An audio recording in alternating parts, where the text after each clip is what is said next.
clinical indications and excellent convenience. One guide is convenient to use. With an ultra-simple drilling technique, the implant can be placed at the plant site in only 3 drillings for shortened surgery time. One guide also offers high precision. The site, direction, and depth of implant can be precisely planned using digital method and used to manufacture a one-guide template.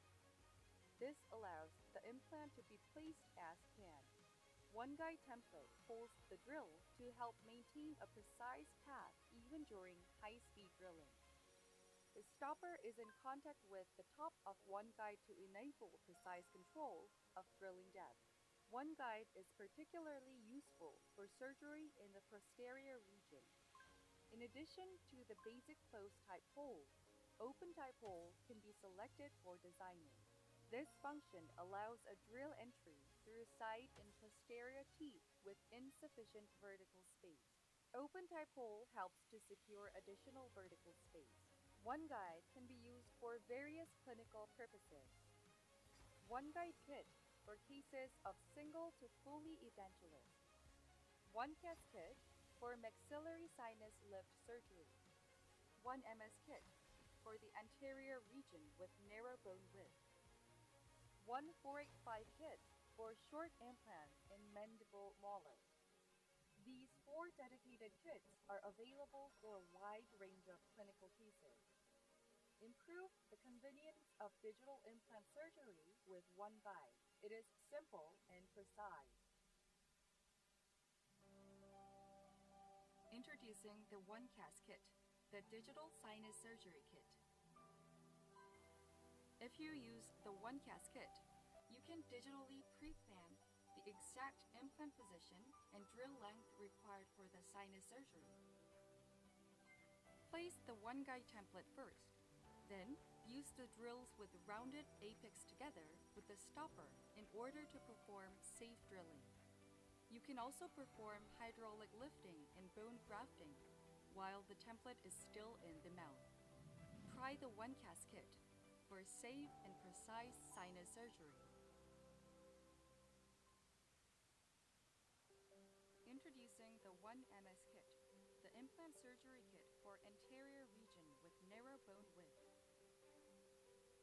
In the anterior region with narrow interdental space and also in the narrow bone width, place the one guide template. And then you will be able to place MS implants with the most narrow 2.0 mm diameter and TS3 3.0 implants exactly in the planned position by using one MS kit. Try the One MS kit, the implant surgery kit for the anterior region with narrow bone width. Introducing the Trios 4, an intraoral scanner which scans and digitally replicates the oral cavity in 3 dimensions. The Trios 4 is extremely precise and offers fast scanning. It automatically eliminates unnecessary areas such as lips and cheeks during the scanning using the AI scanning function. Even the novice users can scan quick and easy. The Trios 4 is an integrated wired and wireless scanner.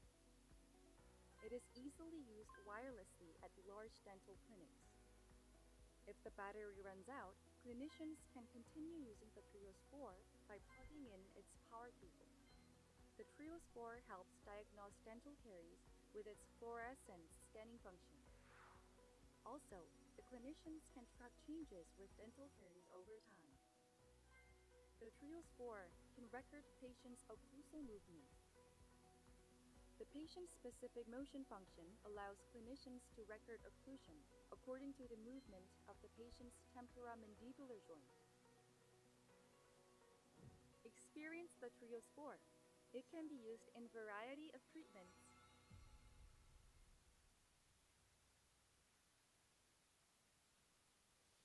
Introducing OneJet LCD, the next generation 3D printer specialized for digital dentistry. A dental 3D printer should be highly accurate. 1-jet LCD features an array-type LED that emits light uniformly across all sections and a mono LCD with excellent light transmittance performance. It is also capable of high-precision printing at 100 micrometer or We'll higher soon start output rate. the event of today. You can provide the printed output to the patient without a separate adaptation process. A dental 3D printer should be fast. The 1-jet LCD has printing speeds of up to 30 mm per hour. It can print a wide variety of prostheses, such as surgical guides, provisional teeth, models, and splints within 30 to 40 minutes. 1-jet Cure Plus features a high-intensity light source, which helps cure materials within 2 to 7 minutes.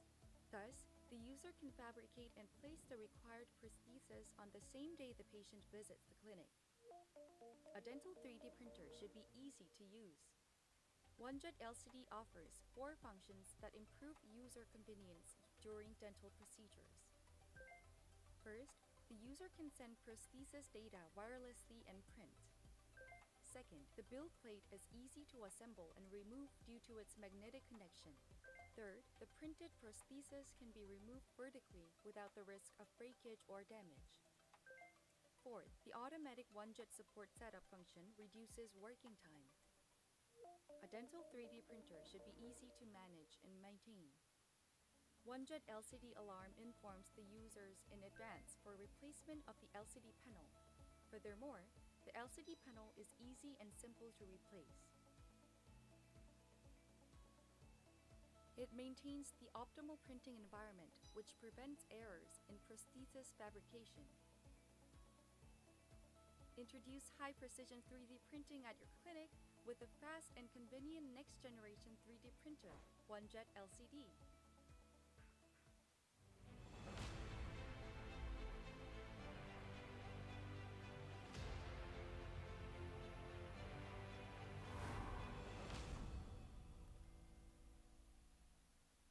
Milling machines must be capable of manufacturing precise prosthetics.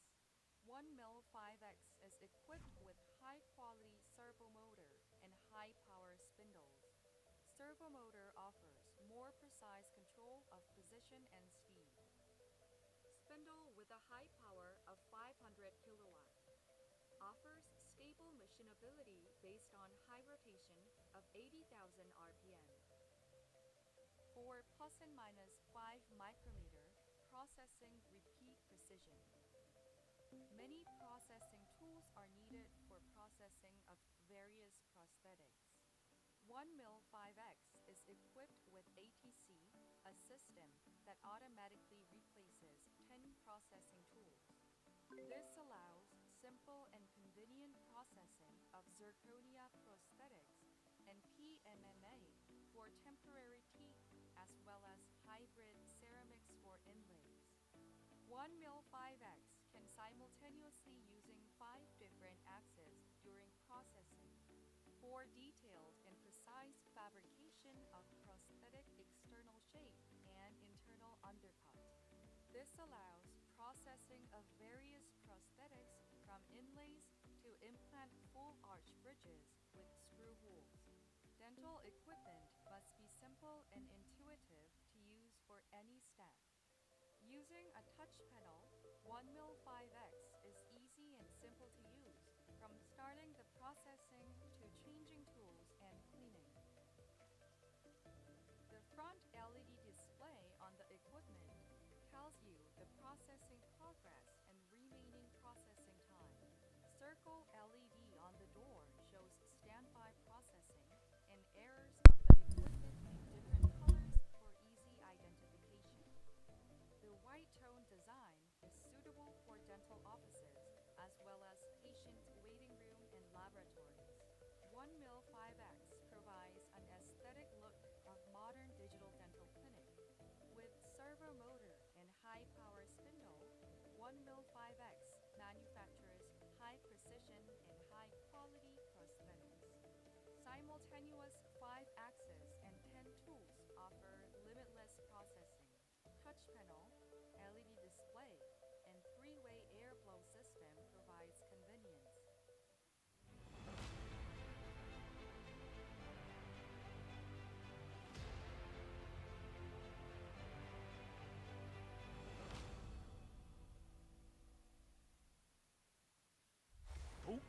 정해진 주제로 돌아온 오스템 미팅 2023 서울.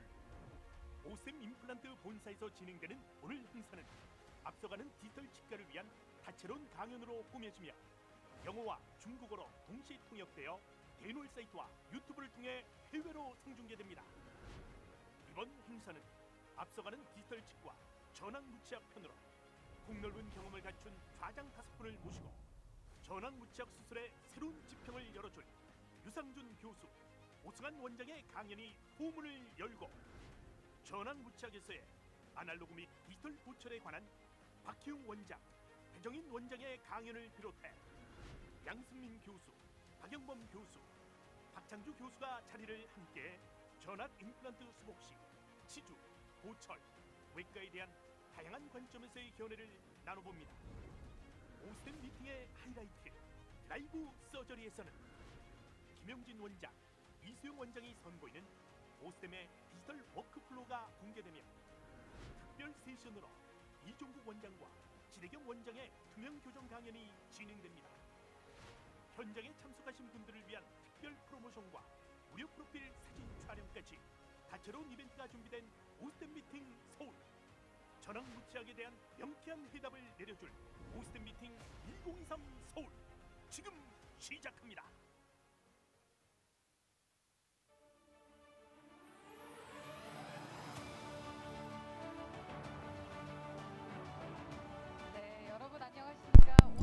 Good morning, ladies and gentlemen. I'm an announcer MC of Osstem Meeting 2023 Seoul. My name is Im Han-ul. First, I would like to thank you for your support for Osstem Practice Exhibition. My sincere gratitude to the participants, online and in-person visitors to the exhibition at the Osstem Implant Magog head office, who listened lectures and participated in various programs, gave us a very good review. Thank you very much for your support. It's 9:02. So we are going to talk about advancing digital dentistry for mouth implant placement. Let's open Osstem 2023 Seoul. Today we have sessions in the Osstem head office auditorium and special program on the third floors. The seminar room, lectures for digital hygienists and lab technicians, and on complications is to start at 2. All the programs and lectures are broadcasted real time through the dental portal. If you log in, you can join various events. So please give us a lot of support. Osstem Meeting is getting a lot of attention from dentists around the world year after year. Academic Congress currently going on in the auditorium is interpreted into English and Chinese to 33 overseas Osstem implant offices in 28 countries. Please join us and watch. Now, what is going on in the auditorium is being broadcasted, as I said before. Please turn off your cell phone or put it in the vibration mode. Let me introduce various events and programs. If you join and log in online, then on site, we'll have a lucky draw after the event. The lucky draw winners will get various gifts, including Galaxy S23, Galaxy Watch 5 Pro, Osstem Mobile Kit. Stay with us. On each floor of this head office, we have various programs. On the first floor, we have the Osstem free photo zone and the various exhibition events are going on. And the 2023 One Guide System book exhibition is going on as well. It is co-authored by the Dr. Ki-Sung Kim and Yong-Suk Kim. It is about the One Guide System clinical indications, advantages, clinical cases, and how to use the kit. You can visit and buy the book in the exhibition hall on the first floor or through the dental homepage. And we have cafeteria on the first floor, and we distributed coffee coupon, and you can use the coupon for iced coffee or various confectionaries. So on the second floor, there is the Osstem product exhibition hall where you can see and experience various Osstem implant products. At the right side entrance to the auditorium on the fourth floor, you will find 30 superior posters and catering service. And then visitors to events will get some gifts if you get all the stamps from 5 places on the stamp tour paper given to you as you entered. Submit it to the reception desk on the first floor to get special gifts. At 3:30 and 5 p.m., a 2 building tour is organized to look around implants, medical devices, biolab, and up to the product exhibition hall and model dental office. To join the tour, please come to the cafeteria at a given time. Also, we have gifts who come to the lectures online. So if you watch our programs online, and we are going to give out coffee and dessert coupons to 2,700 participants, and pop-up windows will appear, and you will notice one on the dental site, and please apply for the gift.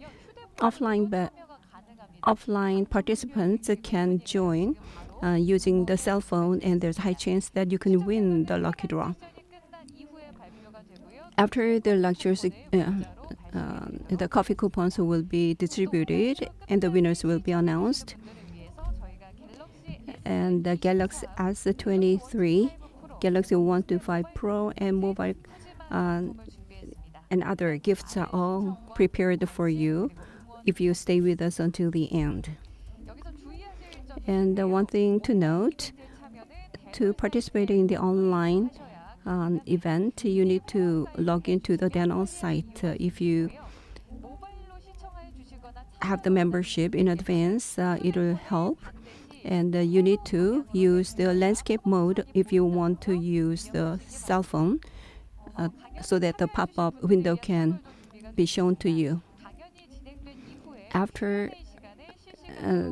the lectures, the Q&A will be held. The best questioner selected from the real-time chat and from the floor will receive a Wapic electric toothbrush. Offline best questioner will get the gift on the spot, and online best questioner will be contacted individually. Lastly, from 1:30 to 2:30, a discussion session is scheduled. Please participate in the survey, as you see on the screen, regarding clinical questions for complete edentulism using the QR code on the screen. Before the session begins, the QR code to join the survey is also on the banner at the entrance of the auditorium. Please participate in the survey during breaks. And then we are going to send you the online participation link to the online viewers. Without further ado, let's start the main part of the Osstem Meeting 2023. Congratulatory messages from President Kung-Nok-Kwan of Korea Academy of Dental Science will be given to you. Please welcome me with a big round of applause.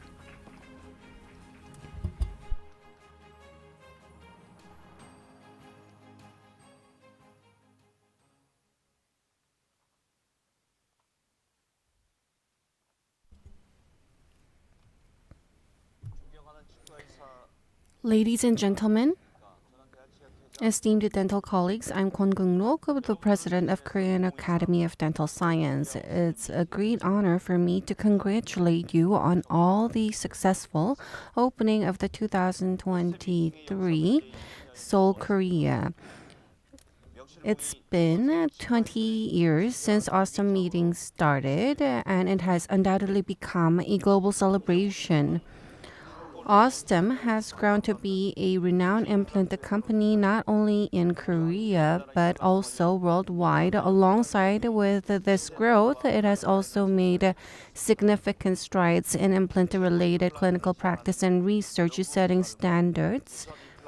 And it has also provided guidelines on global scale. It is evident that it continues to make investments in R&D for top-notch implants and educational programs to foster exceptional clinical practitioners. And I would like to express my gratitude to Osstem as a dentist. On this occasion, the theme is the charm of digital dentistry, full edentulous. While this is a challenging topic to address in clinical practice, I believe that through presentations of our esteemed speakers and their clinical experiences and know-how, we will witness advancements in our own clinical practices. For those present at the venue and those joining us online, from both within and outside the country via YouTube, you'll be given the opportunity to experience cutting-edge digital systems integrated with best implant clinical cases presented by top clinical experts. This is our first face-to-face meeting since the end of COVID-19, and we have all eagerly awaited this day. And I look forward to today's contents. Finally, I would like to express my sincere gratitude to all Osstem staff who have worked tirelessly to prepare for this event. Thank you for your hard work.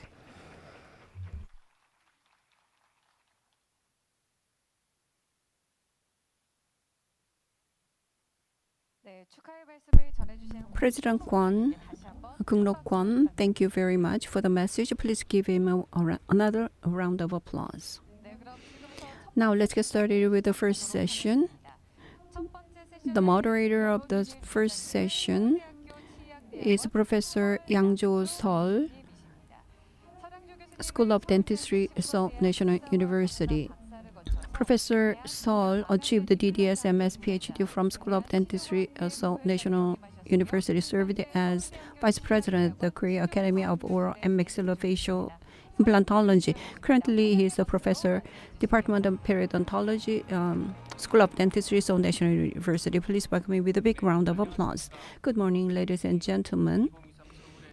I'm the moderator of the first session, Osstem Meeting 2023. So, I would like to thank, and it is my honor to be able to be with the many renowned lecturers. Let's get started. And Professor Sang-Joun Yu of Chosun University Dental School is the first lecturer. He's going to talk about the full arch ridge augmentation tips and strategies. And please welcome me with a big round of applause.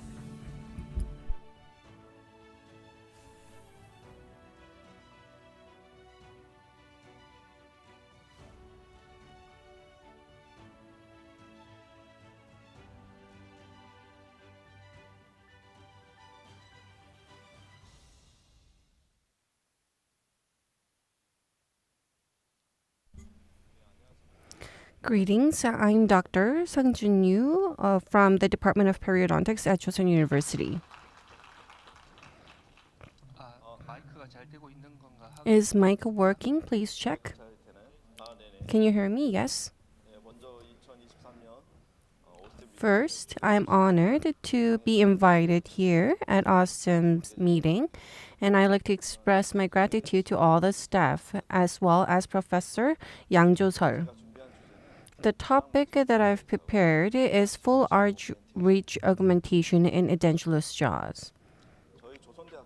Chosun University is located right front of Mount Mudung in Gwangju City, and Chosun University Dental Hospital and Dental College is situated at the main entrance of Chosun University, and I practice at the Department of Periodontics on the second floor. As shown, in order to provide fixed prosthesis, we need to place multiple implants. This is necessary. If the remaining width and height of alveolar ridge are sufficient for implant placement, it is relatively easy to perform implant placement across the entire arch using digital guide system. However, encountering such patients is not so easy. What if alveolar bone is lacking in all areas and require bone augmentation? As shown, we can place implants and do bone augmentation dividing areas. However, in fully edentulous cases, if we divide the cases, then the individual surgeries, the number of it will increase and overall treatment duration will increase. Additionally, the temporary prosthesis delivery will be delayed and period for temporary mastication recovery can be prolonged. Therefore, it may be more advantageous for both a patient and surgeon to perform the surgery all at once. However, if we are to place implant to full arch, the most important thing is the duration of the procedure. If surgical time is prolonged, it may not be feasible to perform the surgery chairside, and local anesthesia instead of general anesthesia may be needed. We have already developed a system to reduce the time. This is digital guided system. If this is the experience of surgeon is very important. If there is a peri-implantitis, implant needs to be placed once again. And if the defect is extensive as shown, implant placement may not be feasible. When we face these kind of patients, this kind of thought comes to mind. Is there a way to avoid bone augmentation? Perhaps we may provide fixed prosthesis while placing minimal number of implants. In many literature, there's many reports placing 4 to 5 implants in premolar area or anterior area. We may be able to provide a full arch prosthesis. These reports are being made, but as shown, if the anterior ridge is knife edge in premolar area, the residual bone width is less than 5 millimeters. And if there's lack of alveolar ridge, in such case, bone augmentation is critical. Through bone augmentation, if we can get adequate width and height, then we should utilize it, and we need to provide it and place the implant for long-term function. I think this would be more favorable. If the patient is willing and financially capable, full arch ridge augmentation procedure should be performed. What kind of method is the best way? In choosing surgical method, what we should concentrate is the ultimate goal. How much bone augmentation do we want? Our goal is to create alveolar bone. The answer is given. There needs to be at least 8 millimeter in width and 10 millimeter in height in terms of alveolar ridge, and the ISQ value of 60 or higher should be secured in terms of primary stability, and there needs to be little alveolar crest resorption. Such alveolar ridge needs to be formed. The surgical approach, are we going to do immediate implant placement or delayed placement? Are we going to do staged approach using bone augmentation? In order to do full arch bone augmentation, primary stability is very important. Also, this approach is feasible when dealing with little alveolar ridge defects of at least 4 millimeter in width and 7 millimeter in height. Then the use of digital guide system can facilitate precise implant placement. However, where it is not possible to achieve primary stability, especially when ideal implant placement is challenging or when significant amount of ridge augmentation of 4 millimeter or more is required, a staged approach with full arch ridge augmentation should be performed before implant placement. My typical approach involves simultaneous implant placement and ridge augmentation. When performing that, horizontal and vertical bone augmentation range is about 3 to 4 millimeters, and particular bone graft and resorbable membrane using Smart Builder is done. Different tools can be used. if the defect is significant and if implant cannot be placed, the smart builder will not be used. Titanium mesh can be used, or non-resorbable membrane reinforced with titanium along with a particulate bone grafting is used for full arch.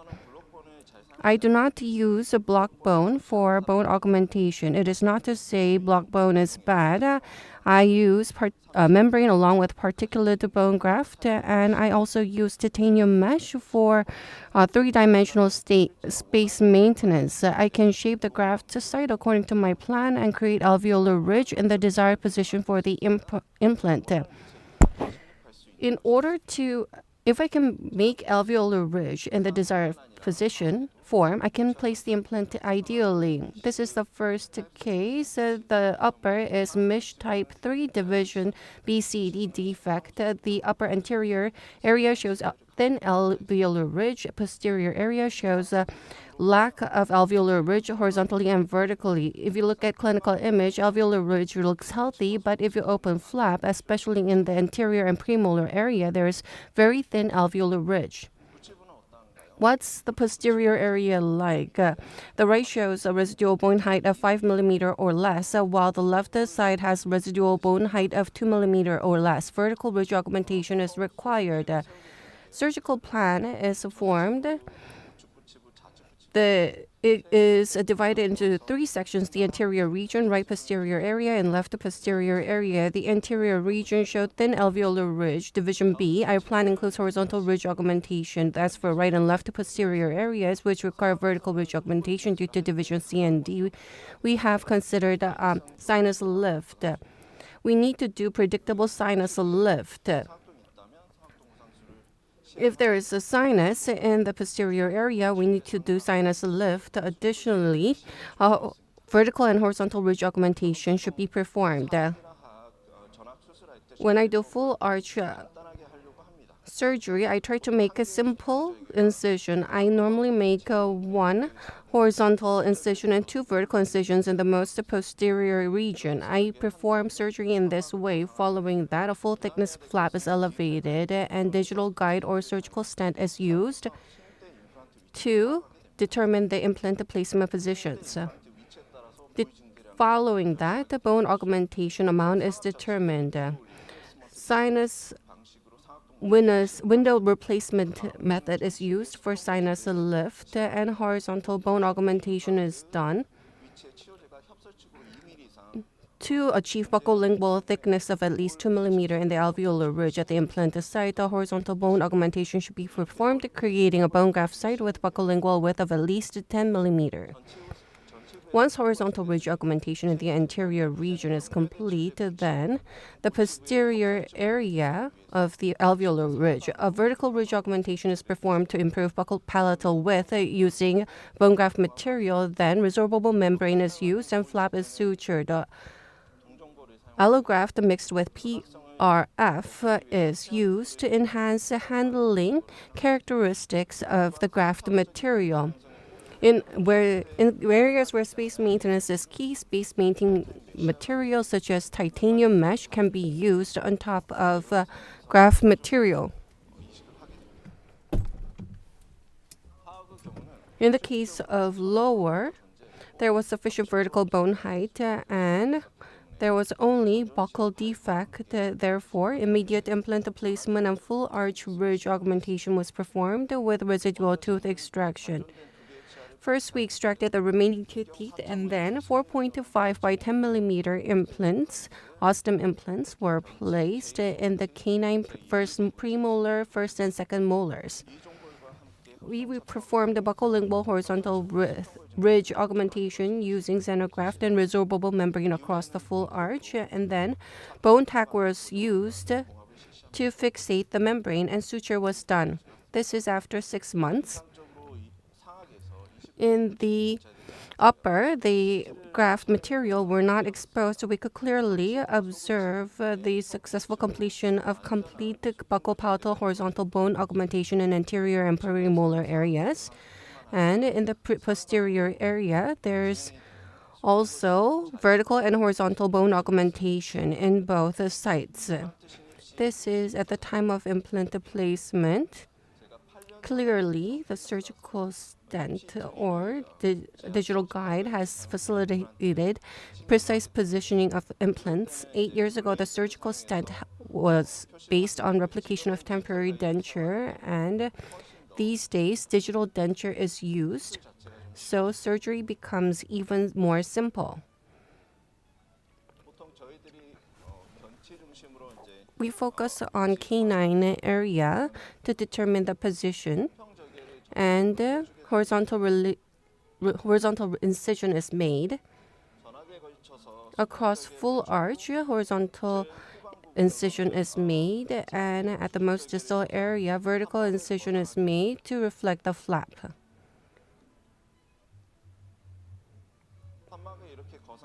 Flap is reflected as shown, and you can see the titanium mesh beneath, and this is removed in a simple manner. I use scissor in this case.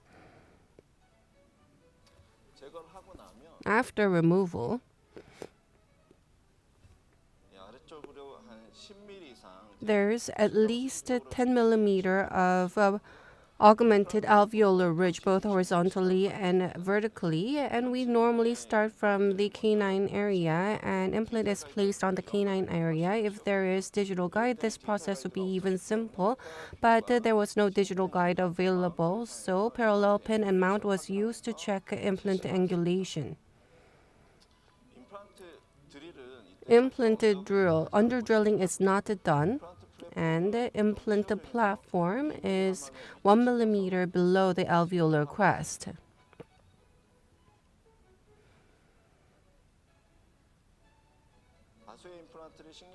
Multiple implants were placed, ISQ values were measured, and it all showed 65 or higher. If there is 75 or higher, then healing abutment is placed.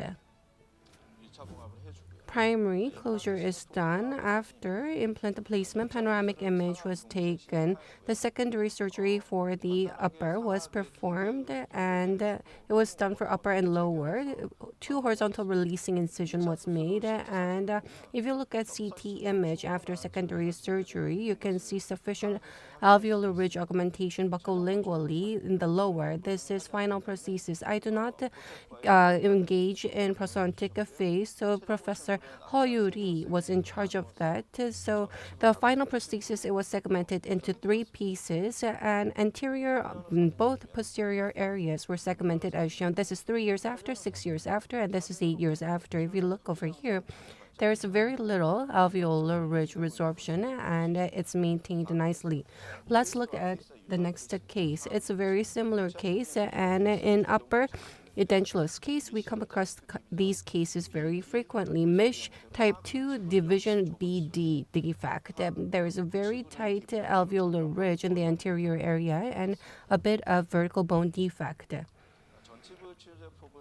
The alveolar ridge width is 3 to 4 millimeters, so horizontal bone augmentation was necessary. On both sides of posterior area, residual bone height is 2 millimeters or less, so significant sinus bone augmentation was required. Sinus lift and alveolar ridge augmentation was done in both sides, and it takes about 15 to 20 minutes, so you can complete it within 30 minutes even if you do both sides. And in order to do bone augmentation, decortication is done. In the area where bone graft is necessary, you check the position. The width of alveolar ridge is measured, and titanium mesh is folded chair side. I prefer folding it chair side, and you can check. The width is 10 millimeter, and you fold it like this. Once you get used to it, then it doesn't really take a lot of time. If you think it's going to take some time, you can fold it ahead. You can fold it within 1 minute as shown, and allograft and PRF is prepared in advance, and this is separated in order to prevent the clumping before bone graft. The releasing incision is made, and this is applied. The titanium mesh is used and bone graft material is applied here, you can save time significantly. Next, you need to fixate it. In this case, bone tack was used. So about 2 to 3 bone tack are used for each segment. You can use a screw. I apologize.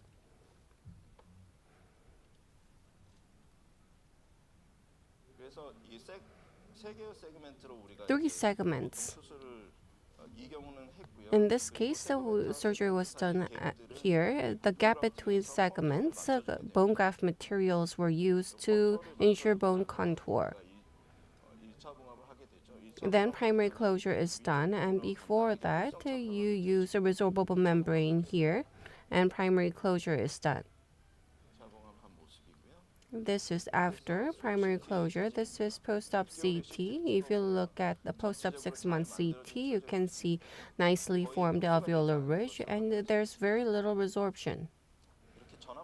Full arch flap is opened and titanium mesh was removed, and buccolingually there is 10 millimeter of width, and multiple implants have been placed focused on canine area.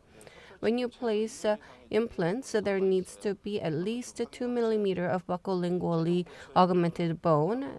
This is clinical image after final prosthesis.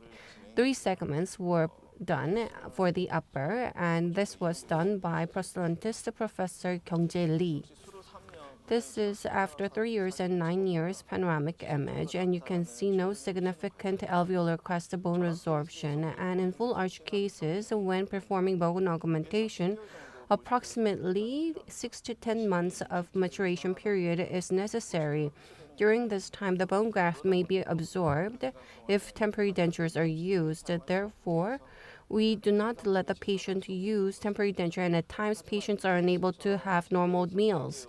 However, as shown in this case, where 3 to 4 box-shaped rigid titanium mesh segments are used, temporary dentures can be worn starting from 2 months post-surgery. After 2 months, you can see that there is very little titanium mesh exposure. This is the final case. This is a surgery that has been performed 9 years ago, and this is possible. All teeth except the most distal tooth have been lost, and there's also posterior area loss in both sides, and upper is type 1 division D. And if you look at clinical pre-op image and 3D model, you can see that alveolar ridge in the anterior region has been completely resorbed, measuring less than 2 millimeter and extending to the nasal floor.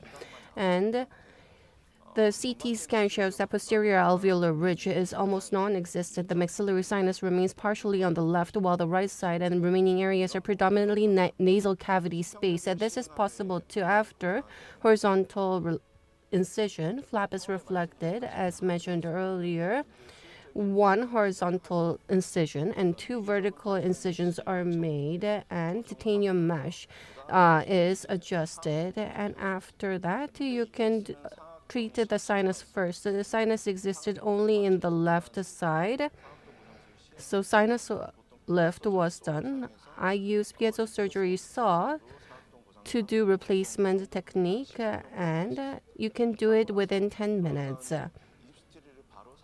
And the patient should be able to use temporary denture. So there was a little bit of bone in the most posterior area, so 4.0 diameter implant was placed, and a magnetic type abutment was used, so the patient can use temporary denture. Magnetic type abutment was applied, bone graft. Before that, releasing incision is done. As mentioned earlier, right after the beginning of surgery, PRF and allograft is used. If necessary, RHBMP2 can be used.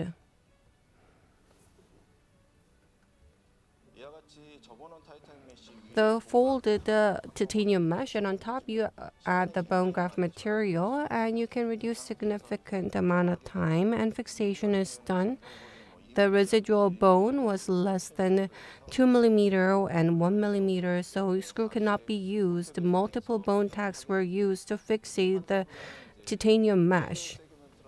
4 segments were made, and it doesn't really take long to fixate it because the plans are made ahead. 4 segments are fixated, a secondary suture is done, and resorbable membrane is applied. This is post-op panoramic image, and the horizontal and vertical bone augmentation is done nicely, and after 6 months, the titanium mesh is not exposed. If you look at CT, there's a bit of bone graft material loss, but overall there's nicely formed alveolar ridge. This is after 6 months upon implant placement. The implant placement positions were verified based on the replica of the denture. The most important position is canine. As I mentioned earlier, 1 single horizontal incision was made to reflect the flap, and you can see titanium mesh. This is removed. There are 4 titanium mesh used. Scissor can be used to cut the titanium mesh and remove it. This is a much easier way. In the canine area, the drilling is done. You can see that the drilling is not very done nicely because it's very hard bone. Parallel pen is used, and mount is used to check angulation as we place implant.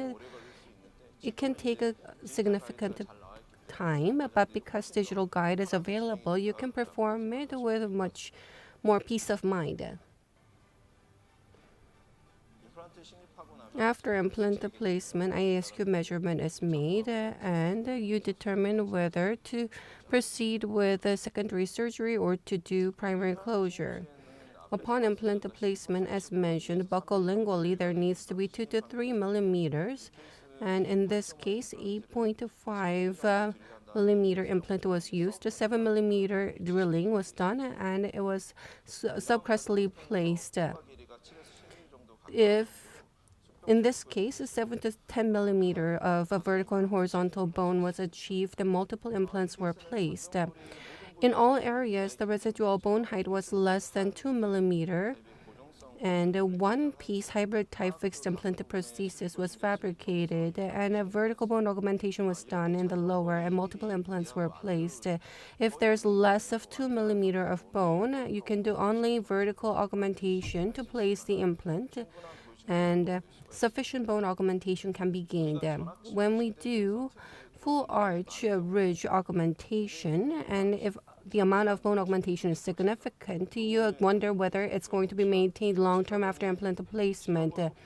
After surgery, will the alveolar bone resorb, or will it be maintained? A lot of thought is made.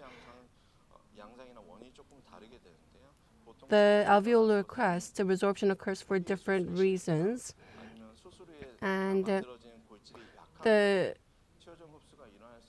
ridge resorption may occur within the following first year after prosthesis delivery due to different reasons. On the other hand, the cases where ridge resorption is maintained for more than 3 years, it can be considered successful.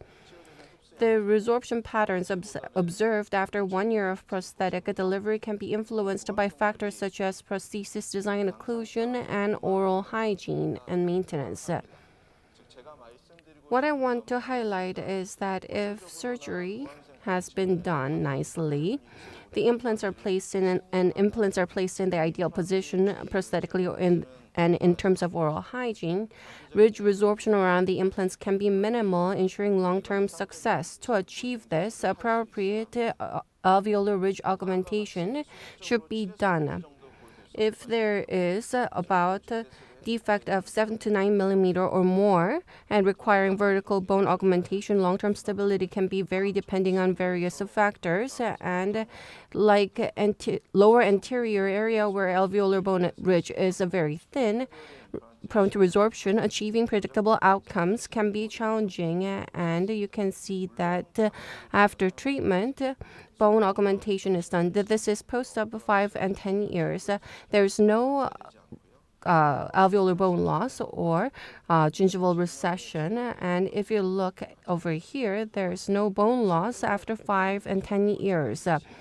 If the bone width and height was very lacking, and about 10 millimeter of vertical bone augmentation was done. But if you follow the right principles and perform surgery, then long-term success can be ensured. I want to summarize now. In doing full arch bone augmentation, the key is to restore patients' mastication and function.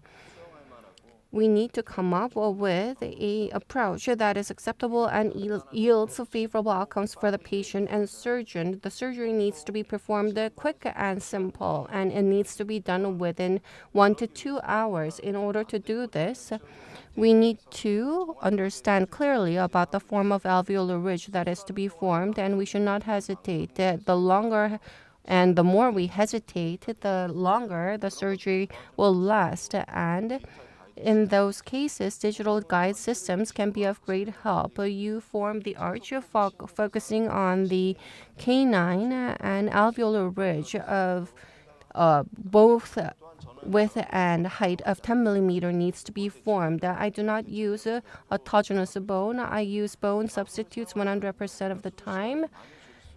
If you do not use autogenous bone, you can reduce surgical time, and you can do it very simply. And I tend to use simple flap design. I make one horizontal design and 2 vertical incision. I try to design my flaps simple, and this will ensure simple suture design.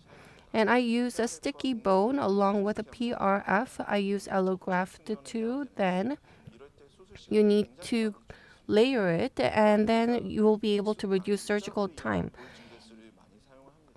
Also, particular bone graft technique is used, and digital guide systems can be used. In this case, accuracy and speed of surgery can be improved. Sufficient bone augmentation can be ensured. Multiple implants can be placed, and surgical and prosthetic complications can be reduced. By placing implants in ideal positions, oral hygiene can be done nicely, and this will help in ensuring long-term stability. This is what I've prepared, and at the Chosun University School of Dentistry, we have a team of 5 professors and 10 specialists who are dedicated to providing periodontal and implanted treatments. We have particular interest in vertical bone augmentation and full arch alveolar ridge augmentation procedures. I appreciate your attention. Thank you for listening. Thank you, Professor Yu. Please give Professor Yu another warm round of applause. Q&A for the first lecture will be done after the first session.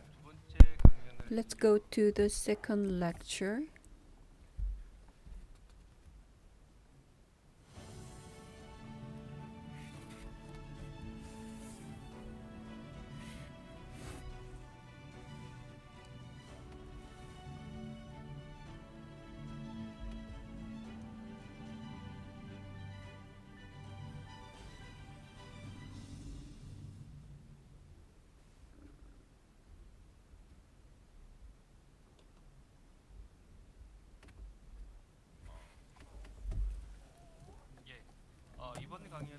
This lecture will be delivered by Dr. Sung-Hwan Oh from Seung-Hwan Healing Dental Clinic with the topic of a new prospect in full mouth rehabilitation all on X. Please welcome him with a big hand. My name is Sung-Hwan Oh, as was introduced just before. Thank you very much for inviting me. Today, I'm going to talk about all on X, using a few implants. Full mouth rehabilitation is implemented. As Dr. Yu said, a lot of bone graft, the bridge type full mouth reconstruction was explained. And today, I'm not going to talk about such a big case. When a case is for a systemic disease patient or old patient, full mouth reconstruction cannot be done. And for those who have worn a denture for a long time, more simpler full mouth reconstruction approach can be adopted, which has been around for a long time, and I'm going to talk about that today. So I will focus on all on X, the strategy, and a long-term stability,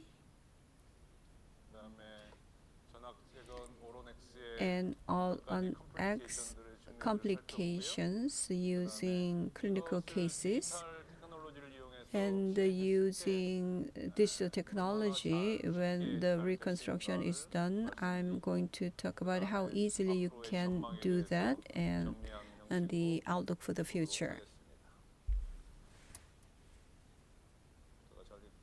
The computer doesn't work.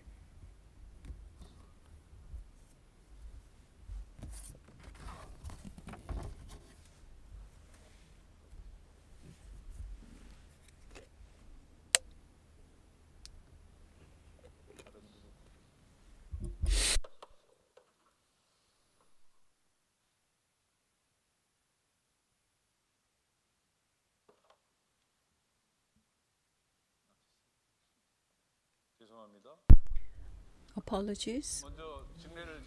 First, the clinical case, 76-year-old female patient. She wore denture for a long time, and there was a discomfort, and abutments were fractured. So she came to the clinic. So implant-supported reconstruction was to go, especially the implant could not be placed in the posterior lower jaw. Digital guided system was included in the plan. Implant placement right after extraction, customized healing abutment, and temporary bridge type provisional were fabricated for immediate loading. The lower anterior teeth were all removed, and multi-unit abutments were connected to implants, and the provisional was fabricated in a form of a denture. The patient maintained the temporary pretty well. 3 or 4 months later, segmented ER type, bridge type implants on the upper, and in the lower, one-piece metal framework, resin teeth, and in the gingiva, resin facing. So prosthesis and fitness was pretty good. 3 years after, 8 years after, no major problems were encountered. So as it became old, the prosthesis could fracture, and there was no discomfort. At the 35, 8 years, the prosthetic fractures were happening. So at post-op 9 years, new titanium framework was provided, and the zirconia facing was done. Another case, in this case, there was no bone in the upper. A denture was used quite a long time. CT views, the bone was very thin. If you analyze it with the guide system, you can find the areas where implants could be placed. So we used the minimal incision, and the bone was expanded. And out of 5 implants, temporary was used during healing, and 1 failed, but the 4 implants survived. And the fixed bridge, not fixed bridge, but metal framework hybrid prosthesis were delivered, and they had very good fitness. And the post of 3 years, 6 years,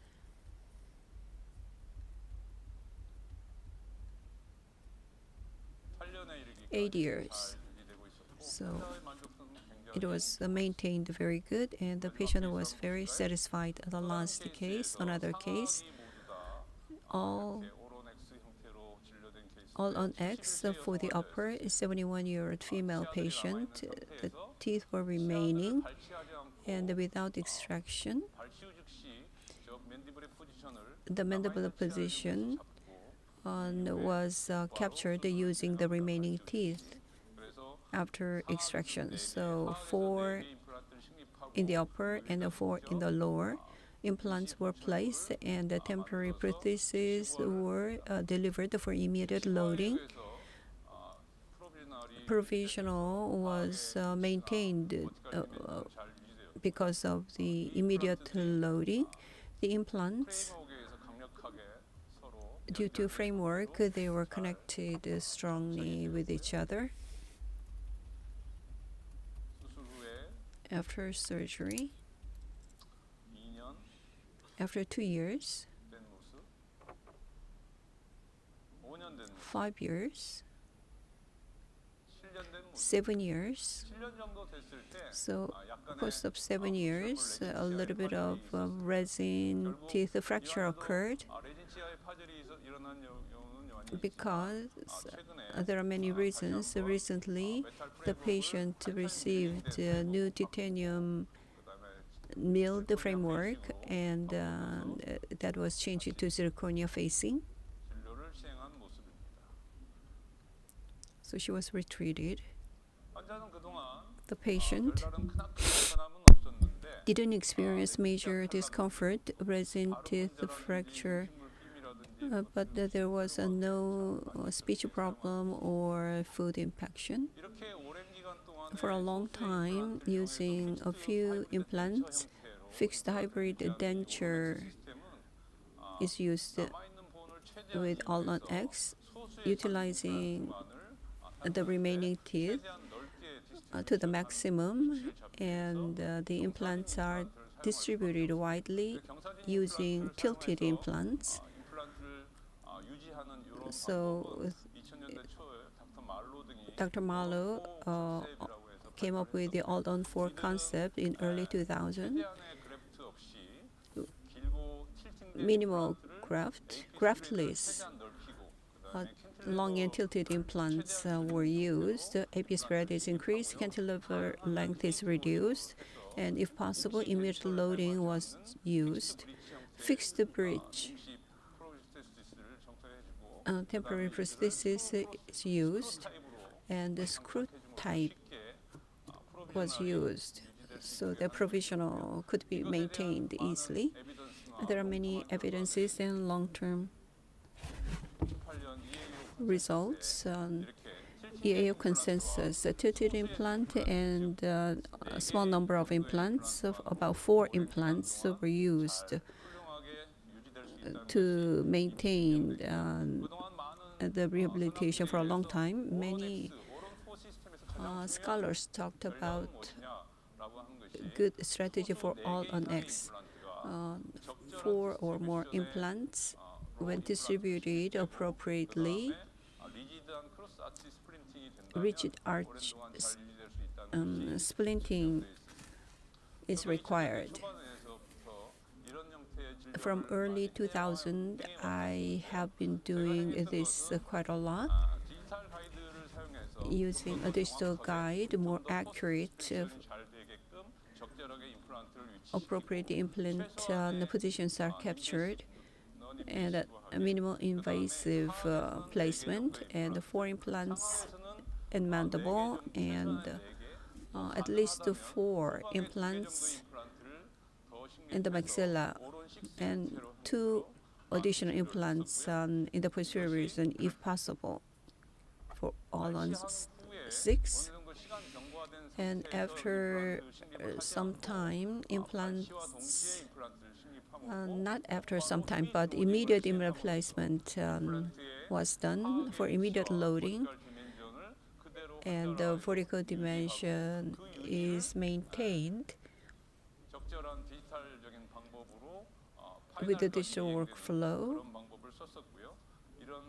And this process is using multi-unit abutments with the screw type. So the treatment results that I have performed from when I was in university, I opened my practice about 10 years ago, and I followed them up since I opened my practice, and 5 years or more follow-up was done with these patients from 2014 to 2018. 18 patients with 22 arches. So 4 to 6 implants were placed. This guided system was used for the placement. In most cases, immediate loading was done, and PMMA or 3D printing used for temporization. Final prosthesis used the one-piece framework, one-piece hybrid the prosthesis, and I reviewed the results. The critical points were identified, and these are the ones. Mechanical problems in the prosthesis, food impaction or retention, and discomfort to the patient. And when tilted implants were used, and mechanical problem or periodontal biological problems in the long term. And another important factor was immediate loading. So with 4 implants, immediate loading was done, and what was the result? And the digital technique, whether it can be applied appropriately. That was the points of the review. 22 arches were reviewed, and 44 implants in the maxilla and the rest in the mandible. Success rate, 5 out of 44 in the upper, 6 failed. During immediate loading, they failed, and the failed ones were removed, and the implants were placed again, and immediate loading continued, and there was no failure in the mandible. And implanted types at the beginning, Straumann or Bronnemark implants were used. Recently, I use local implants. Osstem TS4 or TS3 are widely used. And this is the result. And complications, there are many factors of the complications, and most common complications, the discomfort to the patient, the mechanical problem with the prosthesis, the framework fracture, and it's not a major connector fracture, but resin teeth fractures were quite common, resin facing fractures. The reasons for that: a lack of a prosthetic space, so the resin thickness was not sufficient enough, and in the cantilever area, fractures occurred. When bone was reduced sufficiently, providing sufficient space for prosthesis, the fractures did not occur. So screws were loosened and retightening was made at the chair side when problems occurred. Resin has a pretty weak physical characteristics, so they are replaced by zirconia, resolving the problem. Zirconia facing, titanium milled framework, zirconia facing over the framework. When the prosthetic space is insufficient, mechanical problems occurred. One more thing, All-on X treatment protocol should have at least 50 millimeter for prosthetic space for both jaws. In the upper, the vertical dimension, if 50 millimeter of space cannot be secured, mechanical problems can occur. So that is something we have to pay attention to. When prosthetic space is short, there's a poor transition line and aesthetic problem can occur, especially for high smile line patients. And the prosthesis fracture and the foot impaction may happen. So what we want to emphasize when it comes to All-on X, sufficient bone reduction is required, especially in the upper anterior region for prosthetic space. So I cannot overemphasize that. The second important thing when it comes to discomfort is the foot impaction or retention. It occurs more on the maxilla than mandible. Especially in the posterior upper area, implants are placed lingually. So vertical bone defect can be severe in that area. And transition line is short when prosthetic space is not sufficient on the upper jaw. So on the lingual side, the space should be made sufficiently.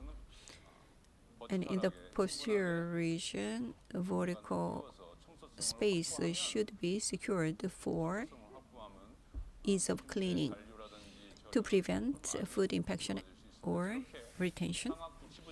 In the posterior maxilla, when AP gap is severe, foot impaction may easily occur in the anterior region. And in the lingual side, enough space should be maintained.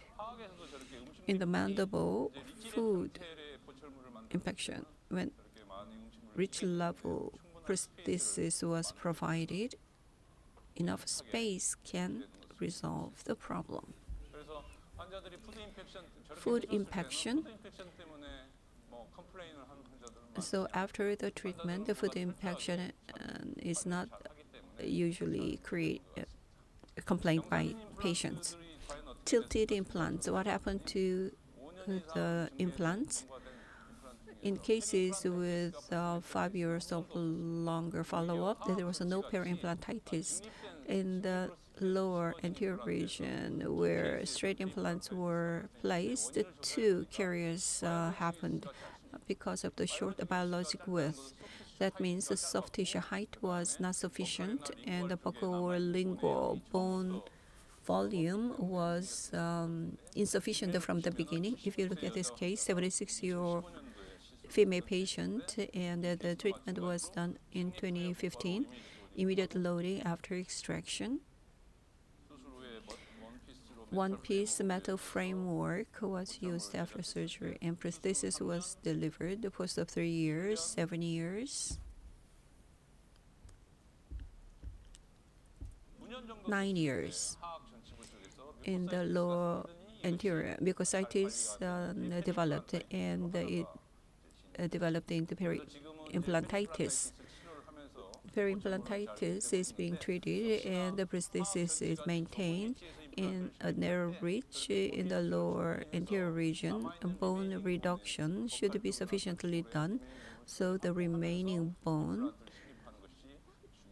should be secured, and you need to consider the biologic width. 1 out of 18 cases, post of 7 years, screw loosening happened for the tilted implant. All on X is connected, and if screw loosening happens in one of them, it is hard to detect. They look rigidly maintained, but screw loosening happened and it was not detected, and the screw fracture happened. There was one case out of 18, a 67-year-old male. The 4 implants were placed in both jaws, and immediate placement and immediate loading. So fixed hybrid prostheses were delivered post of 2 years, 3 years, 5 years. At 5 years, on the left-hand side, resin tooth fracture and a screw loosening happened. And it was retightened several times, but post of 7.5 years, the tilted implant showed the fixture fracture, implant fracture, so it had to be removed, and the remaining 3 implants were used to maintain temporary, and implant was placed again. The initial primary stability was maintained, so immediate loading was done. And lastly, the final prosthesis was delivered again. The problem with all on X, when one implant fails, what is the answer? The remaining 3 implants can be used for immediate loading and immediate prosthesis. So when one of them fails, the rest can be used, and the one problematic implant can be addressed. 4, immediate loading related implant failures or temporary fractures that can happen frequently. I have been doing immediate loading from the beginning, so the implant problems, I was not afraid of the failures. Fractures occurred in most patients once or a few times. Now, digital approach is used. The temporary is provided immediately, but at the beginning, it was not so. When implant fails, it is in the upper, not in the lower. 2 failures occurred, and 3 failures occurred sequentially in one patient. Let me show you the case. All on X on both jaws.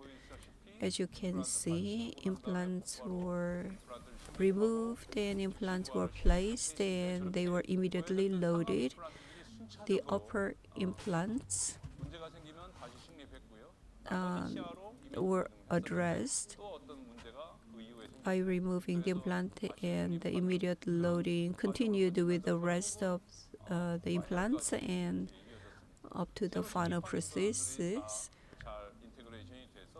Newly placed implants also integrated pretty well, and post of 6 years, 7 years, the implant prosthesis were maintained properly. Temporary prosthesis, and then continuously they ask questions, do we really need to do immediate loading for the temporary prosthesis? The removable temporary prosthesis is not very comfortable, but this interim abutment gives a lot of convenience to the patients, but the people are concerned about this, the doctors.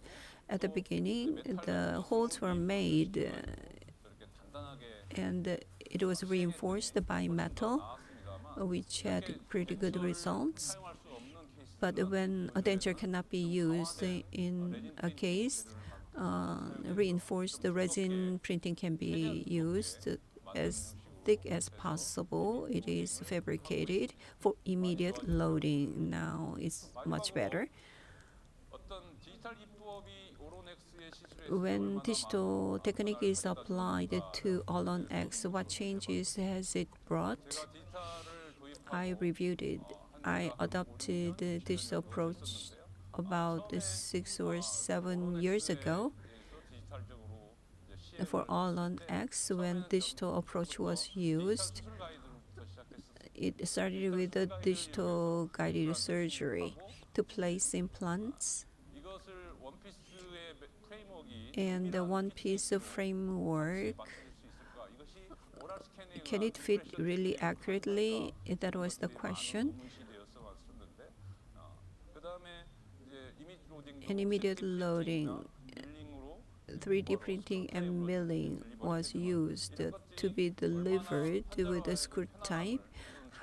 How can it ensure accuracy and provide comfort to the patient?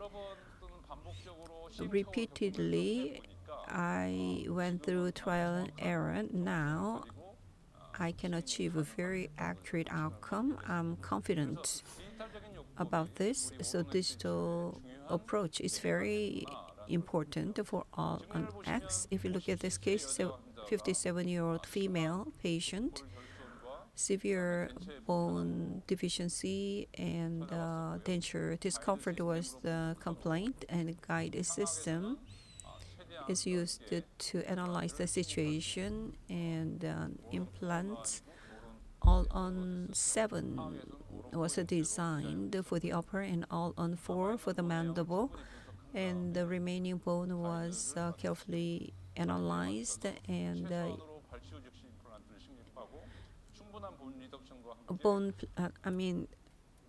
implant placement, immediate placement, and primary stability was achieved. And this is oral scan, and vertical dimension is maintained. And the temporary was delivered on the next day. The temporary was maintained until the final prosthesis, so that served as a foundation for the final prosthesis, framework for the mandible, and segmented bridge type for the maxilla. So all of this, full mouth modelless digital approach, incorporated all of this. Fitness was maintained long term. The last case, in the maxilla, a lot of bone resorption was observed. In the remaining bone, sufficient number of implants were placed using a digital guide, and vertical dimension is maintained, and multi-unit abutments were connected immediately, and they were scanned. The vertical position when guide was fabricated, and the lower jaw position was maintained too when fabricating a temporary. So the implants in the upper anterior region were stable, so provisional was maintained using the implants, and the first, third, and second, third provisional were provided before final.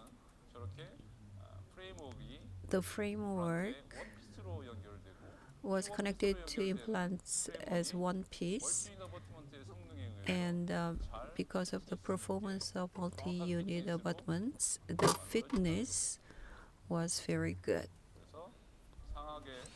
In the maxilla, 7 implants were connected with one piece.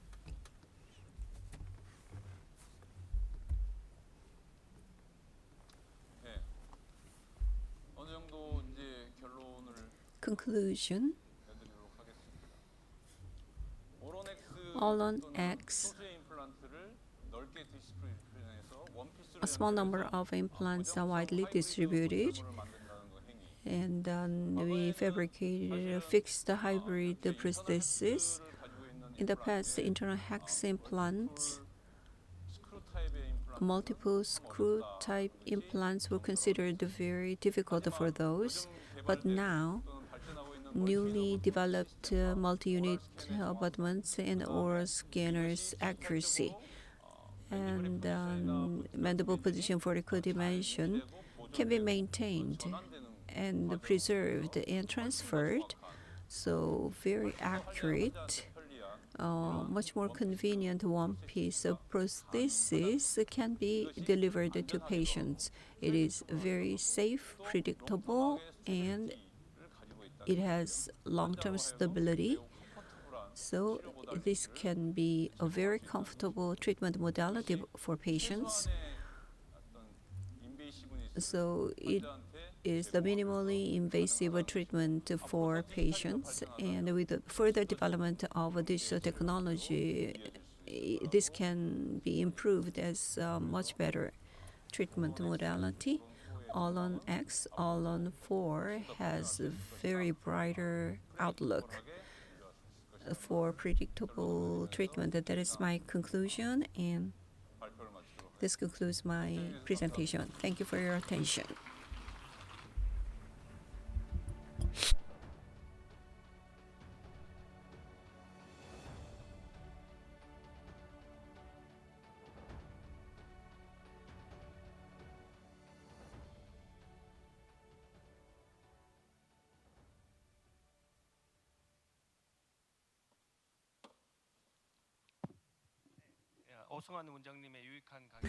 Thank you, Dr. Oh Seung-Hwan, for the wonderful lecture. And Professor Yu Sang-Jun, please come on to the stage. Their position on the stage. Now we will have the Q&A session. Let's look at a couple of questions raised on dental chat. First, Professor Yu Sang-Jun, you tend to use a lot of titanium mesh, and it seems that exposure may be frequent. So how do you address exposure, and how can I prevent titanium mesh exposure? Thank you for the wonderful question. Among my cases, in the case of exposure, it's less than about 10%. As I prepared my lecture, I did an investigation, and in 2012, since then, between 2012 and 2018, I've done about 50 or so cases, and in 6 patients, there was exposure. The 10% of exposure, it may be difficult to compare when you use a membrane, and exposure occurs in about 13%. So titanium mesh exposure percentage is not really high. When I first used titanium mesh, I decided to set a criteria for using titanium mesh. If the residual bone is less than 3 millimeters, I decided to use a titanium mesh, and there was no exposure. And 3 millimeter, I decided that there will be no exposure in the case of less than 3 millimeter. In the case of 2 millimeter, at times there was exposure. Once there's exposure, rather than addressing it, the first thing is to prevent exposure itself. The early stage exposure, which occurs within 2 months. Late exposure is after 2 months. It's not a problem, but early exposure is a problem. In order to prevent that from happening, below titanium mesh, when you do bone graft, you need to do it quite tightly, or else within 2 months, as healing occurs, a bone graft, if it is immature, then it will be sunken. Depending on the amount that is resorbed, the exposure of titanium mesh can occur. You need to do bone graft in a very dense manner, and if you add a resorbable membrane, then you'll be able to reduce the percentage of titanium mesh significantly. In the case of early exposure, there's no actual way to address it, as we need to keep it as much as possible. In the case of late exposure, it occurs after 2 months. So in that case, when the patient feels discomfort, you can use high-speed round burr to remove it. And normally, I have the patient keep it for about 4 months. And then in the case of late exposure, there's no inflammation. The patient may be a bit surprised, but the inflammation does not occur. So you need to do plaque control in that case properly. After GBR, you place implant after 6 months, and then after about 2 months, soft tissue healing occurs fully. And then you can do implant placement. The alveolar bone loss after exposure, it's about then if you do GBR about 2 to 3 millimeters, then you'll be able to avoid any problems. This question is related. If you do extensive bone augmentation, there can be lack of soft tissue. Is there a special tip to do releasing? Alveolar bone loss, if it is extensive, soft tissue can be lacking. The vestibule should be superior, but it becomes lower. So soft tissue insufficiency can occur. In the case of upper, when you do surgery, horizontal incision position is very important. You need to make it as much buccally as possible because the palatal flap, this is not mobile. And if you make a palatal incision, then when doing a suture, the suture line will not be crystal, but it will be palatally. Therefore, the flap exposure can occur. You need to make it as buccally as possible. 0.5 to 2 millimeter buccal side incision needs to be made. The buccal flap, you can do different releasing incision, so it's not going to be a major problem. It's the same with the lower. You need to make the incision as buccally as possible, and that is the key. In the case of lower, there may be lack of keratinized tissue, and it is very difficult to do keratinized tissue graft in certain cases. So by making the incision line buccally, you can gain as much keratinized tissue, and if there's lack of buccal keratinized tissue, you can do keratinized tissue graft in that cases. Thank you. There's also a question for Professor Oh. In the maxilla, on the palatal side, especially in the canine area, when implants are palatally placed, the speech problem or discomfort, what kind of discomfort would the patient experience? Palatally placed implants, I had some of those, and the patient used the denture for a long time, and the denture can cover the palate. So palatally positioned implant didn't really create a problem for the patients. If the tongue space is sufficient, that means the vertical dimension is much higher. So the tongue to the palate can be reduced. So palatally placed implants would not create a problem, in order not to invade the tongue space. So the distal to the premolar should not go near there, but in the anterior region, the palatally positioned implants would not be a problem. So in conclusion, the vertical dimension should be sufficiently secured for the tongue space, and palatal position of implants should not be used in the posterior region. There was no complaint about speech by patients. Sometimes I intentionally place implants palatally in very narrow ridge. So it is very challenging to do a surgery if you want to do the bone graft. So palatal mucosa is very strong and thick, so GBR can be done easily. But as long as it is not too excessive, a little bit of palatally positioned implants would not pose a problem. Thank you very much. One more question. In All on X, the metal framework is used not in hybrid type, but cantilever bridge. What are the pros and cons of each? Cantilever bridge without a framework, yes, the long cantilever. All on X in the mandible, if it is within mandible foramen and they are connected as one piece, so mandibular flexion doesn't create a problem. And the framework has a very rigid cross-arch strength, so mechanical stability is very good.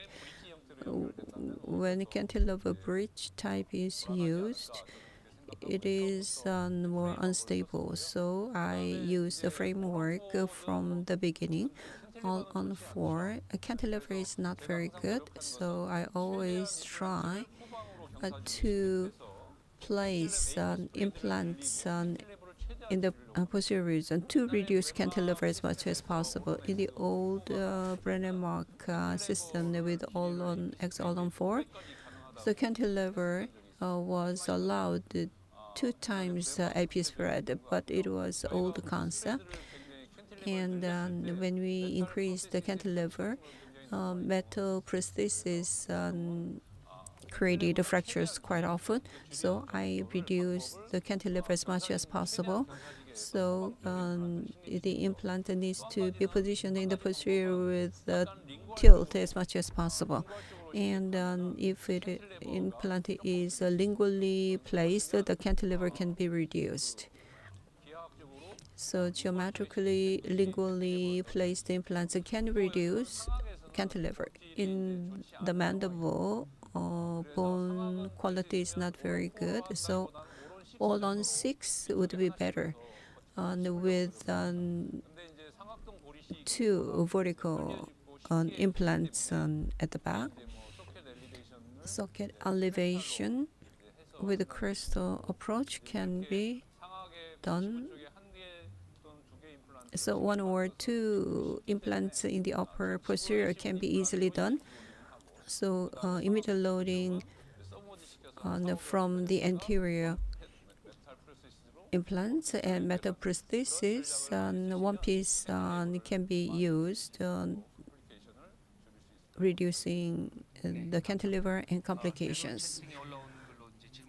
Questions from dental chat? Do we have any questions from the floor? Please raise your hand. Please identify yourself.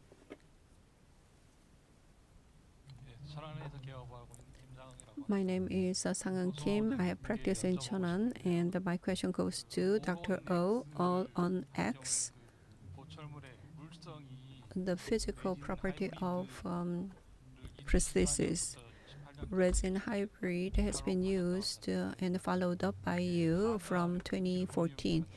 A hard zirconia or metal crown follow-up in relation to bone loss. Have you reviewed such cases? Zirconia, I changed the teeth to zirconia from a couple of years ago, and I used the resin teeth in the past.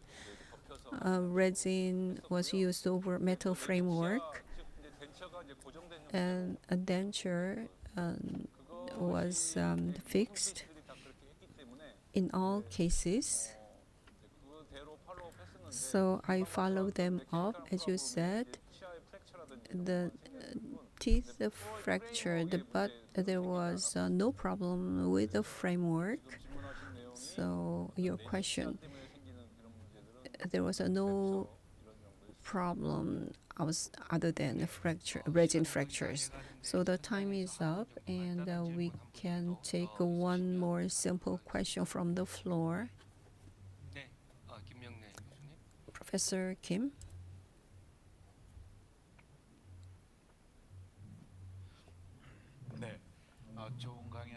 Thank you very much, two doctors. My name is Seumg-min Kim. I have a practice. Dr. Yu. You use different forms. Titanium mesh exposure is concerned by many people. And you always use a resorbable membrane. Titanium reinforced Gore-Tex membrane is also used. If you use a resorbable membrane, but in order to remove titanium mesh, you open and remove mesh. And why do you do that? Gore-Tex membrane. Do you use it, or is there a reason why you try to avoid it? That is my first question. Thank you for the wonderful question. Titanium reinforced Gore-Tex membrane. In 2011, since I've been treating, it was not available in the market. Titanium reinforced cytoplast is also used. One of the downsides is that, as shown in the case, in order to increase vertically by 7 to 8 millimeters, the width is 10 millimeters, and the length should be about 30 millimeters, and the cytoplast that is available does not reach that much. That is why I don't use it. In the case of non-resorbable membrane, if you use it, when you place implant, you need to remove it. The titanium mesh is the same. It does not mean that you need to do additional surgery. Thank you. Dr. Oh. I think this is connected to the previous question. You started with all-on-4, and now it is changed to all-on-X. Sinus graft and cantilever is reduced using 6 or 7 implants. I agree. In the mandible, it is okay, but in the maxilla, it is hard to establish long-term follow-up with 4, and once it fails.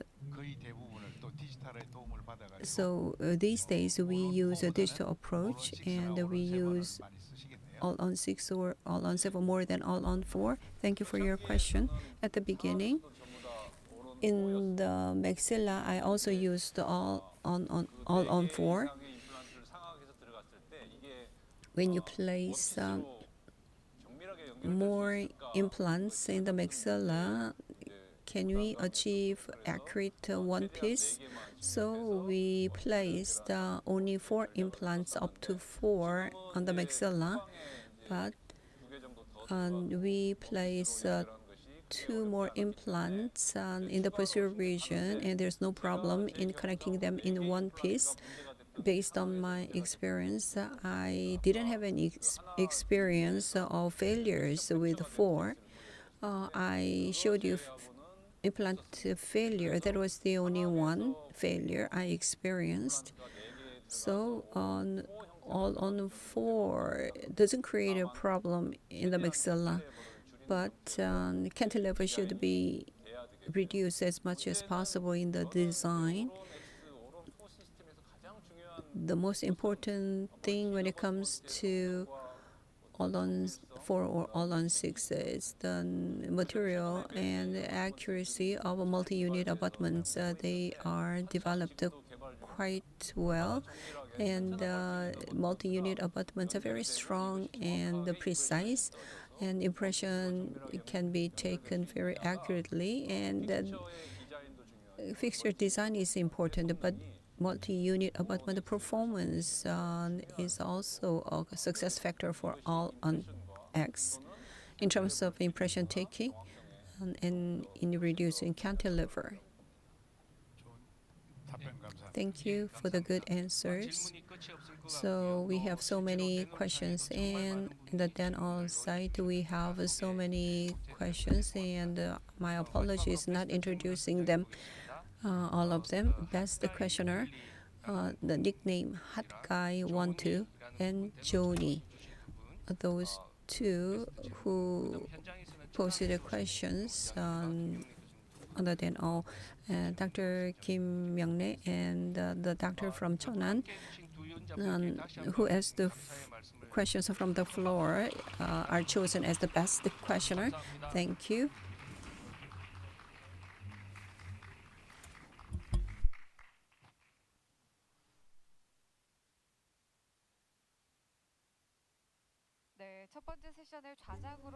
Thank you, Professor Yang-Jo Park, for serving as the moderator of the first session. For those who have been selected as the best offline question, we'll deliver the gift to you during the break. As for those who have been selected as the best online question, we'll contact you individually. Next is the announcement of the winners of coffee coupon event. A total of 300 people will win coffee coupons. So let's see who's won them.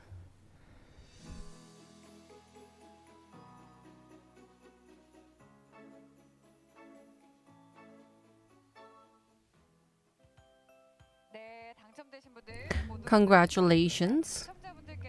For the winners, coffee coupons will be sent to you via text message. You can also check the details on dental website notice board. If you were not selected in this draw, you do not need to worry. There are still multiple events remaining. Log in to dental site and stay with us until the end. And now we will have a break up to 10:45. If you go to the right side, there's 30 excellent posters and the delicious beverages and snacks. See you soon.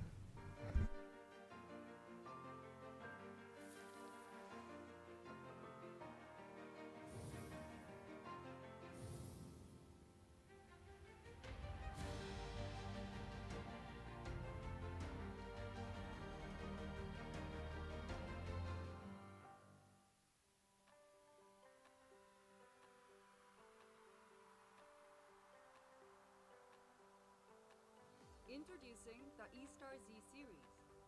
E-Star Z is a zirconia block made by Osstem Implant. The E-Star Z was developed by our R&D specialist at Osstem Implant. Our in-house specialist at Osstem Implant developed the manufacturing process. Each product is inspected and completed through a systematic quality inspection. E-Star Z is a CAD/CAM compatible material that simplifies the process of creating zirconia prosthetics at the clinic. It can be fabricated in various dental restorations, including inlays, veneers, crowns, and bridges. Multiple prosthetics can be milled simultaneously with E-Star Z. The disc is in 98mm diameter and has 7 different types of thickness, which means you can select the right disc according to the length of each prosthesis, so that the material can be used more efficiently. Meanwhile, the shape of the block that comes with solid metal mandrel is diversified depending on cases. In particular, if you want to fabricate a long implant or bridges, you can choose block type with the 25mm height. With the E-Star Z HT, you'll experience natural-looking colors. With 3 different shades, A1, A2, A3, you can replicate the patient's natural teeth color. E-Star ZT has an excellent strength. Thanks to high flexural strength of at least 800 megapascal, you can fabricate stronger prosthetics for the posterior region that is susceptible to high masticatory pressure. Zirconia prosthesis material with natural-looking colors and outstanding strength. Try the E-Star Z series made by Osstem Implant. Have you ever experienced any difficulties because of implant fracture, screw loosening, or dislocation of abutment? The brand new KS system is designed to avoid potential issues for implant placement.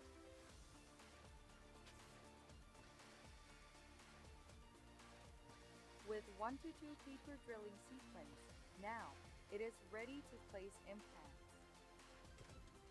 The KS comes with a abutment holding system, which is located in the lower part. When the implant is connected to the abutment, it holds these two parts firmly without using a screw. At the moment of loading prosthesis, the KS system prevents dislocation of abutment, which may cause by gingival elasticity.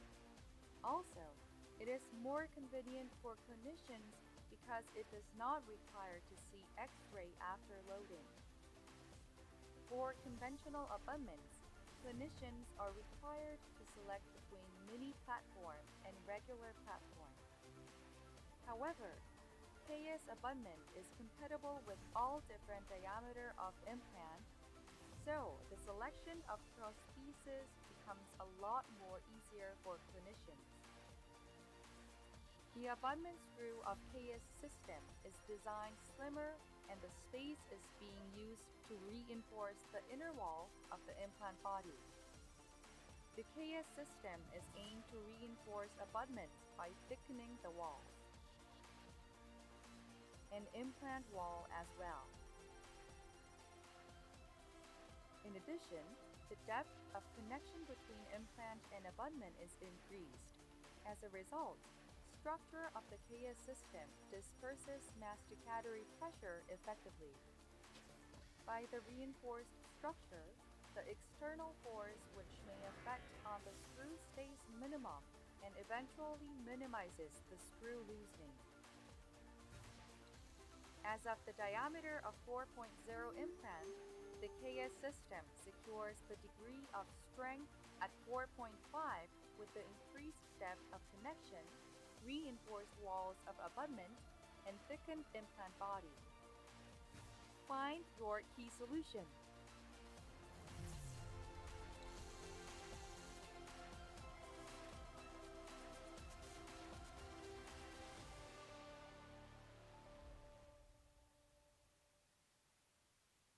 Introducing the Asset Kit for Narrow Alveolar Ridge Split.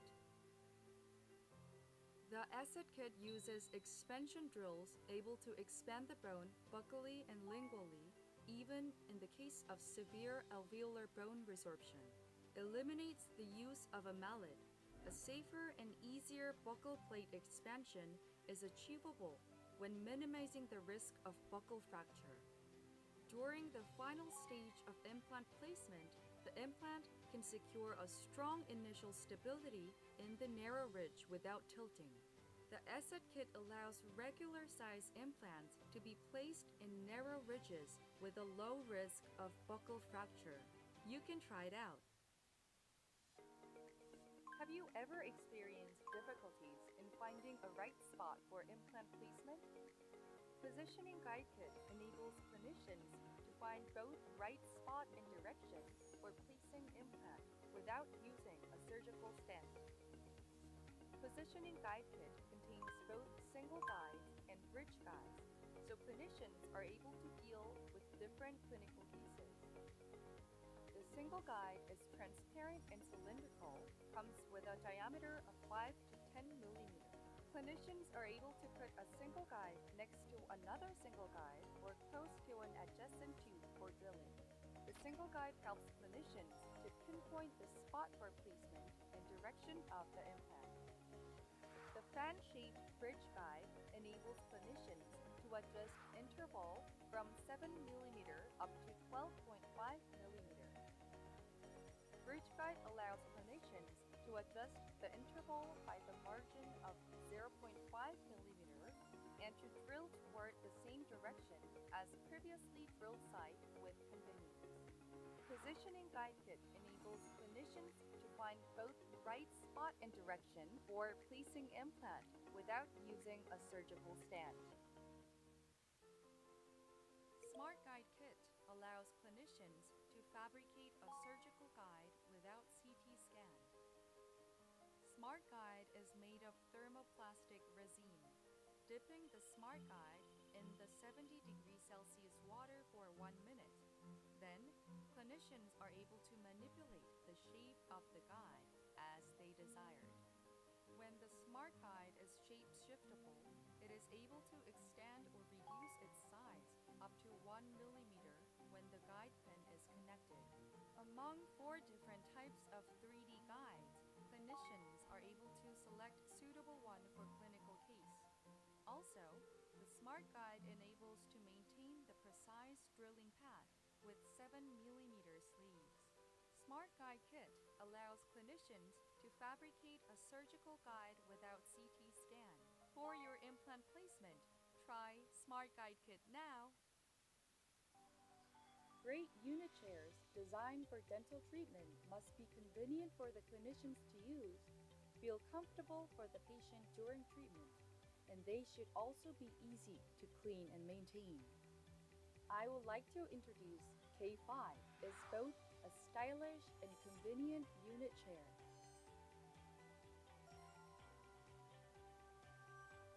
In case the backrest tilts downwards, the leg rest goes up. The tilting function prevents the patients from slipping down.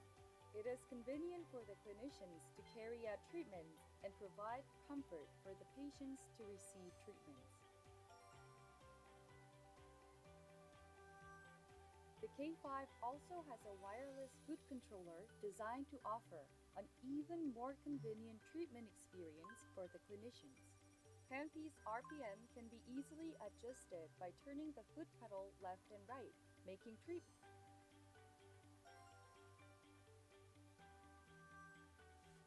The sterile water supply device suppresses formation of bacteria and biofilm in the water line of the unit chair.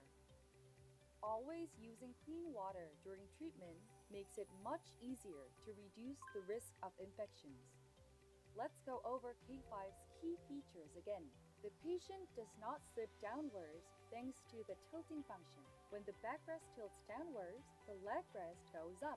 Second, the wireless foot controller makes treatment much more convenient for the clinician. Third, DWCS suppresses bacteria in water line to supply only clean water during treatment. Try the K5, a unit chair designed to add both convenience for the dentist and comfort for the patient.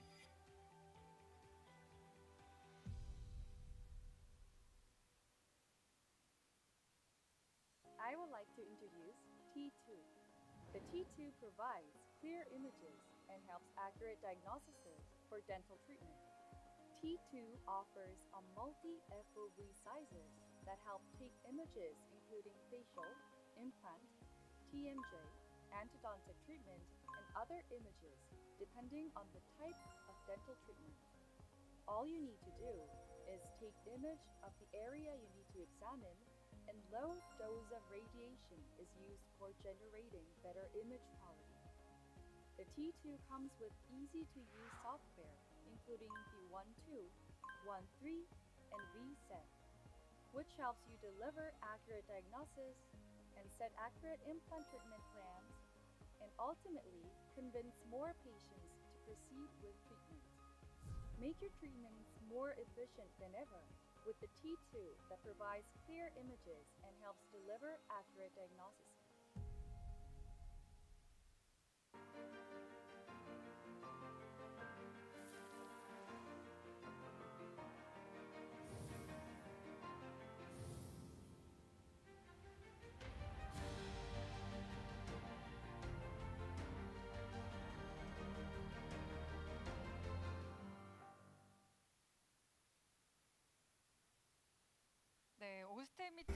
We're about to start the second session of Osstem Meeting 2023. Before we begin, I will provide guideline as to what kind of online event there is. If you check the second event pop up on the dental website, will be displayed. Don't miss it and participate to win your chance at getting coffee coupons. The draw results will be announced after the completion of the second session, and coffee coupons will be sent to you via text message.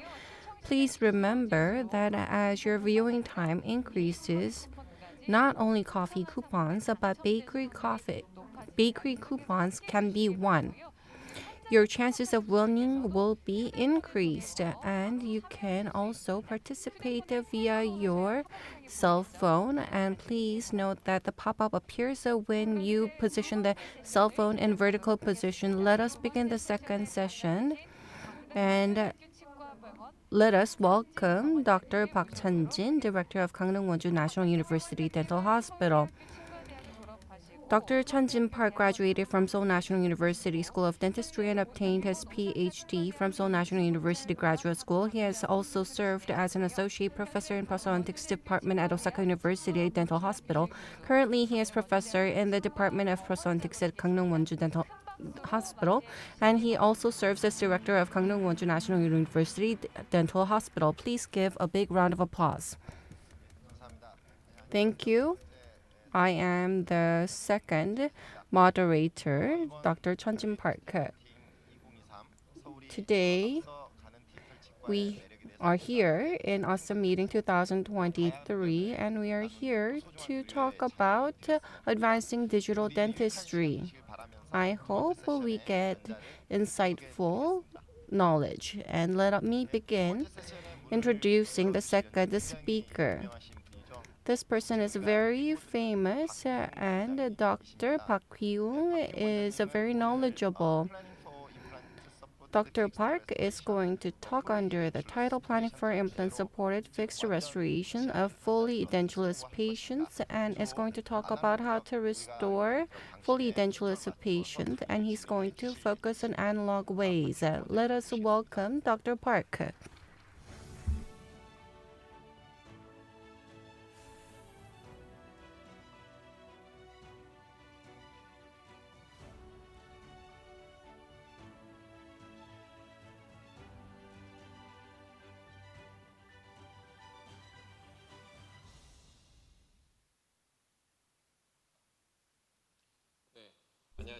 Greetings. I am Dr. Park of Seoul East Dental Clinic. I'm honored to be here in Osstem 2023 meeting. I have studied with Dr. Park, and I'm honored to present with the moderator today with us. When I was a student, I received a lot of help from Dr. Park Chan-Jin, and I was able to complete my education, so I really feel appreciative. I would like to express my gratitude to Dr. Park. In this session, I'm going to talk about providing restoration for fully edentulous patients. I'm going to focus on prosthodontic phase. Dr. Bae and I'm going to talk about this topic. I'm going to talk about analog ways.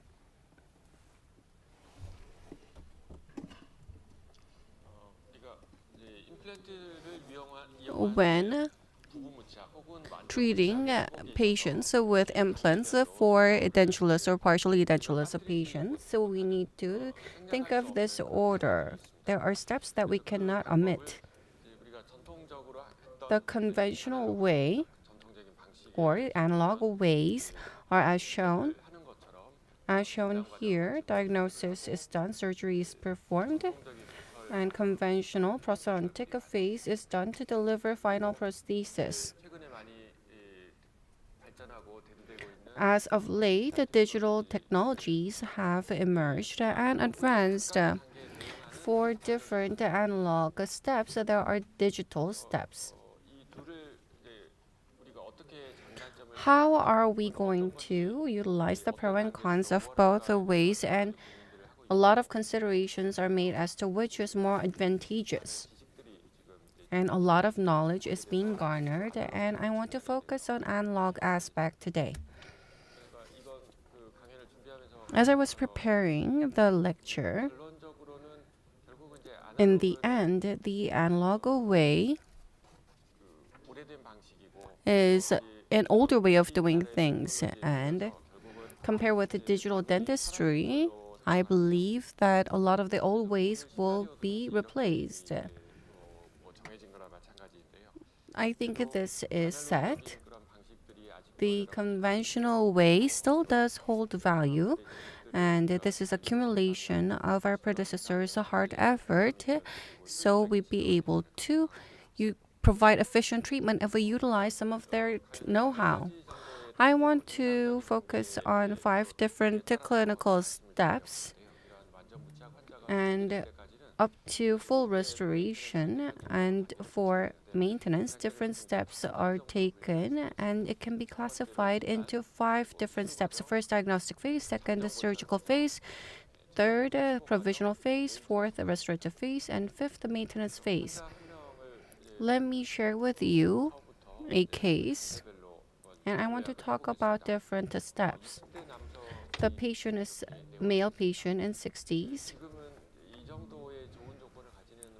There are very few patients with such good conditions. It's unrealistically favorable.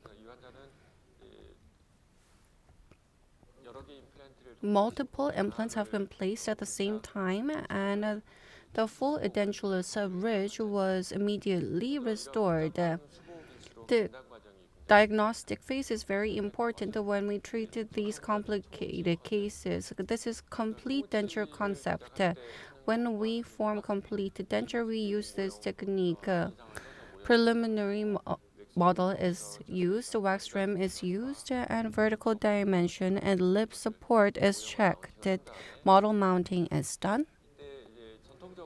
Conventionally, wax denture is made and a denture tooth arrangement is done. Here, I've used a bit of CAD/CAM technology. Digitally, teeth alignment was done and milling was done. Artificial teeth are all connected. The plaster model mounting is done. And to support the gingiva, the flange type of palatal pad was attached. And the different steps will be taken. What is most important is trial denture. And you need to try in and simulate the final denture. And then you make a hole, and you can use it as surgical guide, the analog guide, or after placement, you can change it to use it for immediate restoration. This is before surgery. This is a diagnostic phase. Trial denture is tried in, and as trying is done, just like trying in wax denture, you check vertical dimension and occlusion. Next, this is a surgical phase.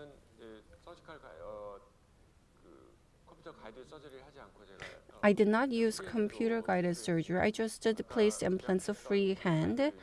The guide was used. I made a hole and placed 7 implants freehand, and guide was used. For resin prosthesis, relining was done, and this was used as temporary denture. Lower was done first. The reason why I do lower first is that setting occlusal dimension and tooth length, we can see it very intuitively, and the overall occlusal table and incisal table can be seen, and you can see it visually very easily. There can be slight deviations, though. Second, following that, the implants in the upper were placed. Flapless implant placement was done. 7 implants were used. And the temporary abutments were connected using resin. cross-arch splinting was done.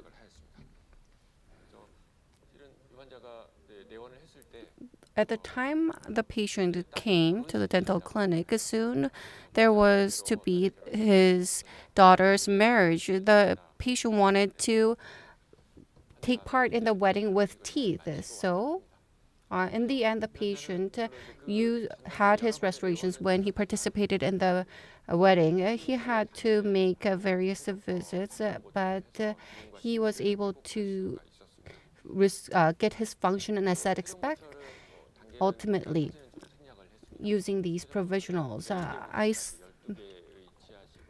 As for final restoration, 12 units were used, and the entire arch was not done at the same time. I tend to segment, and I did the lower 6 anteriors first, and then restored the posterior teeth, and then the upper anterior and lower posterior. The order itself is not very important, but for convenience, you can use a familiar way that is familiar to you. So follow-up is done every 6 months or 1 year to check the integrity between prostheses. After 5 years, it is nicely maintained. In the case of these patients, the overall process, conventional technique were used, and I want to look at the 5 different steps deeper. As is the title, I really think diagnostic phase is important.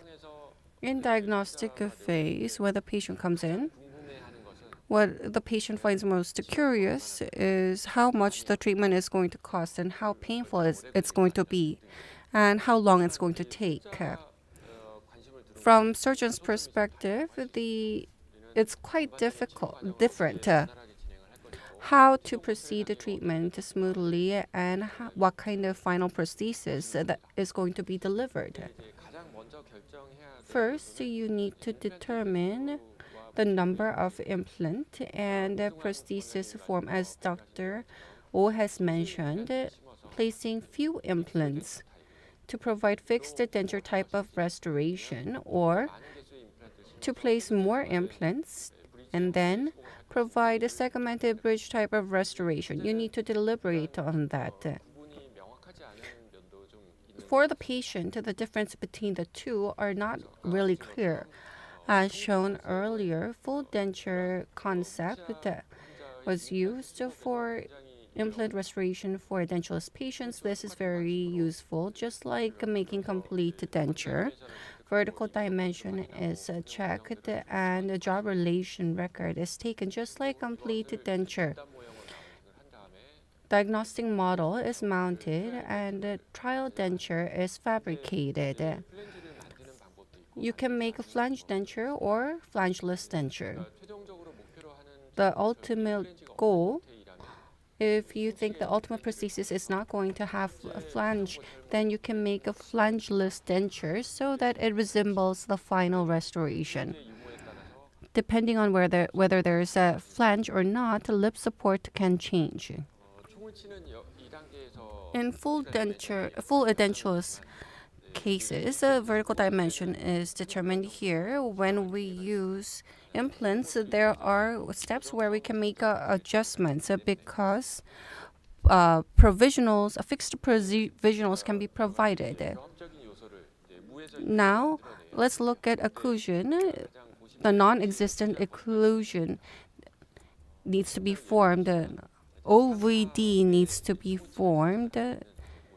The patient is in her 80s, very old. As a dentist, you'd be able to see that there's vertical dimension issue. And when you look at the patient's profile, the mouth corner is folded and it looks tense. And the mentum looks tense. The patient is very gentle, but she looks very angry. New wax denture was fabricated. The vertical dimension was increased by 10 millimeters.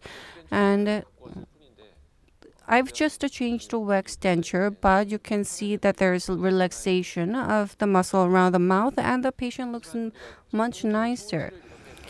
Vertical dimension, if you increase it significantly, then for complete denture, position can be an issue. In the lower, the patient received 4 implants and fixed prosthesis was going to be provided. So I increased the VD more.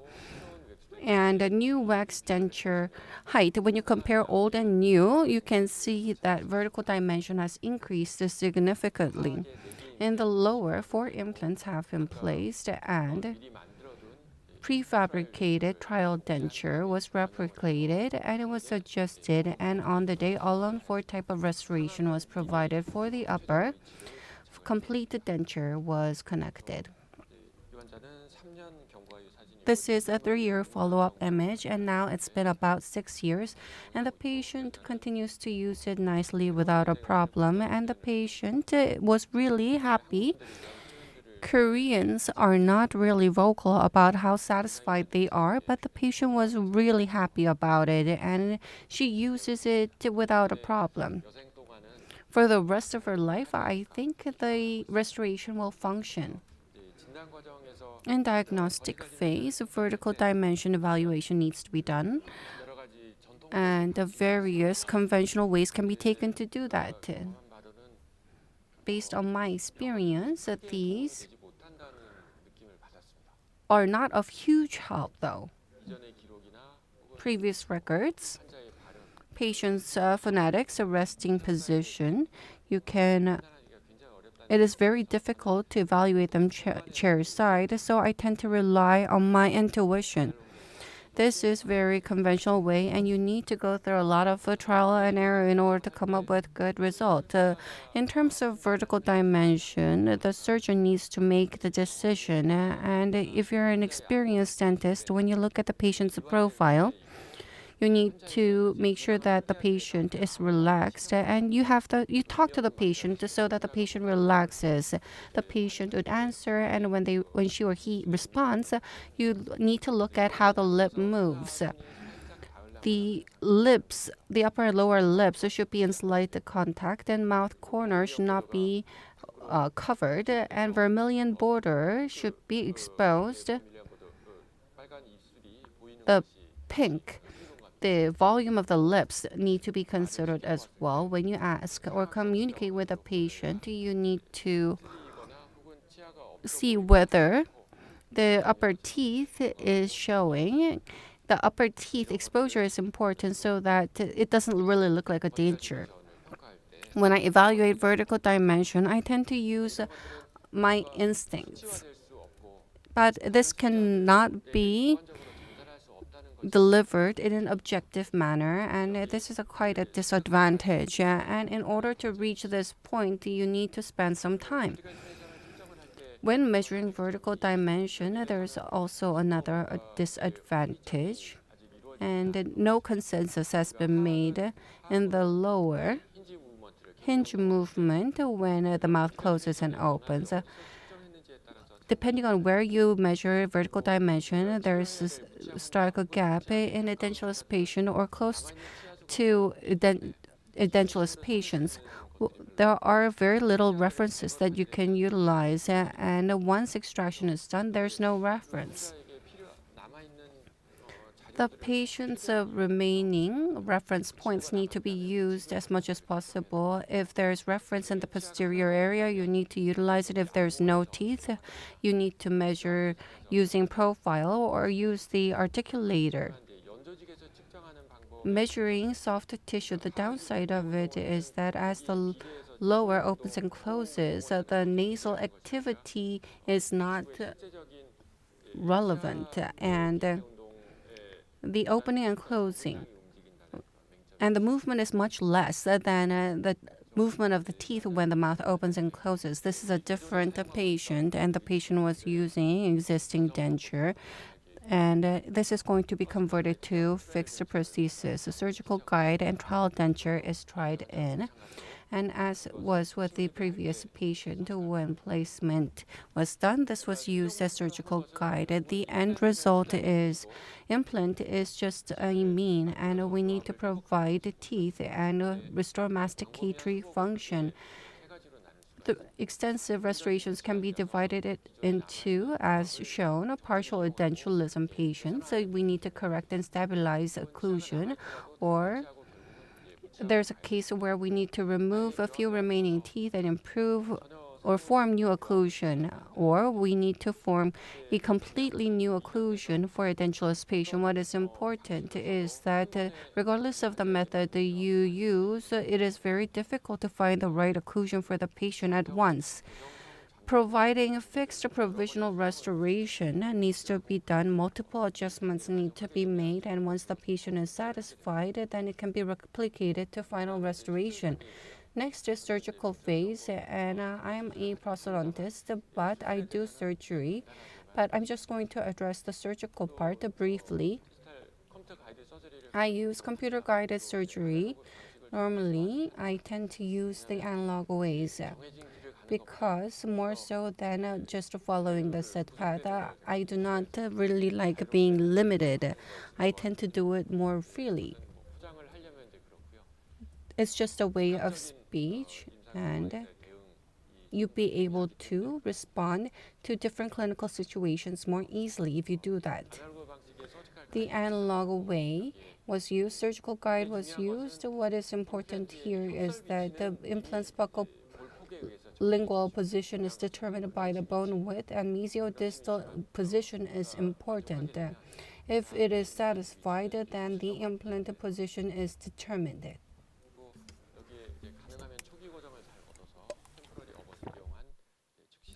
Primary stability needs to be gained, and the provisional is provided. When you do computer-guided surgery, flapless guide placement can be considered a huge advantage, but whether or not flap is opened is just a supplementary factor. Bone profile on CT, you can see it, so you do not need to open flap, but computer-guided surgeries, the goal is not to do computer-guided surgery. The ultimate goal should be to place the implant in ideal position. When you do guided surgery, in unfavorable conditions, I tend to open flap. In the posterior areas, 6 implants were placed and immediate restoration was provided. The anterior area needs extraction, but staged approach was chosen. The anterior area were used as reference for occlusion, and the implant restorations were provided for the anterior area as well. Next is provisional phase. This is very important stage as we progress to final restoration. Function and aesthetics can be restored very quickly. You can when you restore on the day or a few days later, there are a few ways to provide the temporary provisional. If it is not extensive, you can use stock abutment and use a temporary shell and do relining. Second, you can use a temporary abutment when you cannot use a stock abutment, and also attach resin temporary that has been prefabricated can be attached using resin. This is not really recommendable because it's going to take a lot of time chairside, and it's quite unfeasible in many cases. So if possible, rather than doing it on the same day, you need to take impression and do it a couple days later. If you do it within 1 week, it can be considered immediate loading. You can take impression, implant level, and fabricate it at the lab. Sending it to the lab for you, then the burden on the part of the surgeon can be reduced. If the placement position is favorable, you can use stock abutment and take impression. And the period up to custom abutment delivery can be reduced. If you do computer-guided surgery, prefabricated abutment and provisional restoration can be provided. You can provide it on the day. This is a similar case. 7 implants were placed and flangeless temporary provisional was provided. 7 implants were placed, but implant placed in the posterior area, primary stability was weak, so this was not used for provisional restoration, and 5 implants, only up to the second molar restoration was provided. And I've talked about how trial and error occurred as you find occlusion, and these provisionals serve a great role during the healing phase. Final provisional restorations are not failed, and they need to withstand at least 2 or 3 months of time. CAD-CAM was used, guided surgery was used here, and the span was quite extensive. In the case of immediate restoration for anterior area, you need to reinforce using wire, or else, as it functions, the provisional restorations can fail or fracture, leading to early failure of the implant. You need to reinforce a wire or use frame. Next, I'm going to talk about literature that compares the conventional and digital technologies. Computer-guided surgery or digital technology, if you use them, surgical time and prosthodontic time is reduced. However, below the scene, significant time and effort needs to be invested, and such effort, dentist effort as well as lab technicians' effort is required.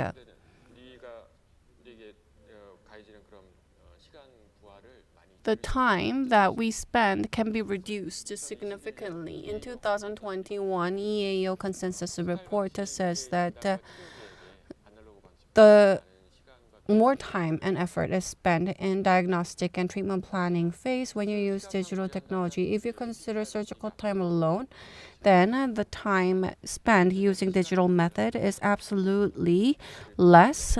But in the overall process, it is difficult to say which is better. When we use digital technology, we need to look at the overall process, and other staff can help. So effort and time and effort on the part of dentist can be reduced significantly. And now moving on to the final restoration. There are analog ways you can take impression directly and pour a model. Wax pattern can be formed, or cast can be done to provide final restoration. This is pure digital method. Model is not made. You just take a digital impression and provide the final restoration. You realize everything within oral cavity. I tried to intermix the 2 different ways. What I use is, rather than using digital scans, I prefer conventional impression, and I digitalize the lab process. The gypsum dye is scanned, and then CAD pattern is used, and it is tried in. I've talked about occlusion in the case of edentulous patients or with patients with little occlusion. In order to restore function and aesthetics, that you need to go through many trial and error phase. Good occlusion cannot be achieved at once, so you need to divide into different steps. You need to provide first provisional and second provisional, and then the final restoration is made replicating the provisional. You can use a scan and merging to provide a restoration, and the provisional restoration for immediate loading. If it is all right for the patient, I connect it to cast dye, and I use it for bite support. This main model is mounting, and custom abutment and second provisional is fabricated. The areas that were lacking in the first provisional are compensated for, and provisional restoration is tried in and connected, and second provisional have been delivered. Impression for the final prosthesis, the conventional impression is taken. Occlusion and form of second provisional in order to translate it into final restoration. Cast mounting is used, bite record is used, impression is taken, or scanning is done to fabricate the final prosthesis. It's not exactly the same, but through time and error, the patient's oral cavity and or occlusion is restored. But still, occlusal adjustment may be necessary. This is after osseointegration and final restoration was delivered. Next is maintenance phase. As for this patient, this was a previously shared case. It's been 5 years post-op and the implants are functioning. Edentulous patients or close to edentulous patients, when we provide an implant, their systemic health has improved and they feel very happy about their restoration. And as a dentist, that makes you really happy and it's really fulfilling. I want to summarize, and I've talked about different advantages of conventional way. If you think about it, the surgical process, if it is complicated, then conventional way may have more advantages. Also, if alveolar ridge resorption is very severe in the lower, there can be issues with adapting surgical guide. Therefore, you just use it as reference, and doing freehand surgery may be better in certain cases. Occlusion-wise, if there's need for big occlusal change, analog knowledge may be more necessary, and in the case of complicated prosthodontic case, then conventional way may come in handy. To summarize, restoring edentulous patient, regardless of the way we choose, you need to utilize different advantages of different methods in order to benefit the patient. The dentist needs to understand fully about conventional and digital ways and need to select the different methods selectively. Rather than relying heavily on certain method or tool, you need to improve your know-how and clinical experience. Thank you for listening.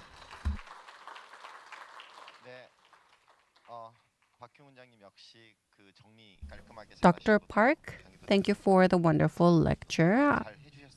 Your lecture is really brilliant whenever I listen. The Q&A session will take place after Dr. Park's lecture. Thank you. Please give a warm round of applause.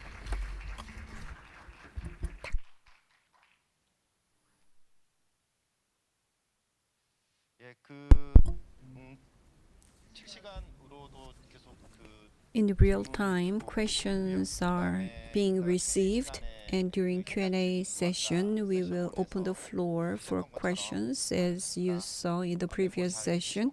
Please remember that, and we will have a Q&A session after the next presentation. Dr. Bae, are you ready?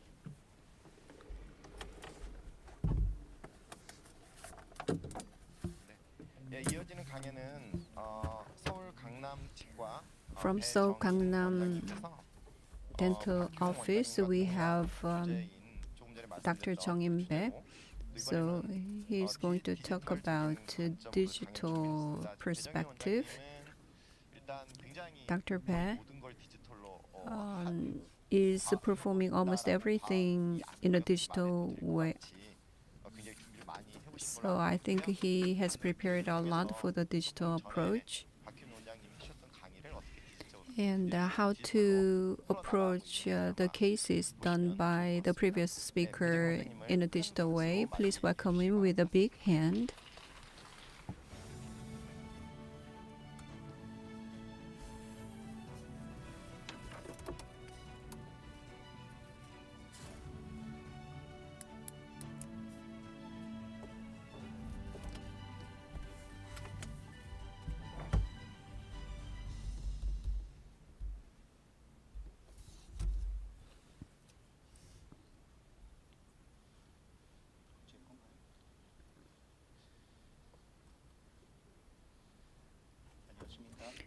Good morning. My name is Dr. Jeong-In Baek. Thank you very much for inviting me to this Osstem meeting, and it is my honor to be able to be with Dr. Hwee-Woong Park and Chang-Joo Park. Digital is my title, but this is my title because I pursue rational treatment. So input, process, output is the process of all computer. Digital dentistry is the same. Data is acquired and processed, generating the output. Acquisition, process, and the output. CAD/CAM has the process of scanning, designing, and manufacturing. And analog dentistry has the same logic, but in the digital world, the physical limitations is disappearing, so clinical access has become better. Patient data is acquired, and prosthetic designing and manufacturing has become easy. So frequent scanning can be done with CAD. The prosthesis can be simulated, and provisional can be tried in, and feedback can be obtained. There's no physical limitations. Data can be collected and merged. It is easy to merge the data like big data. With the accumulation of data, new information can emerge and can be utilized in the treatment planning and treatment. So the layering is the information accumulation. Land registration map shows the attributes of road, railway, gas line. And you can view them by road, railway, gas line, and by time. And the CAD, it is the same. Not only scan, CT, facial scan, and motions can also be used. The motion is rather limited at this point. So digital has these advantages. So prosthesis simulation, try-in, and feedback can utilize the digital dentistry, and accumulated information can be utilized. Especially this is a foundation for very complicated case like Edentulous case. Difficulties of treating Edentulous patients. There's nothing in the mouth. There's no reference for teeth arrangement, and there's no reference for implant positions. So intraoral, extraoral measurement points are referenced, and jaw relation is set, and wax ring is used to arrange teeth. And if there is a satisfactory old denture, it can become a good reference. If such full denture is absent, we need to determine the positions of placement in the operation theater, but it is not easy. If the teeth and alveolar ridge is displayed quite severely, so it is very important to check the arrangement in the oral situation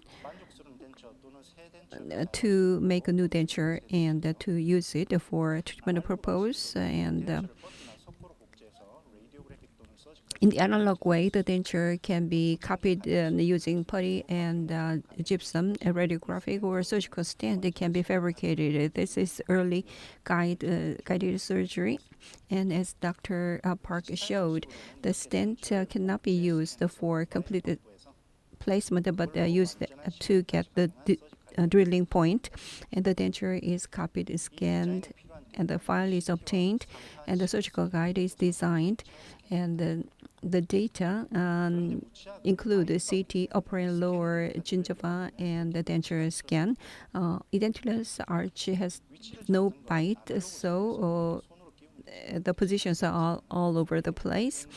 And then in the analog way, we can just mount, but in the digital way, we need to get the 3 common points to get the alignment, which is the positioning in the real world, and it is called aligning in the virtual world. So the form digital data need to be positioned. When you superimpose a land registration map, each coordinates should be aligned. In complete Edentulous arch, 5 scans need to be there. Bite and dentures need to be aligned with 3 points on teeth. The denture, tissue, face, and gingiva should be aligned using the 3 points. So it sounds very difficult, but once you understand it, you can utilize the digital data to use the denture as digital reference. The denture and gingiva need to be scanned, and they need to be aligned. And using those 5 scans, edentulous patient can be treated. CTs need to be aligned, and if there are teeth, the alignment can be done. But edentulous patient is not possible, so we need to use markers. GP stopper and resin are used as markers, and the wax rim and others would have the markers. And then dentures, wax rim with the markers would be mounted, and CTs would be scanned. And GP cone can be bonded, or a small implant can be placed to be used as markers. So like this, scans are aligned, and they should be merged with the CT. So they would look like this. Up to surgical stage, a treatment plan means surgical. It can serve as surgical guide design, and necessary data should be acquired timely, and they need to be aligned. And that is very important when it comes to digital dentistry, which is the advantage of the dentistry, and it is almost impossible to do it in an analog way. Lastly, the surgical guide would be fabricated, but in edentulous arch, it is not possible to accurately position the guide. So dual scan protocol is used. The reference denture is copied with the resin, and the patient is CT with the denture, and the denture alone is scanned. The dual scan. This stemmed from Nobel Guide. A scanner is not used. The denture CT thresholding is used to use it as a scan. In this protocol, special guides need to be fabricated, especially the 2-piece guides. The surgical guide and denture occlusal surface appliance are connected, and they are tried in, and the positioning is obtained using the tightly bitten denture. And the dentures are placed. The bite appliance is used as a positioning reference, and the guide is fixed when anchors are placed. A good idea, but intraoral feeding and bite may have errors. The causes of the errors, it is from CT, not from scan. So the device itself may have errors, and depending on the scanning condition, errors can occur. So depending on the remaining teeth, the occlusal forces can distort the guide, and jaw relation can be inaccurate. So it is questionable whether we use a patient's bite as the reference. Another important problem during drilling, the guide can be mobile, and anchor is recommended to be used, but anchor placement itself can displace the guide. If you look at this case, a bite appliance is used, and implants were actually planned at the center of this ridge, but it is lingually pushed, and there was the bleeding. A bite appliance was used for positioning. Guide positioning and fixation, depending on the ridge form, there's a big problem when it's flat or mobile. If you look at the CT, the mispositioned of the guide was not recognized, and the surgery can result in a fatal mistake, and you'd better not to use the guide at all. In such a cases, as you saw before in the virtual world, the alignment is equivalent to positioning with hand in the real world. The fabricated guide is delivery. The fabricated guide is delivered. So in order to overcome the position problem, I use small implants at the beginning of the treatment. So we can have a consistent positioning of wax rim, diagnostic denture, and surgical guide. And mini implants are used. And I use this kind of implant. I prefer that. Remaining teeth can be used as surgical guide positioning, and they can be extracted after placement. And the reference implants are placed in bone, so they are absolute reference, a consistent positioning for wax rim, denture, and surgical guide. And surgical guide positioning and anchoring displacement can be prevented using this. It can be a very good matching point. And then positioning in the real world and aligning in the virtual world, and their connection can be achieved with a reference implant. A very good tool, but there are disadvantages. Poor ridge shape. In poor ridge shape, it should be used selectively. Treatment planning at the beginning of the procedure is to make implant placement planning, and ultimately surgical guide should be designed. So treatment planning in the Edentulous arch, the number one teeth reference is missing, so digital analog cannot resolve the problem fundamentally. Number 2 and 3, digital guide needs to be used, and problems can occur. So the reference implants number 1, 2, 3 would be helpful in solving problems. So the guide system which can address these 3 can facilitate accurate positioning of implants. So then that is all done before operation. So based on the planning, overall workflow of implant treatment for edentulous jaw. So workflow. And first, I use 2 trios, and motor scanner and the facial scanner. I do not really use motor scanner. CAD software is a dental system complete of 3 shape and the implant studio, and 3D printers and dry milling machines that I use. And if you look at the lab work, in the full mouth planning stage, a 3D printer and the milling machines, compared to those, this can play a bigger role. If you have a scanner and printer, you can do what I usually do. The software is important too. Overall workflow is based on these 8 steps. As Dr. Park suggested, this is consistent with the 5-step process. The prosthetic process and the difficulties, how can they be interpreted and implemented digitally? In step 1, the reference should be made when there's no old denture, and a lot of implants will be placed in a bridge, and a bridge will be used. Initial scan should be obtained. There's no bite, so it is not possible to align upper and lower jaws. So recording base and wax rim can be fabricated. Wax rim is tried in, and then gingiva scanning and alignment.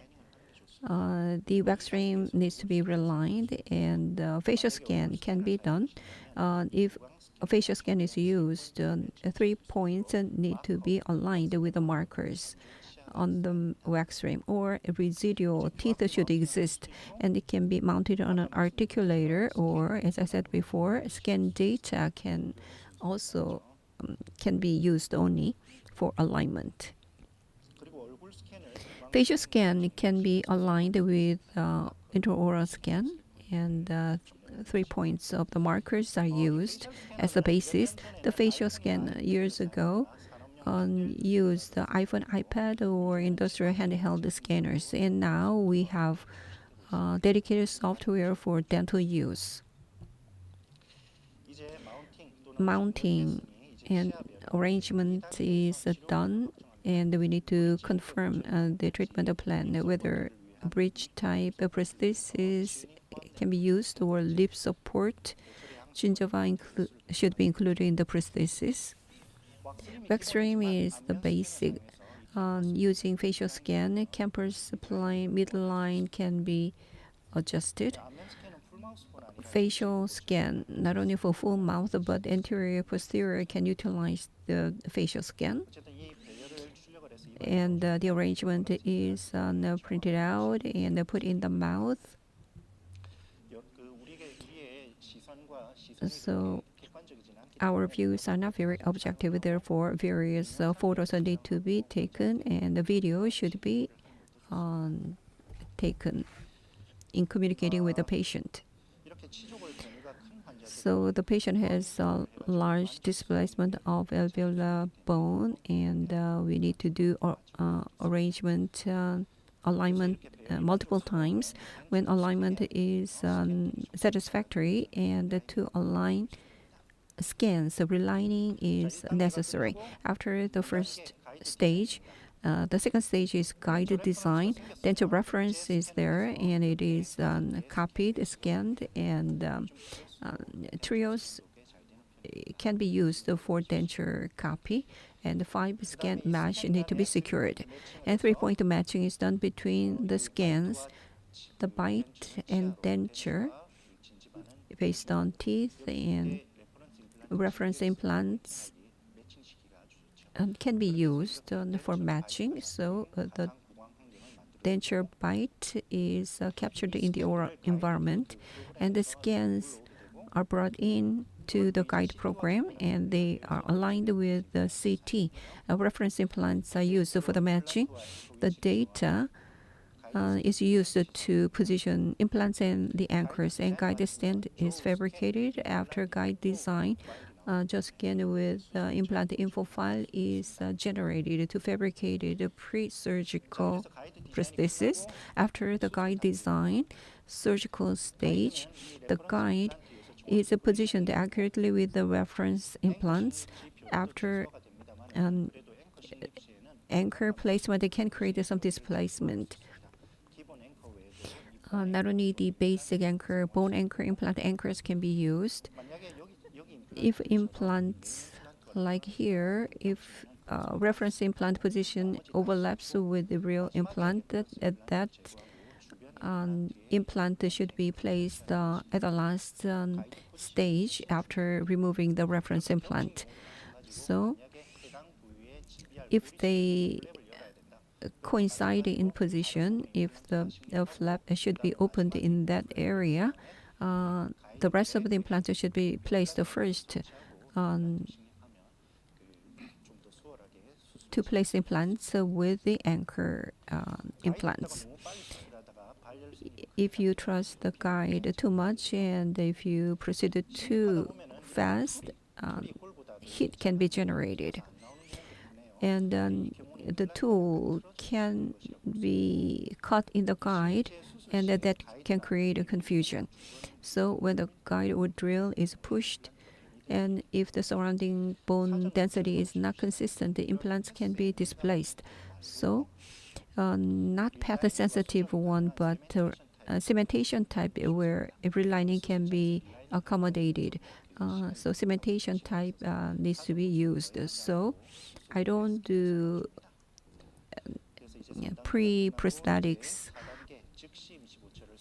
Step 4, immediate provisional scanning. All implants need to be made into splinting screw type, and external type is preferred. Multi-unit abutments and scan bodies are connected, and the reference implants still remain here. The reference implants are included in the scan when we scan upper and lower jaws. right after surgery, scan cannot work perfectly, so the bite material can be used to do the scanning. Right now, the bite cannot be taken. In the past, the denture was cut to take bites. It is not a very sophisticated way. After the scanning, reference implants are removed. Scanning has been done and the lab work is fabricated. Bite scan was not taken. Existing wax rim denture guided design utilized the scans and they are aligned. So on the right hand side, this is scan right after surgery. So 3-point matching can be made. If anchor implants remain, they can be used for matching. And the ruge is used for matching as a reference was removed.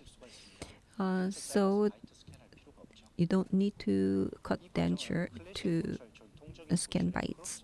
This is similar to cross-mounting of a classical prosthesis.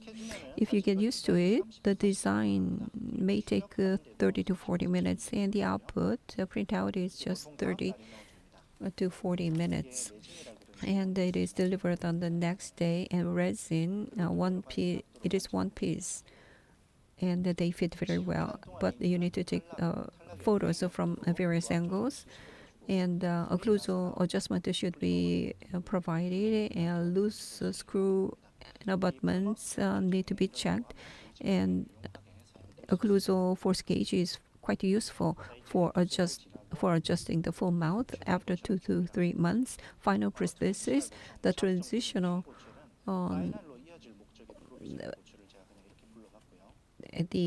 prosthesis is the provisional that will lead to the final.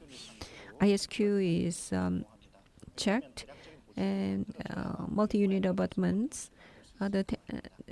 Multi-unit abutments is a desirable form of the temporary. And the temporary prosthesis is segmented into 2 areas, anterior and posterior.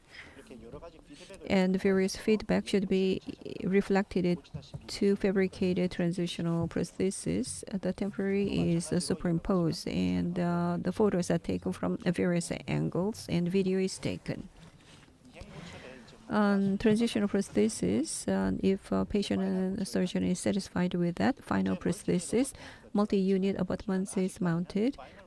For final prosthesis, I usually use general custom abutments, but multi-unit abutments can be used as final. But then prosthesis can be simplified, and that is what I look forward to in the future. Skin bodies are connected and scanned, and the bite is using the transitional prosthesis. And the final abutments are fabricated, and the provisional or temporary prosthesis is made on top of it. And abutments are separately scanned to use it later, or the abutments, the original STL file needs to be kept.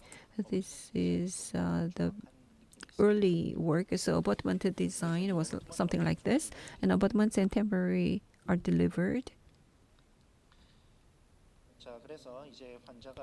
So the patient adjust to it and give us feedback, and screw is retightened 2 to 3 more times over 2 to 4 weeks, and abutment level scanning is done. I do anterior region first, followed by posterior in scanning. So in early treatment phase, data needs to be collected to minimize uncertainty. In the final prosthesis stage, we need to make the range smaller for better handling. So the abutment level scanning, the margin may not appear very well, but if you can use the scanned abutment, you can put it in. It is called a double scan, so it will result in more clear abutment margin. So temporaries can be superimposed and the anterior final prosthesis delivered. The patient wanted a gingiva at first, but it was considered very uncomfortable. So we made it like this. In the same way, the posterior scanning was done in double scanning. With the double scanning, final zirconia bridge was fabricated and delivered. So here there's a slight gap, but recall check by adjusting the occlusion, and all the steps are over. 8-step process. It looks complicated, but I explained it very well, so you understand it, right?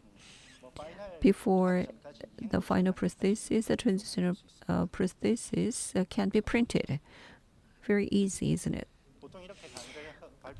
So after presentation like this, people ask how long does it take before surgery, and it usually takes 1 to 2 weeks, including diagnosis.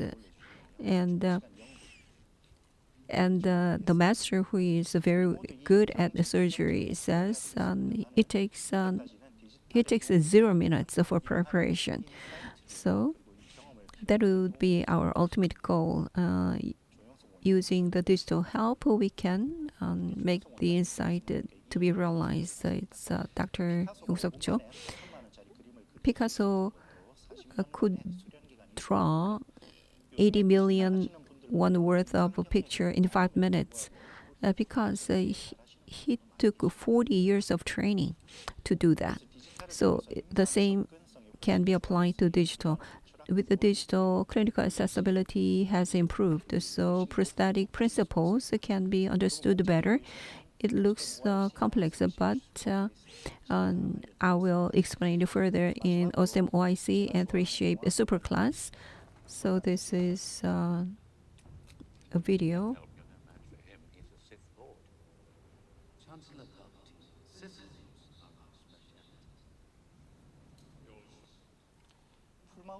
Full mouth patient comes and I welcome them because I love the case. So I hope you enjoy the case. This concludes my presentation. Thank you for your attention.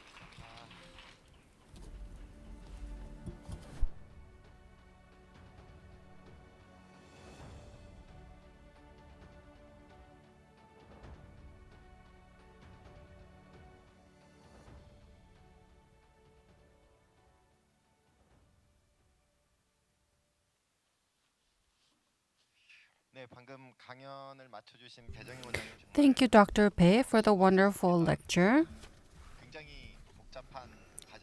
The process looks very complicated, but you've organized it very nicely. You need to have interest in it to really understand it. Thank you for your hard effort. And Dr. Park is also here with us. And now we will begin the Q&A session. Among the questions, there are so many questions.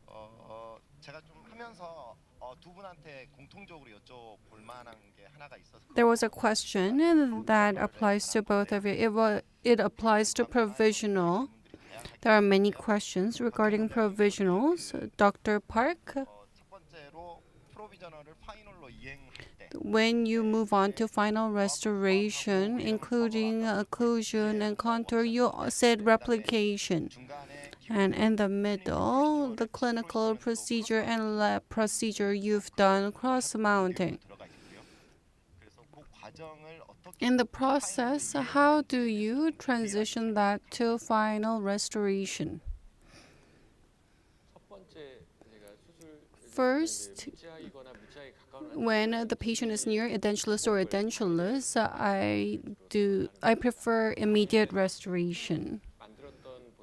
The prosthesis made on the day, after osseointegration, this is adjusted. You adjust occlusion and contour, and you remove the prosthesis, and implant level impression is taken. After a few days, once model is complete, you have the patient come in again. And in patient's oral cavity, the provisional prosthesis wash bite is taken. You remove it and the model mounting is done. Implant level mounting. Model is mounted and the primary prosthesis is adapted to that. The impression is taken to replicate it, or abutment level, you do digital process. Scanning is done. It's a type of double scan and you reference it. And second, provisional and custom abutments are fabricated. Once this is provided to the patient, I tend to segment the prosthesis. With posterior prosthesis, I restore the anterior region, and like a stepping stone, I do the treatment as shown. When you need to split the prosthesis, the main model, implant level impression is taken, and the model is made ahead. Analog way is used, dye is made, and you wash the temporary provisional and the stone model abutment is connected. And second, temporary restoration is provided to the patient. You need to make final restoration with the mounting. Scan with the temporary scanning is done. And this is used for contour of the prosthesis. There are many questions related to the topic. I think you've addressed it. The procedure that you have is that, and in the end, the patient, if immediate treatment has been provided, regardless of whether it's stuck or temporary, and then you make CAD-CAM, use CAD-CAM to fabricate abutment again. Yes, it differs from patient. In the case of lower stuck abutment, is not adjusted in a lot of cases. In that case, abutment is not replaced, and from the first provisional, I move on to final prosthesis. If customization is required, then mounting is required twice. And it may, in the same patient, there are mixed cases. In terms of contour, this was addressed slightly. This is a replicated, you adjust it, and using the replication of temporary, this is utilized. Dr. Pei, would you like to add on this? This was addressed in your topic, so can you add? Abutment of CAD-CAM, you said you have the patient wear it for 2 weeks, and because implant is internal type, because of sinking down, the tightening is done again, you said. And in that context, the patient's CAD-CAM abutment, when you take impression, the margin becomes an issue, and you have mentioned that you do double scan, and with the original data, because you know the contour, you said that contour can be adjusted.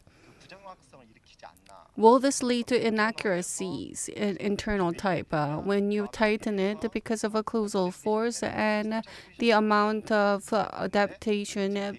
Three-dimensionally, there are changes, and I think there may be deviations three-dimensionally. How can it be saved? Is that cement compensated with cemented space based on your experience? So will this be an issue? Okay, I forgot the question while listening to you. The abutment alignment, you mean the change of abutment form? The exterior form is determined. When the file is brought in, the CAD-CAM margin is clear. But as you showed before, in the procedure, you use internal implants, and temporary is sinking, and that is tightened again. So there will be a change in the three-dimensional space. I understand the question. So You may think it's funny that I mention about the sinking down. When I say scanning, the abutment is scanned, not the oral environment where the abutment is scanned. The abutment, after it is positioned in the oral environment, the abutment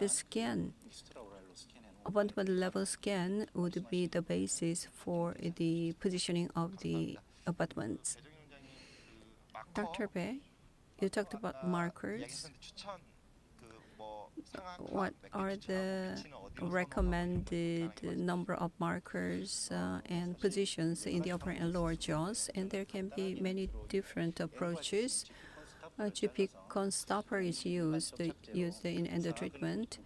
So in the palatal, in the upper jaw, and 4 or 5 markers are used. Sometimes some of them fall off, and during CT scanning, some can fall off. So 3 points is the standard, but 4 or 5 can be used. And in the mandible, we can 4 or 5 markers. So that's for your reference. Dr. Park? In terms of VD, there are a couple of questions. Is there a tip as to do it easily? You've talked about evaluation. There are many factors, and some find it quite difficult. Is there a know-how on this end? I've mentioned it in the lecture. Providing objective numbers, it's quite difficult. I do it intuitively. Corner of the mouth, I see whether this is covered, if there's a fold, if there is inflammation.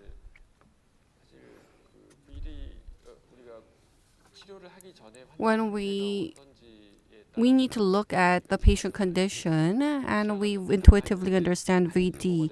If there's a lot of attrition or collapse, deep bite, then VD needs to be increased.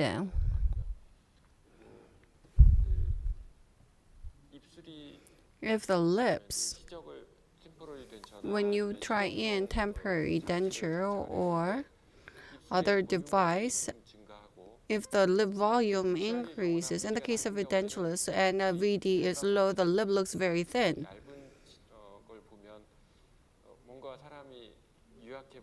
Then the person looks weak and unhealthy and very weak.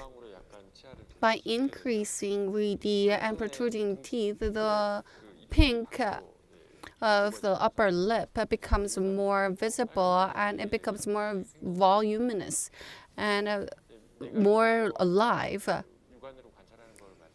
So I've talked about visual inspection. Mouth corner and lips can be referenced. This is quite intuitive and subjective, so you need to garner more experience as you treat more patients. Understood. Dr. Bae, ultimately, when you position the stent for the guided surgery, you prefer the temporary implants, and that's what you said during the lecture. And if you do not use the temporary implants, in order to do accurate positioning, what did you do? If you don't use the temporary implants, the stent positioning, what technique do you use? If the reach is good, the adaptation doesn't make any difference, and implanted displacement, slight displacement would not matter. But in the past, I did not use two-piece guide. I used hand and tried to apply even pressure, but there was some limitation to that. Dual scan protocol, two-piece guide. actually looks very good, and it looks fitting very well in extraorally, but intraorally, it is not always so. Despite that, some errors cannot be avoidable. So I strongly recommend the approach that I introduced. And let's open the floor for questions. Please raise your hand if you have questions. No? Professor Kim?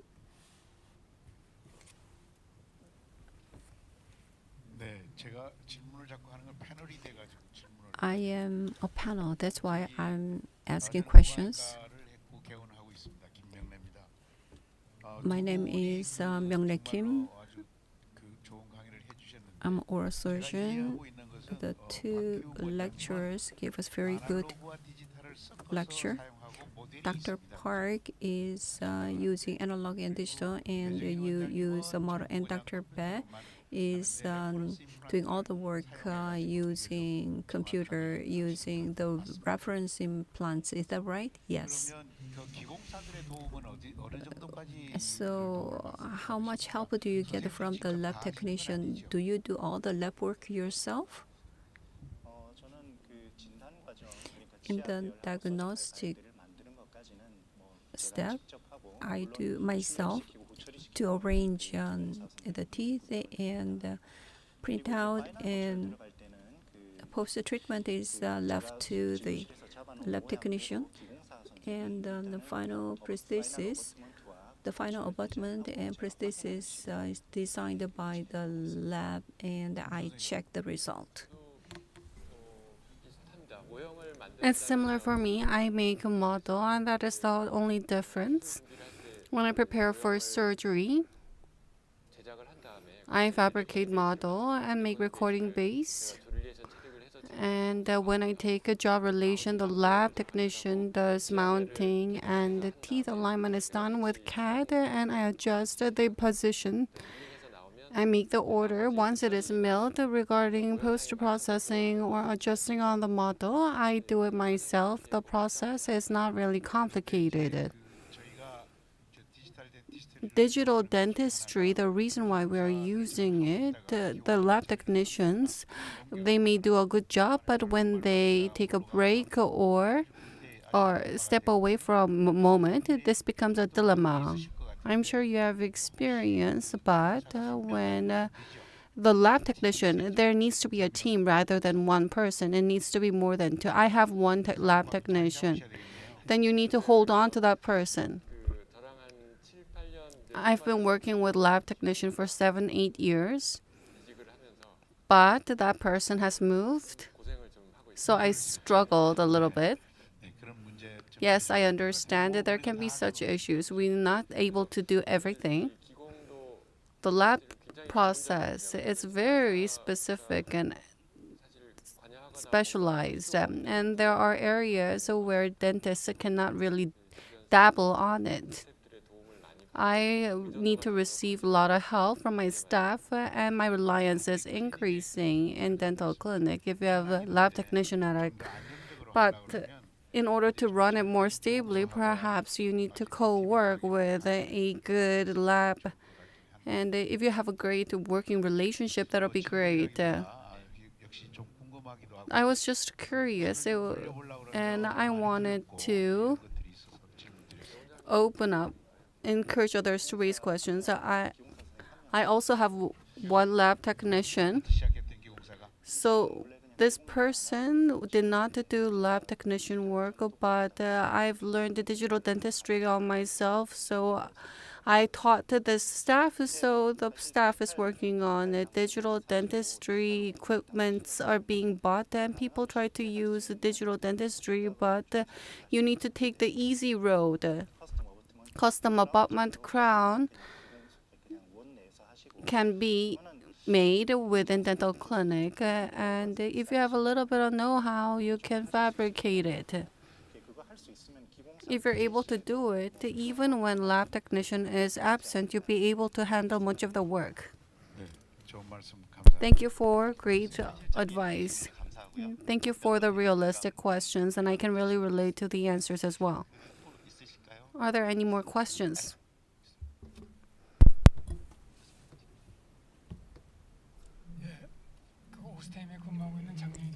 My name is Chang. I'm with Osstem and Dr. Park. In full denture case, the analog way. So this is an area that I'm interested in. Sample among different cases, teeth alignment was done only up to first molar in one of the cases. When fabricating full denture, aligning up to second molar and aligning up to first molar, there are different circumstances. So when you treat open bite, such issues can occur. So I've always been curious about this. And how can I check a vertical dimension?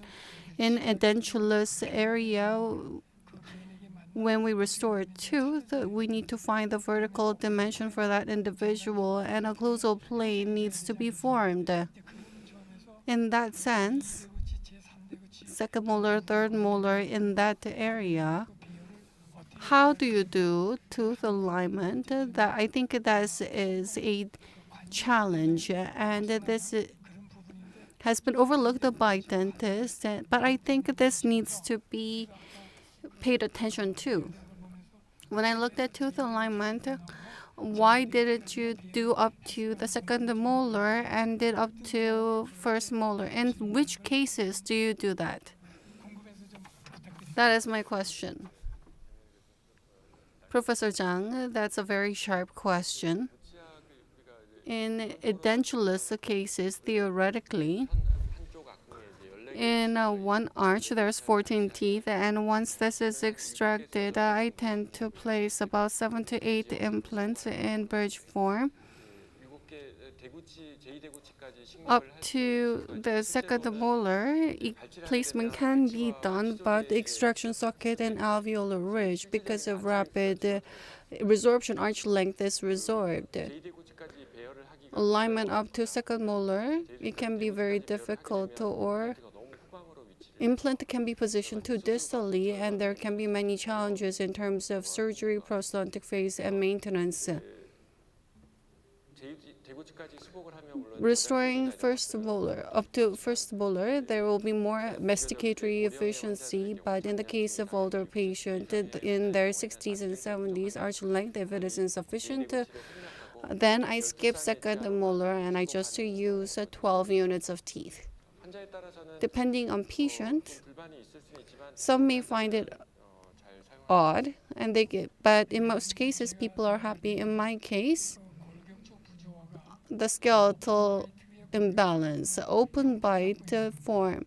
In the case of patients with such environment, the most distal tooth, by reducing the distal tooth, the occlusal plane can be adjusted. In that sense, the skeletal imbalance, we need to look at whether it is a deep bite imbalance or an open bite problem. In the case of patient with long face, open bite tendencies are prevalent. In that case, the most distal tooth number, perhaps you can reduce it, and you need to adjust the occlusion. In full denture, do you also consider that?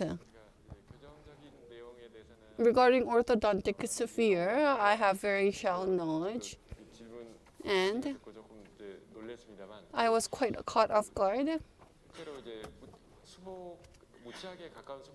So in the case of restoring a fully edentulous case, teeth are all extracted, and the patient's occlusion or skeletal situation is difficult to determine, and I didn't really think about that, so I'll pay attention to that area and study further. Thank you.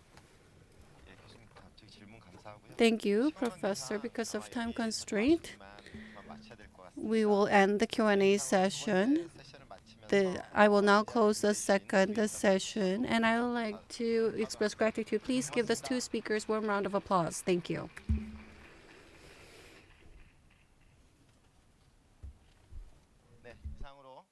세션을 모두 마치도록 하겠습니다. 고맙습니다. I will close the second session. Thank you. 네. 좌작으로 수고해 주신 박창진 병원장님께 다시 한번 큰 박수 Big hand 부탁드립니다. to the moderator, Dr. Chang-Joo Park. 네, 그럼 지금부터는 많은 분들이 기다리셨던 Now 로그인 it's 시청 이벤트를 진행해 the 보도록 하겠습니다. login 이번에는요, 300분께는 event. 300 people will get coffee coupon and 200 people will get sweet dessert. Let's choose the winners of the lucky draw.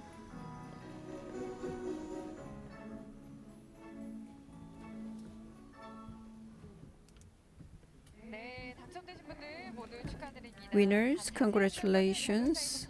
Then outside the bulletin board can be used to check the details, and coffee coupons will be sent as text messages.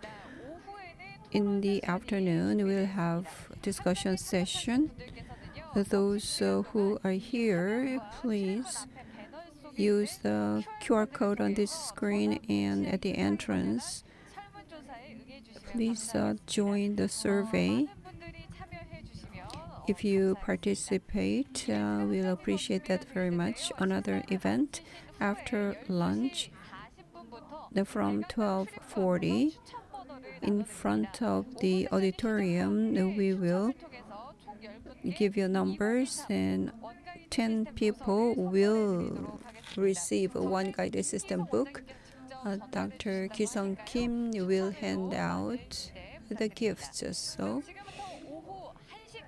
we'll have lunch until 1 p.m. Enjoy your lunch and look around the building.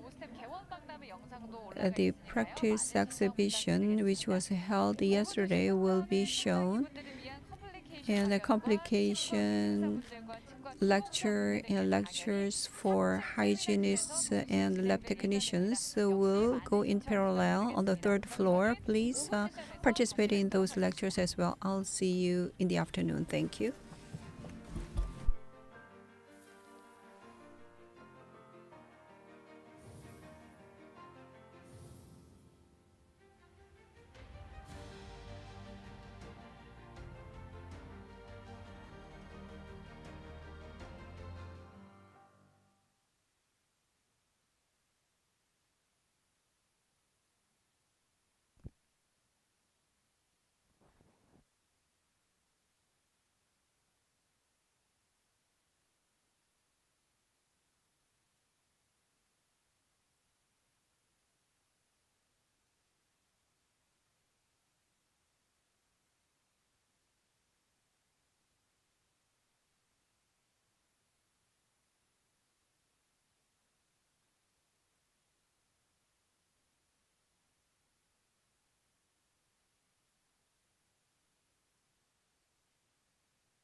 Introducing Scan Body. The Scan Body is a simple and easy way to take digital impressions of implants.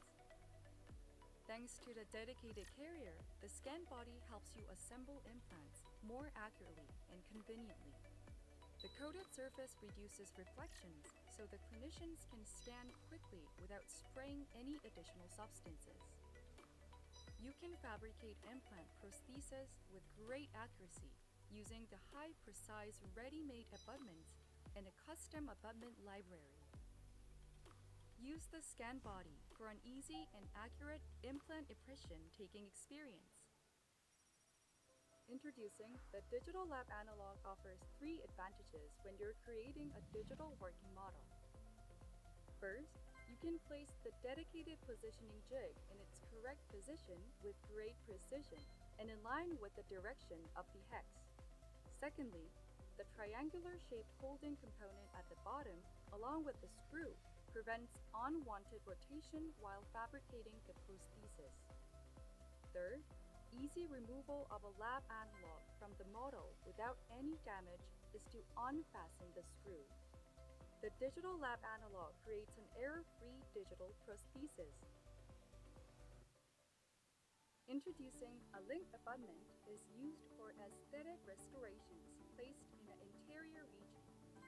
The crown component of a link abutment is made using zirconia, which helps produce a natural-looking crown shade and obtains the appropriate cervical color.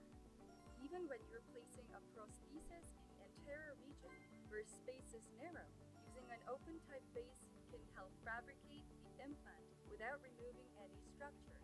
The link abutment lineup features products that can facilitate different heights and gingival thickness requirements.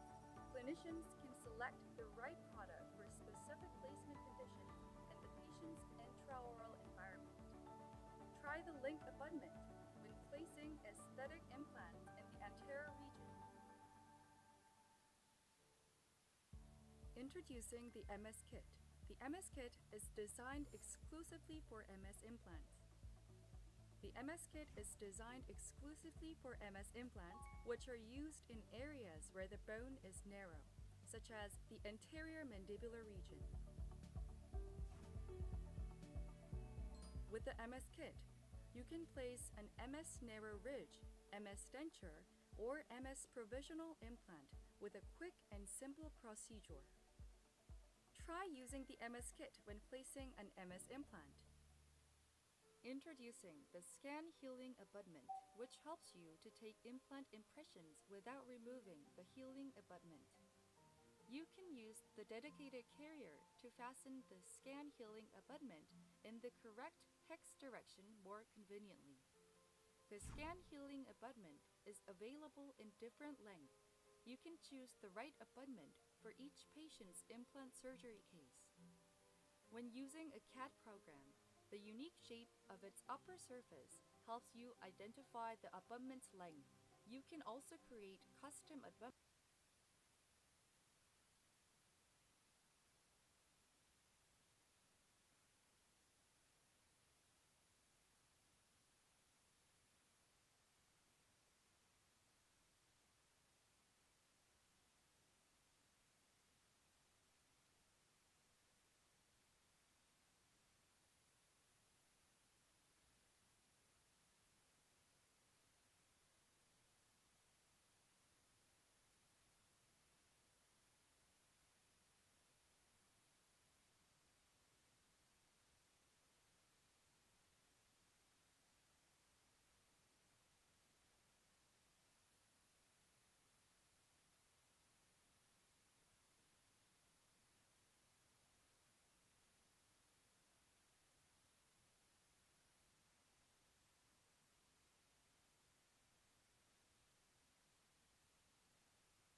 Edentulous case. Using a multi-scan body, the surgeon can select from a dedicated library to 2 digital scanning options, TI base, long or short. To ensure a proper fit and eliminate any possible errors, the prosthesis must be seated in the mouth before being cemented onto the TI base. Try our simple and accurate TS Multi-TI base. Introducing Magic Align, a digital clear aligner.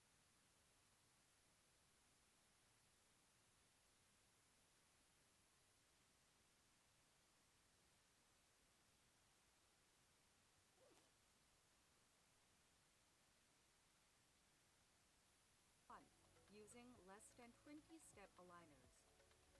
And maximum 4 mm of space case can be corrected within about 5 months using less than 10-step aligners.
Line is trimmed based on the patient's unique gingival line without covering the gums, so the patient can put on easily and accurately at once.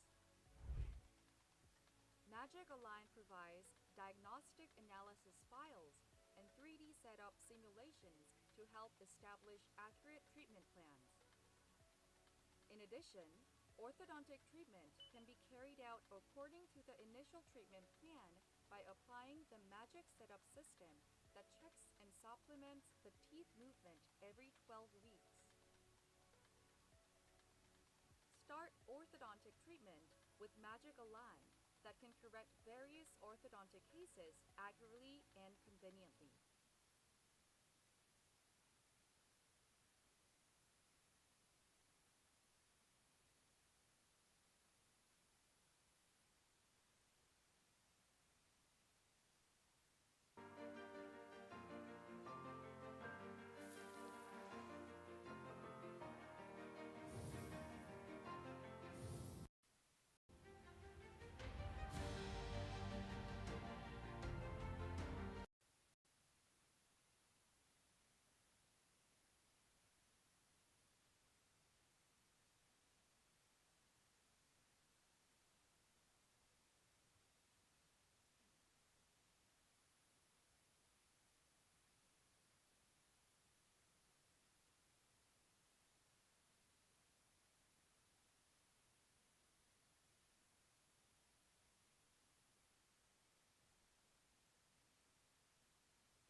커피 쿠폰과 디저트 세트 쿠폰을 드리는데요. 매 세션이 시작되기 전에 대놀 사이트에서 On the dental site, for 3 minutes, you'll be able to see the pop-up screen. Please click on it. Those on site, you can participate using your cell phone. Go to the dental site and try your chances. If you're participating with your mobile phone, you need to set your mobile phone on vertical orientation. The pop-up screen is displayed on dental site, and you'll be able to win your chances at getting coffee coupons and bakery goods. The winners will be announced after each session, and texts will be sent. Finally, those of you staying with us until the end online, Galaxy S23, Galaxy Watch Pro, Osstem Mobile Cart can be won, so I hope you stay tuned. There are presents for those offline. In the Q&A session, the questions, once they're raised online and offline, Wapic dental tooth can be won. This gift can be delivered right away for offline audience, and for online question raisers will be reached out separately. Afternoon session will be begun. CEO Omtaegon of Osstem Implant will open afternoon session. Mr. Please come to the stage. Please welcome him with warm round of applause.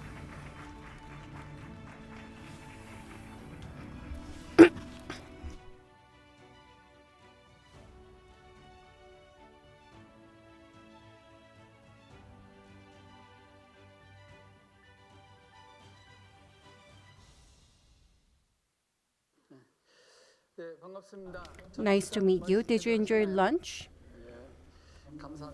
Thank you. Thank you for coming to Osstem Meeting. Today I want to talk about the advancements in the dental field. I want to focus on a couple of topics. It's right after lunch, and I know some of you may be getting sleepy, but I'll try to help you keep awake. So, do you really feel the advancements of the technological advances? The autopilot mode in the automobile is in third stage, and the fourth stage will be complete within 5 years. I'm sure you are more interested in 3D printers. This is related to material rather than technology, so the growth rate is lower. AI has developed more quickly than anticipated. In the case of ChatGPT announced last November, this is truly a groundbreaker. So what is the advancements like in implant? Implant technology, some say that has peaked. So I want to talk about this topic. The product and technology, when you look at the life cycle of it, introduction, growth, and maturation stage. So where is implant at? I believe it has passed a maturation phase, and it is about to enter the peak phase. So is this the end for implant? Everyone does implant, and the paradigm shift will occur in implant as well. Paradigm shift, what does it constitute of? Digital is definitely in one axis. Is this the end? No, I think there's something more.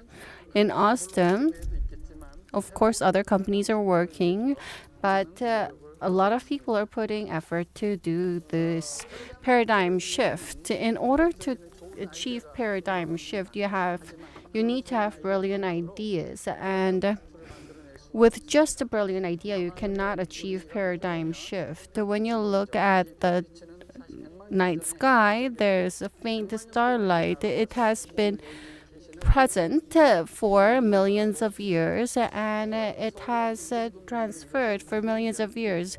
So this is referred to as faint starlight. In order to get meaningful achievement, you need to hone for a long period of time.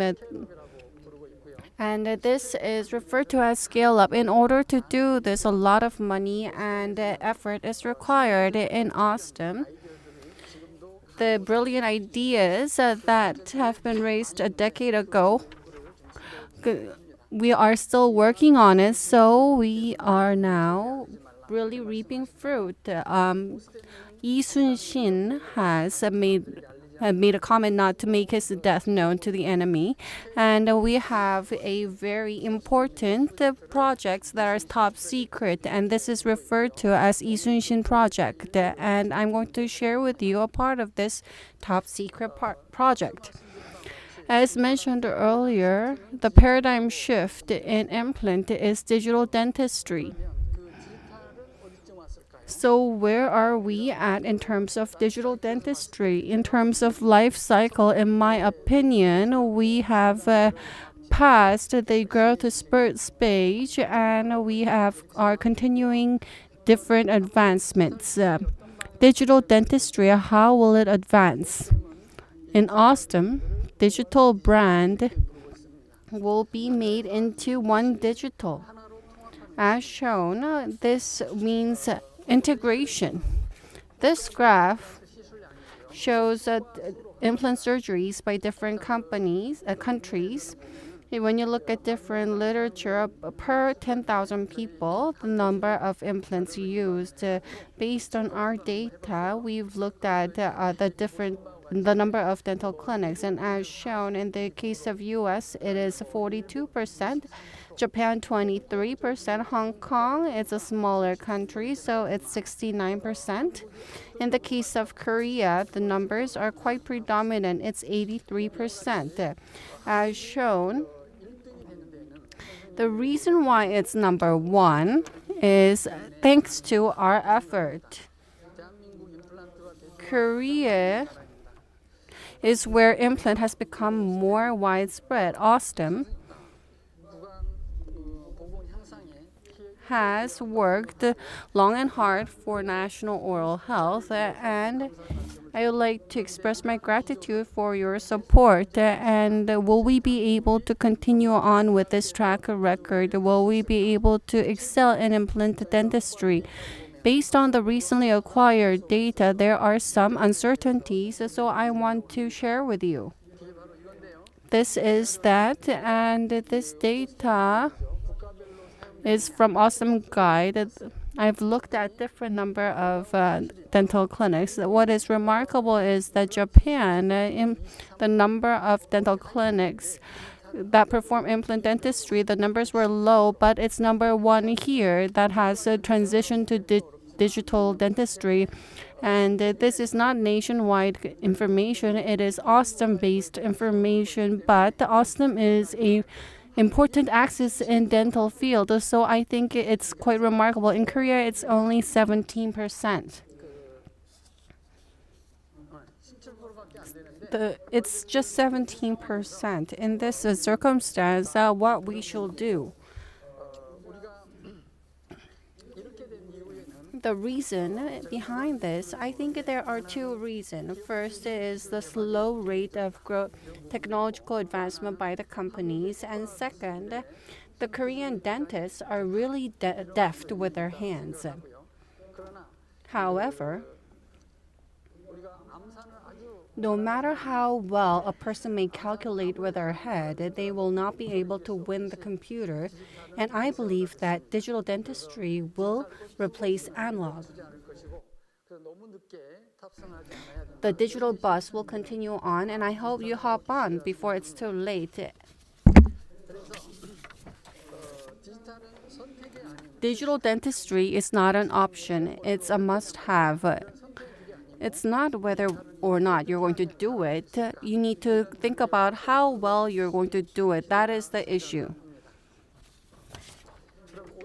So I want to talk about digital dentistry and Osstem's perspective on it. We refer to it as one digital PMS software platform is used, and one workflow is formed to address all that occurs within dental clinic. Patient registration and planning, designing, fabricating prosthesis, patient record management, and filing for insurance. All of it can be handled with one digital. Next,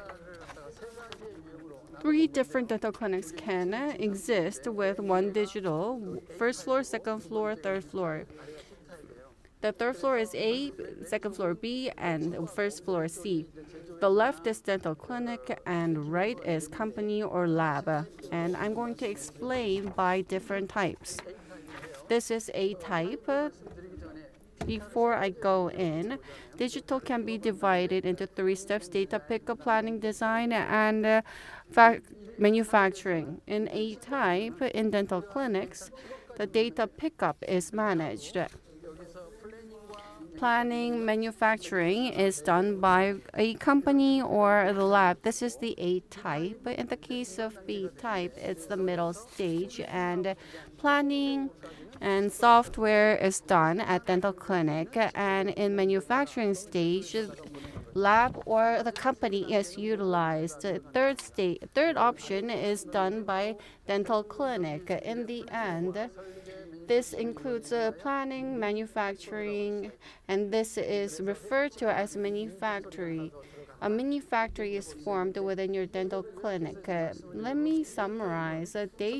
A type, if you choose this, you will focus on the innate function, and B type, you'll be in charge of dental treatment as well as adding a manufacturing process. By running manufacturing process, more opportunities exist for profit, but the risk increases along with it. Even if you choose C type, it is like running a manufacturer using AI. This is not about running a manufacturing company. AI is used so that it becomes a smart dental factory. Osstem continues on with technical advancement, and I'm sure we'll be able to provide with you tangible results soon. Osstem's one digital direction is as shown. Based on big data, we recommend the recommended treatment method, and you'll be able to use computer guide very easily. As mentioned earlier, if you choose a C, it is not about running another manufacturing company, but you'll be able to focus on your treatment, and the manufacturing process will be managed by the AI. In order to do this, all treatment process, in other words, implant manufacturing and the partnering lab, all areas of treatment should be connected as one network, and the integration of such network can be based on one click from Osstem. I'm going to switch gears now, and I'm going to talk about implant body technology. When there's problem with the clinical aspect, I feel really unfortunate and I feel sorry. And the implant body fracture is something that I feel really sorry about. From 10 years ago, we've devoted ourselves to continue on with technology, and ideas that have been raised 10 years ago are reaping fruit to these days. So I want to focus on that. First, let me share with you some data. This data was released in 2018, and it was raised in a journal. Implant body, 19,087 were evaluated. If you can just look at the yellow part, among 1,000 implants, 15 implants have fractured. In the case of Astra, 9 implants are fractured. Osstem, 2. The fracture rate is 2%. I don't have Straumann data, but I'm sure there are many fractures there. Next, I want to look at the evaluations of Osstem implants. If you look at x-axis, 3.5, 4.0, 4.5, 5.0, And on the left, if you look at 4.0, it is 2.1.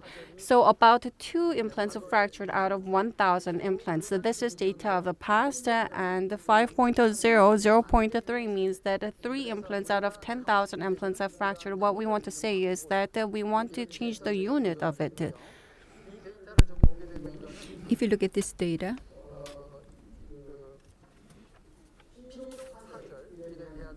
it's about fatigue fracture, a life cycle, 3.5 compared to 4.0. The fatigue life increases 260%. So fatigue fracture is proportional to the diameter of the implant to the power of 4. But we challenge that. That means 4.0 millimeter diameter would have fatigue strength of 5.0 millimeter diameter. So the result is this. 4.5. This is a normalized numbers. 4.5, 100. It's 1 or 2 fractures out of 1,000. Diameter 5.0, 2 or 3 fractures out of 10,000. Our current status is TS. The yellow one is TS plus. We reached diameter 4.5 millimeter diameter. So KS plus reached 5 or 6 fractures out of 10,000. It is not quite 5.0 diameter, but it is getting close. And in terms of diameter, based on 4.0, TS 100. 100 is the criteria standard. TS plus, KS plus. You can see the fracture rate in red, 2093. That's the real data compared to that. If it is converted to fatigue fracture, KS plus would have 600. So that's 5.0 is close to 0. 4.5 is 72. So we are getting closer to the goal. So TS is at the leftmost side. TS is no longer produced. TS plus and KS plus. TS and TS plus. Surgery protocol and the prosthesis are the same. You can continue to use them.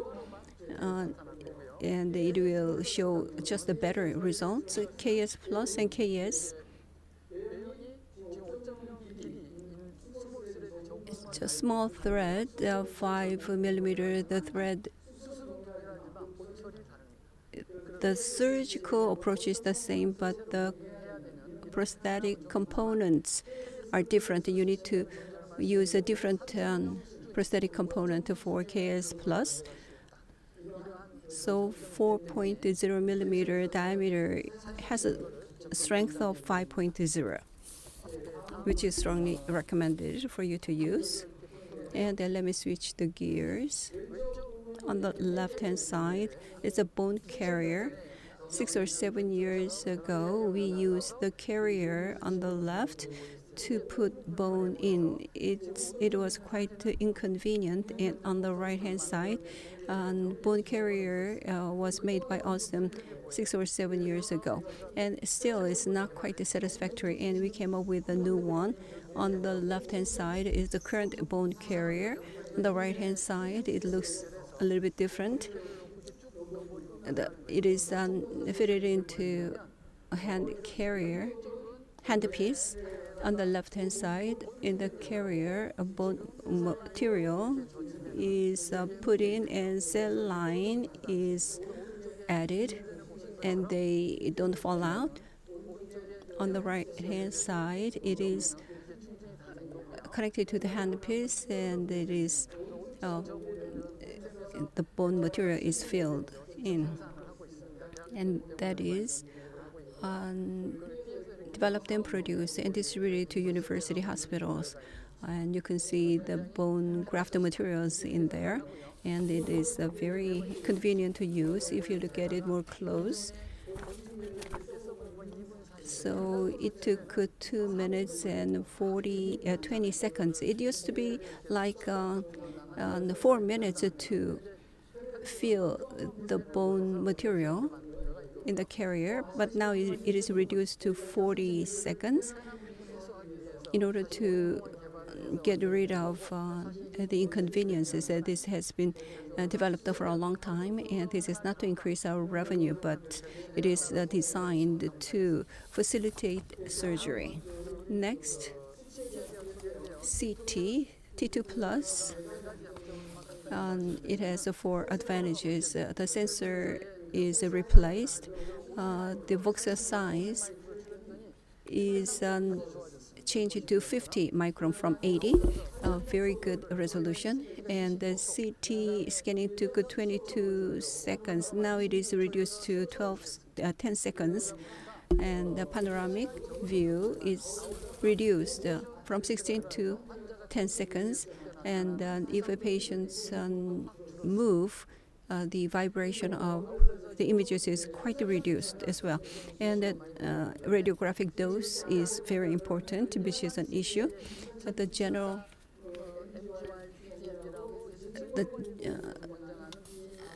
Korean Center for Disease Control recommends 2060 mgy, but we have 1.5 or lower, which is closer to panoramic V.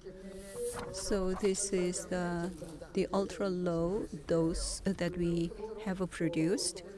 And Osstem's advantage, the design is really aesthetic, and there are white, blue, red colors available for you to choose. Next, K5. K5 received Good Design Presidential Award in Germany. It won IF Design Award, which is top 3 worldwide awards. We are concerned about infection, and water control is very important. On the left-hand side, new water pipe, and on the right-hand side, 7-year-old water pipe. So a biofilm would be accumulated when water is not very clean, as discussed by this paper. So Osstem developed this sterilized water supply device. So central supply water supply device is used usually in a dental clinic. And if sterilized water is supplied only from the center, as it travels a long pipe, long tube, a biofilm would be affecting the water because biofilm is attached to the tube. And the water going into patient mouth would be recontaminated. Therefore, sterilized water device is developed by Osstem. And K5 chair has this mounted in the system, and it is a basic feature of K5. So K5 has so many features, so it is a little bit more expensive, but if you consider the features, not necessarily. Experimental data, x-axis is the days, y-axis the sterilization level. The pink area is if you drink water, it should be 100 or below in terms of CFU. DWCS is almost 0. So our sterilized water is very well sterilized. And if you look at the KTR experimental test result, log reduction 5 or more. So biofilm, 99.999% is removed. That is the power of sterilization of our device. Second, we have developed a very good feature because patients fear cold water, and I have sensitive teeth as well, and it is difficult for me to drink cold water. But in a dental clinic, there's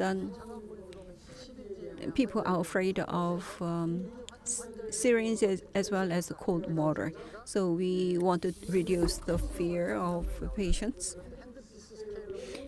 Handpiece, scaler, and all instruments would be supplied with warm water. So that's what we developed. That is already mounted in K5. So if you look at the graph, experimental data, the blue line. In the wintertime, 5 degrees Celsius water is entering the device, and then 25 degrees of water is continuously coming out of handpiece, and K5 has this warm temperature supply. And the patient is quite happy with it. And I show this picture to our staff, and they say, if that lady treats me, I would be really happy even though I have cold water. And the suction holder in a Korean dental clinic, as well as in America and Europe, we have difficulty in hiring staff. So one-man dental clinic is getting popular and popular without using staff. So here, suction holder would make the number of staff to be reduced, or even though you use the same number of staff, a staffed hand can get free. And that can be attached to the back side of a chair. And if it is attached to other parts, if it is fixed, that is not very good for the patient. So this will be launched in September this year, and you can see the device on the first floor today. So this is to show what we are doing very well. Osstem, based on revenue, we ranked number 5 around the world in 2020, number 4 2021, and last year we ranked number 3. And thanks to you, we climbed one step above every year. Please give yourself a big round of applause. Thank you very much. So if we do well, Nobel Biocare is the originator of implants, and we may be able to go higher than Nobel Biocare next year. That's our hope. And I would like to thank all of you who have supported Osstem Implant, and we will answer your support with good products and services. And one more data. We talked about implant ranking, but now this is a total revenue ranking. Number 1 in terms of the manufacturing, Dentistry with 5 trillion won of revenue, Invisalign and Align, and number 3 is Straumann. And Osstem ranked number 9 with 1 trillion won of revenue, one step higher than the previous year. And hedging fund joined Osstem Implant, and you ask these questions. So let me talk about this. So we did purchased and we secured 96% in April in terms of equity, and they will be delisted in August. So let me explain that. Basically, we will be able to secure stable management, right? As you saw from the outside, there was some problems with the management power. Now we can focus on management, how to realize the management philosophy of ours, which is a good friend for dentists. So it will be more favorable to increase our company valuation. Is your chairman working still? That's the question I get, and he is here with us. So he comes to the office early in the morning, 7:30, and there's no change in the management, and he's doing really diligently. And Osstem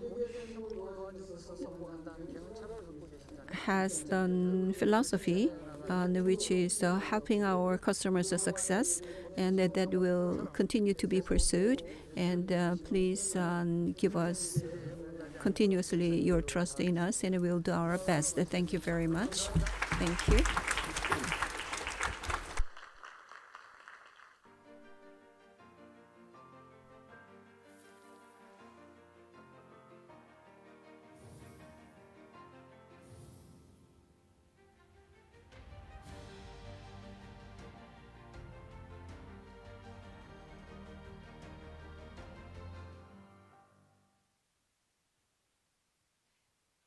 네, 오스템 임플란트의 미래와 비전을 잘 설명해 주신 엄태관 대표이사님께 다시 한번 큰 박수 부탁드립니다. 네, 이제 바로 이어서 강연을 이어가도록 하겠습니다. 아마 많은 분들께서 기대하고 계셨을 시간이지 않을까 싶은데요. 세 분의 연자께서 풀 마우스 임플란트 리해빌리테이션에 대한 수술적, 보철적, 치주적 견해를 나눠보신다고 합니다. 그럼 바로 연자분들을 소개해드리도록 하겠습니다. 연세대학교 치과대학병원 박영범 교수님, 삼성서울병원 양승민 교수님, 한양대병원 치과 박창주 교수님을 모십니다. 큰 박수로 맞이해 주시기 바랍니다.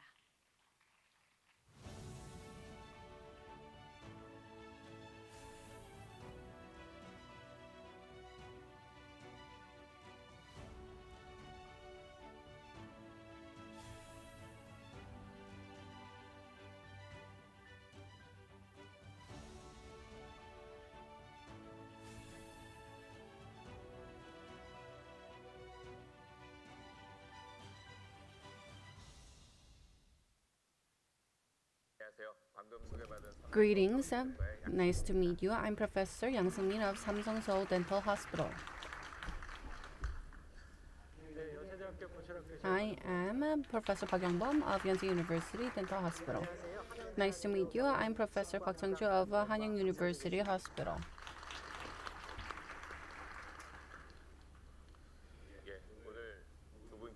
I'm honored to meet you two, and I'm honored to talk about the full mouth implant rehabilitation and surgical prosthetic and periodontal perspectives. And I'm honored to speak in front of offline and online audience, and I look forward to today's session. It's really great to see all of you. So I'd love to hear your 2 cents. I'm honored to be here where we can take a glimpse into the future and vision of Osstem. And as we prepare for the future, I want to talk about the full mouth rehabilitation cases. So today's session is based on the survey that has been taken ahead, and I hope we'll be able to utilize the data as a milestone as we move forward. This is a separate topic, and we met a lot of times, and this was truly a learning experience. And we discussed as to how to convey our message, and through the session, I hope we'll be able to provide the meaningful information. First, I want to talk about how we have provided a treatment for full arch cases.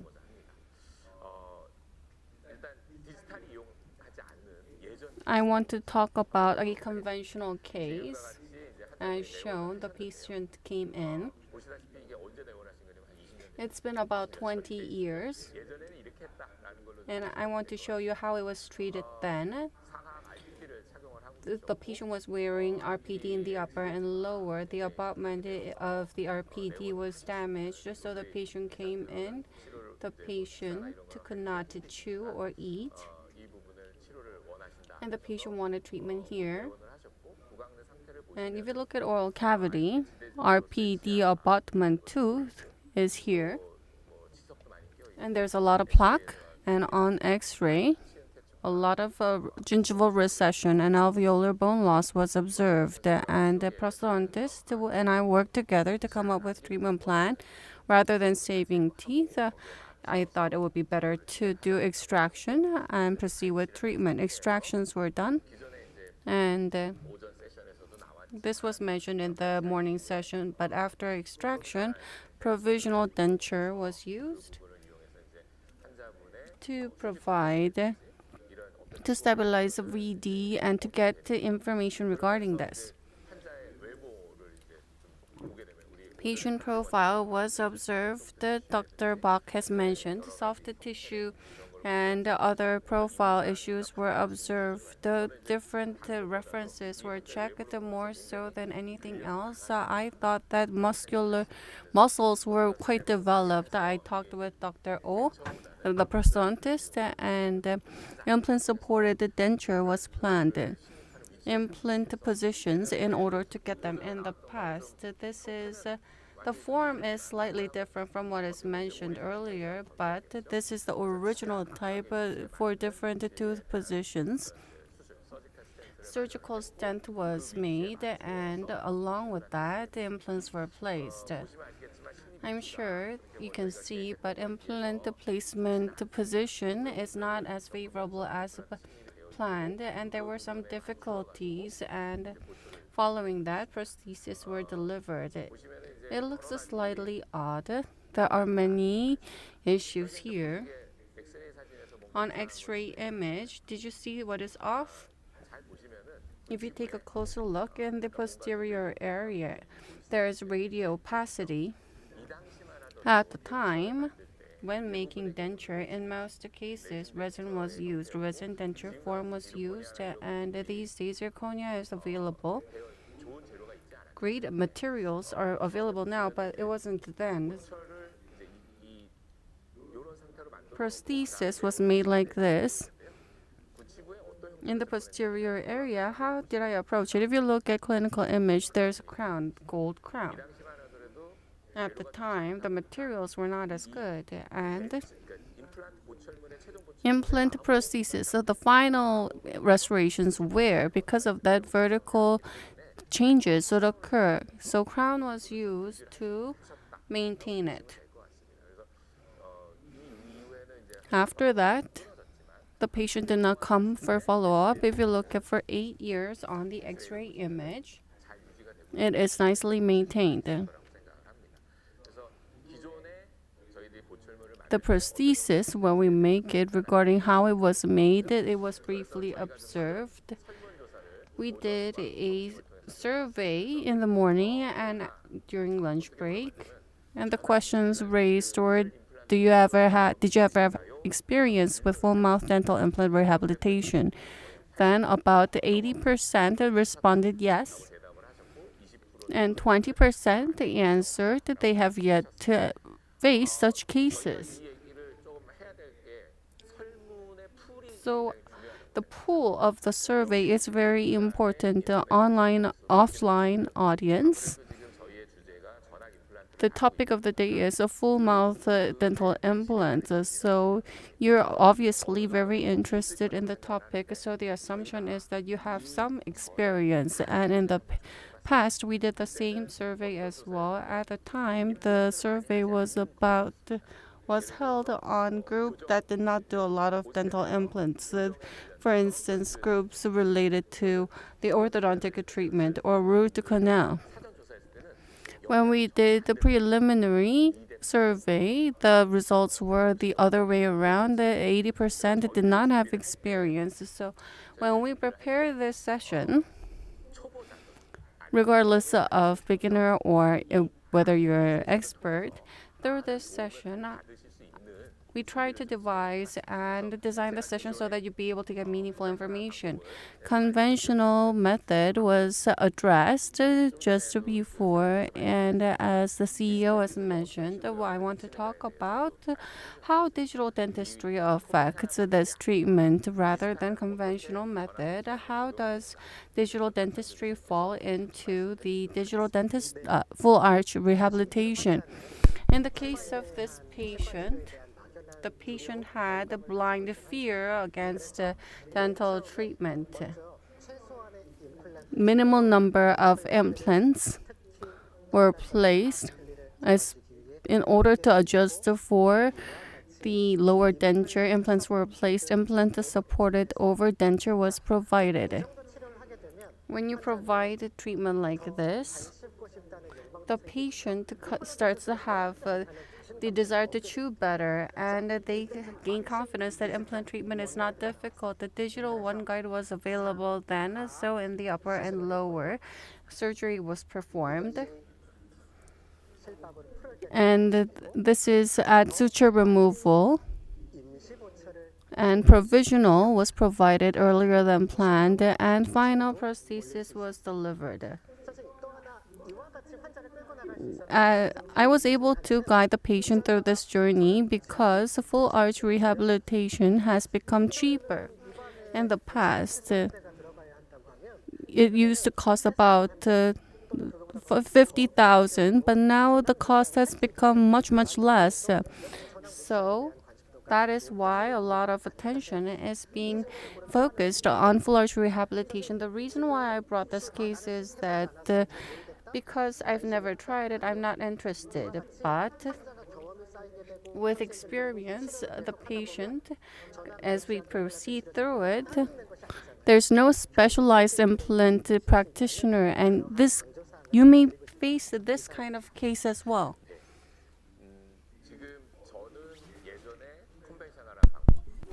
I used the conventional approach.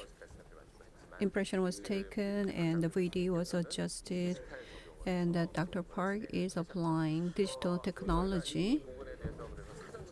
So we did the survey in advance to utilize digital guides in the treatment plan for full mouth implant rehabilitation. As you can see, for full mouth implant rehabilitation, the answer was 8 to 2, yes to no. But now, conventional approach is used more than the implant than the previous questions. So let's look at how digital approach is used in treating full mouth implant rehabilitation. Dr. Park Yong-Bom is going to talk about it. Dr. Park Chang showed you the digital cases are encountered more and more. Let's have a look at the process. In this case, the periodontal problem was there with the patient in the early stage. The treatment intervention can be provided with implants or conventional prosthesis, but in this case, the patient was fearful of dental treatment, so the patient was delaying the treatment. So over several years, the patient used a temporary denture, and ultimately all fell out. So the old denture was not a complete denture, but a provisional denture was repaired and used. So before full mouth rehabilitation, the temporary was made like this, and based on the information, prosthesis-based approach was used. So there are required materials, intraoral scan data, and direct or motor impression can be used. So tissue side data is required, and CT data. So the implant diameters and lengths can be chosen based on that to design the case. And denture scan data and CAD/CAM software needs to be used. Dr. Yang did manual teeth setup 20 years ago, and how to place implants were designed using a model surgery. Now, based on prosthesis, how many implants need to be placed, and the diameters and number of implants can be determined. Motor scanner or intraoral scanner can be used to scan the tissue side, and jaw relation vertical situation can be transferred to prosthesis, and we do the setup between the two jaws, and the patient's jaw relation and alveolar ridge situation, and it can be reviewed. For full mouth rehabilitation, we usually think of a fixed rehabilitation. Then at what locations, how implants, implants, and the lengths of implants, they all need to be considered based on the CT data to see whether the surgical site is appropriate. So all those need to be planned before surgery. As Dr. Park said, in the morning we talked about a similar topic, and this is a review of that. And when we do treatment planning using digital, and he talked about that. And using digital approach, virtual planning is done. And how can we apply it to surgery? Can you comment on that? Let's look at, if you look at the result of survey, unexpectedly I realized the people here are experts. 80% have experience in full mouth implant rehabilitation, but they do not use guide as much. Maybe they are very confident in surgery without using a guide, and they may have very good expertise. So they don't need to use the surgical guides. But as I mentioned at the beginning, we need to talk to beginners as well as experts, so that they can do prosthesis more easier and more accurately. So if we use a lot of information in planning prosthesis, that should be transferred to the digital world. And 3D printers can be used, which has enjoyed a lot of advancement recently. And various materials can be used for the printout. And then the information is used for the planning, and implant positions are determined using the same CAD program. A guide can also be planned, which is an aid to surgery. So based on the implant positions, a guide is designed and the data is transferred to a printer. So in-house, you can use the printer to print out a guide, even though you can send the file to a lab to get the guide made by them. But here, some regrettable mistake is observed. Dr. Park, Sang-Joun Yu give us some case regarding that mistake. Prosthetic planning is important, and fixating surgical guide is as important. As you can see, the sleeve of template is used, the vertical anchor, bone anchor or bone anchor screw is used here. it's not tooth supported. A full mouth rehabilitation. It is tissue supported, so mobility is very critical. So you can prevent left and right movement, but it cannot prevent up and down movement.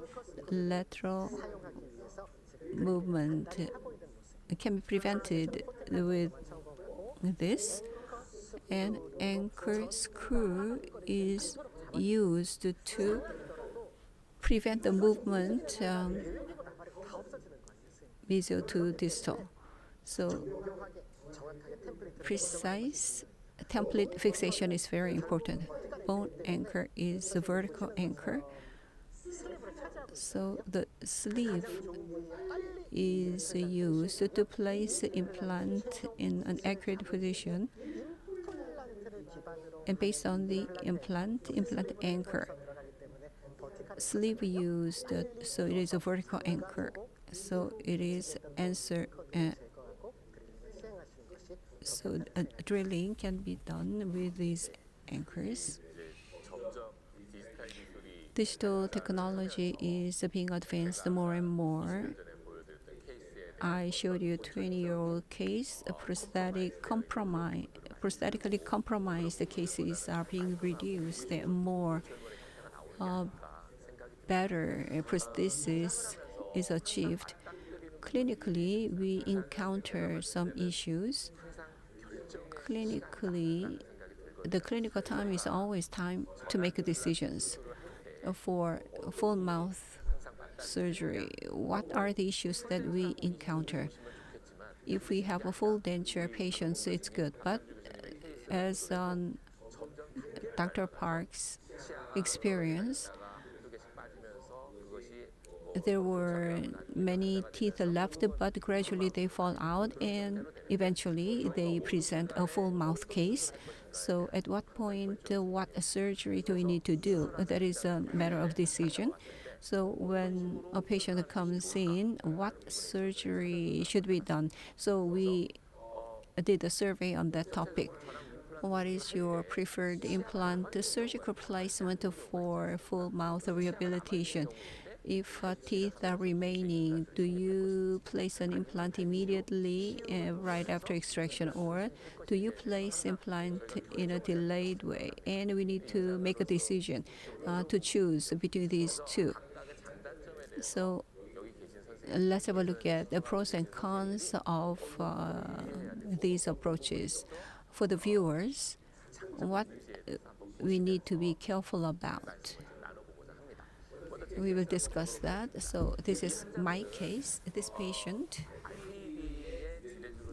RPD abutment was used and abutment all fractured, and the patient came in and said, "Can I receive implant treatment? And I want to be able to chew properly."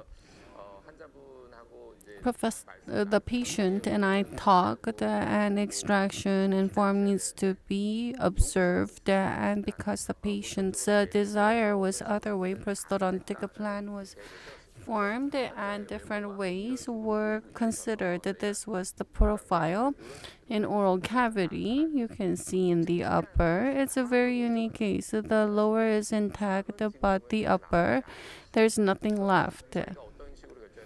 The decision was so that in order to satisfy patient's requirement, the immediate implant placement and loading was planned. The digital planning was done, and following that, digital planning process was already addressed, and one guide was used. As Professor Park has mentioned, the fixation is very important. Anchor pin is in, and following that, implant virtual planning was done. I'm sure some of you might have noticed the digital planning when you do it, and the interior and posterior design is slightly different. TS was used in the anterior area, and for the posterior, US was used. For full arch rehabilitation, a digital guide can be used. Some people only use TS, but my prosthodontist in posterior area, they use SS or US and TS for the anterior area. In those cases, not just TS, but you can use SS or US when doing digitally guided surgeries. Implants were placed. So the case looks really nice. I talked with the patient. There was a bit of bleeding. The patient suffered. So one step was forgotten. The original plan, immediate implant placement was done. So implants should be placed deeply. Because it was placed deep originally in one guide, the guide recommended way is to do flattening drill to trim the bone to remove interference, but I skipped that part. So abutment, if you look at it, it's not fully seated. The prosthodontist did it multiple times, but couldn't, and just did loading in this state. Continuous adjustments were done. You can see that it's fully seated gradually, but there's still a little bit of a remodeling going on in these areas. It has been seated, and prosthodontically it has been completed. Final prosthesis was delivered. Step by step, as immediate implant placement is done, it can be done using different steps. But as mentioned, the advantage is that you can provide the restoration that the patient wants. And with surgery, there can be many challenges. So rather than that, some people do prefer delayed placement. If you look at the survey, the delayed placement was favored 5.5 to 4.5. So Professor Park is going to add on this topic. I'm a maxillo-oral surgeon, so I really like immediate placement and immediate loading, but the delayed loading and delayed placement do have benefits. This is upper edentulous case. Extraction was performed first. I waited sufficiently. If you do this, the biggest benefit is that there can be soft tissue fill and bone fill.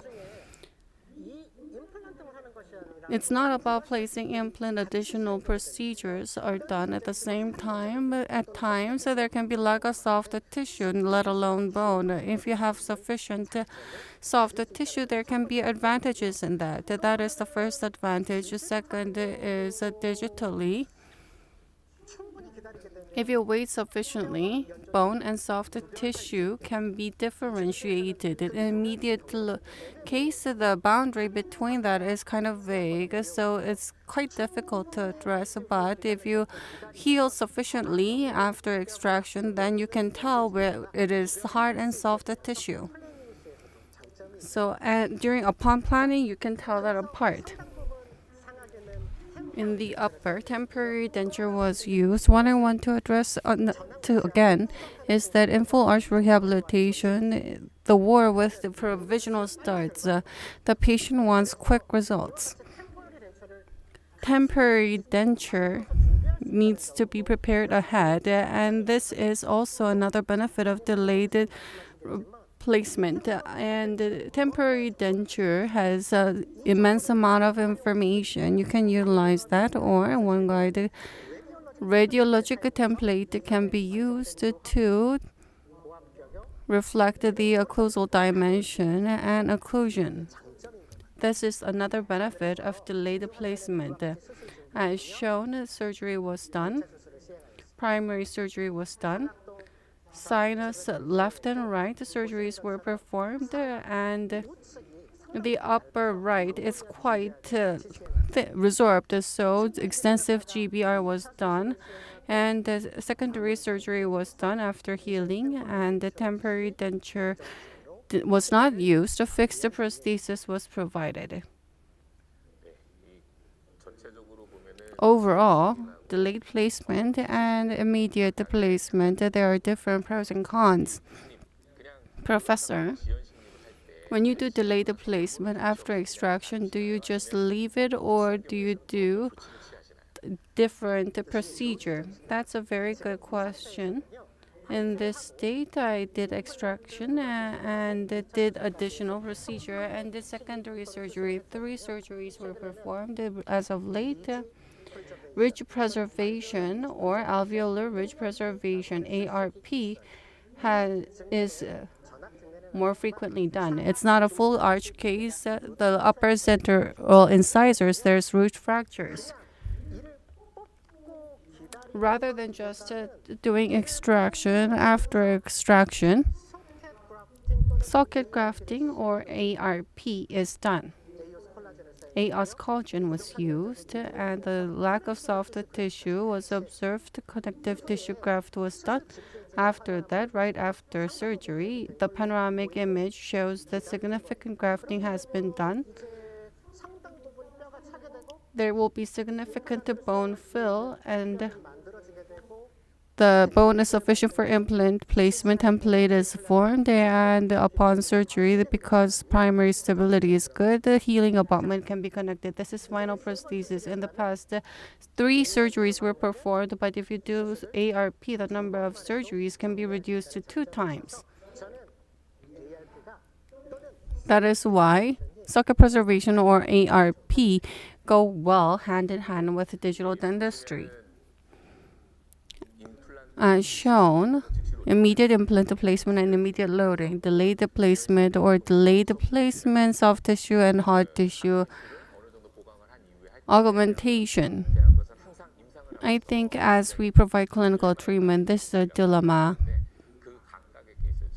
And the 2 cases have been shared, and as you have watched the 2 cases, I think you'll be able to get more information regarding how to use them as references. We've only talked about the surgical side and prosthodontically what are the benefits and disadvantages of delayed placement and immediate placement. So in doing full arch rehabilitation, and as we plan implanted treatment for that, the reason why we fabricate the guide is that basically, if you're going to do immediate placement and immediate loading, that is the ultimate goal. If possible, there are benefits in providing immediate placement and immediate loading. So guide is fabricated precisely, and you need to fixate that, and surgery is performed. Osstem 1 guide in its early stages. The ministry at our hospital work together. I want to dive deeper on that. Immediate implant placement or site preparation and staged approach. There are different pros and cons in the 2 options. And prosthodontically speaking, after immediate implanted placement and immediate restoration, the benefit is that abutment design and crown design, if you do it ahead. And as bone remodeling occurs, bone soft tissue remodeling,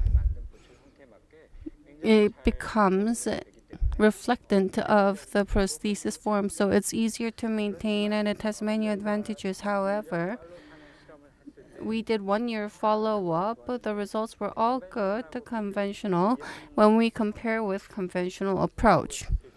When delayed approach was done, compared with delayed approach and immediate implant placement, the only difference was that the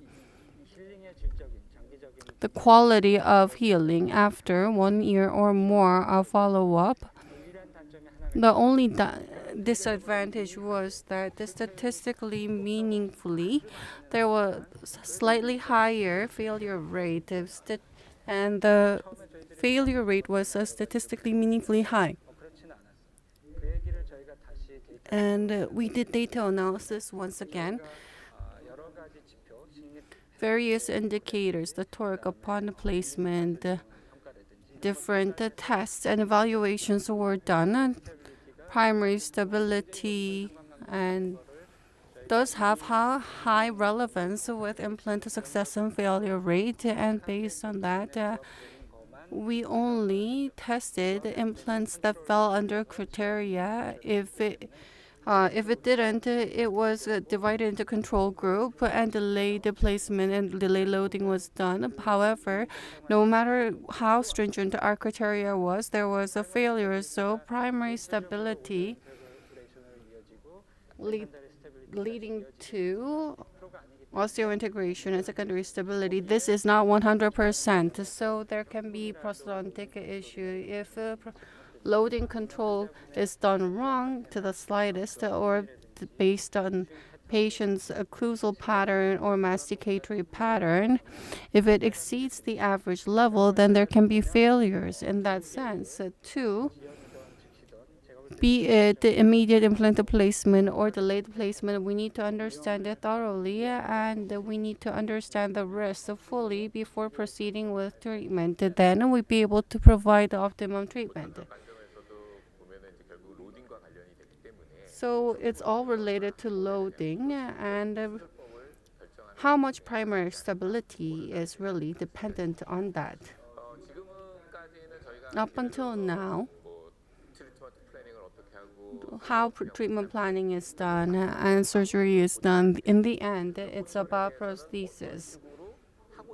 What kind of prosthodontic treatment is provided on this end? The survey was done. And what is your preferred option for full mouth implant restoration? 80% of the time,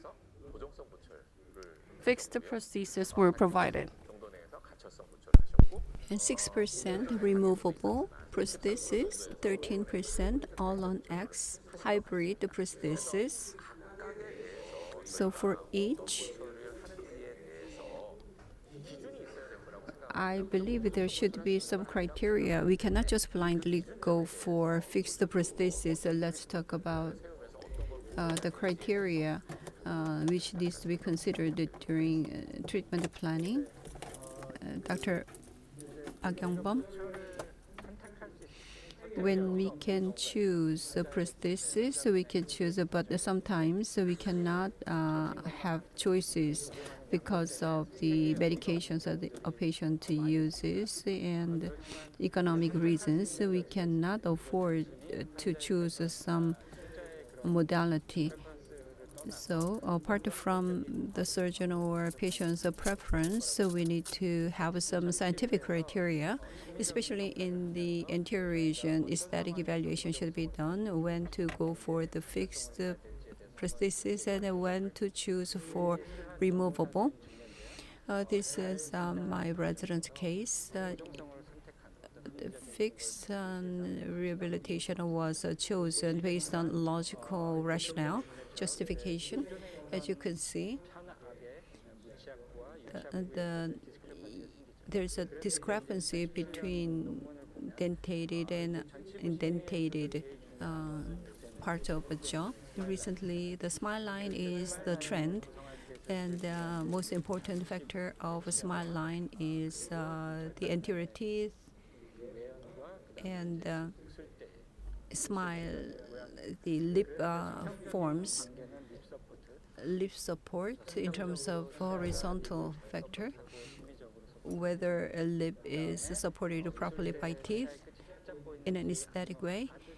When smiling, if white teeth is to be slightly exposed or fully exposed, so these need to be analyzed. So the incisor area of the teeth needs to be naturally showing. In that case, the fixed prosthesis can be chosen. But if that is not the case, the remaining alveolar bone is not the original bone. Remaining alveolar bone and lips need to be evaluated in terms of horizontal and vertical bone volume, which can determine the aesthetic results. So evaluation should be done based on that. In this patient, the remaining teeth were all extracted and old denture was turned into a provisional, and that is copied, and digital scanning was done and printed. and aesthetic factors can be evaluated. For fixed prosthesis, flangeless denture smile line need to be evaluated. The flange actually made the lips protrude too much, so flangeless natural looking one showed more natural lip support. So as was shown in the previous paper, there was a vertical bone defect. So the pink porcelain is used to compensate for the cervical area, but vertically. So horizontally, the smile line is okay. Therefore, we made a decision to go for the fixed solution. So implants were properly placed, and we could satisfy the patient with prosthesis. Based on all of these, whether to go for the fixed or removable should be decided. Lips, teeth, and ridge. The relations between those two need to be considered to go for the fixed or removable solution. Based on the survey, 80% of the dentists chose a fixed solution. And I believe they believe there's a vertical defect but not a horizontal. So let's have a look at my case.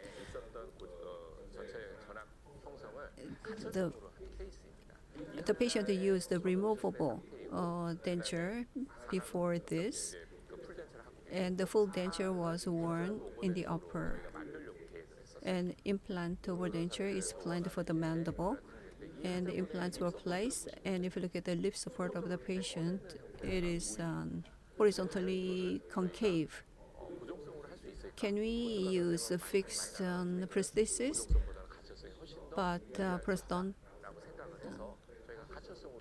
so we decided to go for removable over-denture supported solution for the mandible. And the patient was quite satisfied, and he wanted the same for the maxilla. And we removed the one implant which was interfering with the support in the posterior region. Removable was chosen because it looked more favorable, and railway was laid, which can provide support in the posterior region in 2012, 2016, and it was used very nicely for 10 years without bone loss, and it was maintained properly. So removable prosthesis, which is chosen based on some criteria, can be maintained for quite some time. As Dr. Sung-Hwan Oh talked about hybrid prosthesis, which is a hot topic these days. So Dr. Chang-Joo Park will talk about what we need to consider in using hybrid prosthesis. Hybrid prosthesis is quite popular around the world, and I tend to talk about automotive. So the hybrid automotive has electric and a combustion engine. So this hybrid prosthesis has fixed and removable aspects, and the patient used a removable denture which did not fit very well, and the old denture has so much information. As was discussed in the morning, dual scan is used to prepare a surgical template, and I looked at Dr. Yong-Jin Kim's live surgical information, and all denture is used to prepare for temporary, and the importance of temporary cannot be overemphasized. So dual scan is used in we are interested in creating bone in placing implants, but hybrid approach is different. Bone augmentation is not the point. Bone reduction is the point. We can get primary stability of implant, and as Dr. Yong-Jin Park said, prosthetic space can be secured, and mandibular thin ridge is reduced sufficiently, and the 4 implants were placed in the maxilla. Sinus graft was also done. Primary stability was achieved. The healing abutments were connected, and the healing was progressing. The typical one is all on 4 because everything is on 4 implants. All on X means it uses a little bit more implants to avoid a sinus in the maxilla. The letter M is used, and in the mandible, implants are placed in the pattern of W to avoid the foramen. All on 4 usually has a limitation in the placement depth and length. The magic 4 is quite helpful when surgery is done. The T-bar is mounted at the interim structure, and fixed type prosthesis is delivered. This can give quite good satisfaction to patients, especially this is economically beneficial. The patient hardly smiled, and I realized the patient has beautiful smile once this was delivered. However, it is economical, and it gives a lot of satisfaction to patients. But in terms of maintenance and mechanical complication can lead to biological complications because the prosthesis should go through the repair process, so that needs to be remembered. We had a question regarding fracture on X, how they can be repaired.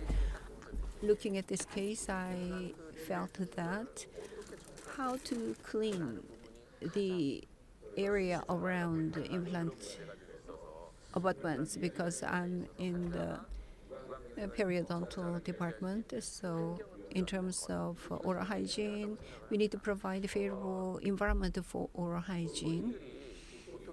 So when we place implants, as was mentioned before, we can go for fixed or removable prosthesis. In the past, after placing an implant, the bar type was used for the prosthesis. If you look at here, the implants were placed in 2002 and disappeared and came back in 2018. Fortunately, the bone loss was not there and the bone was maintained. But the patient came back because, as you can see in these photos,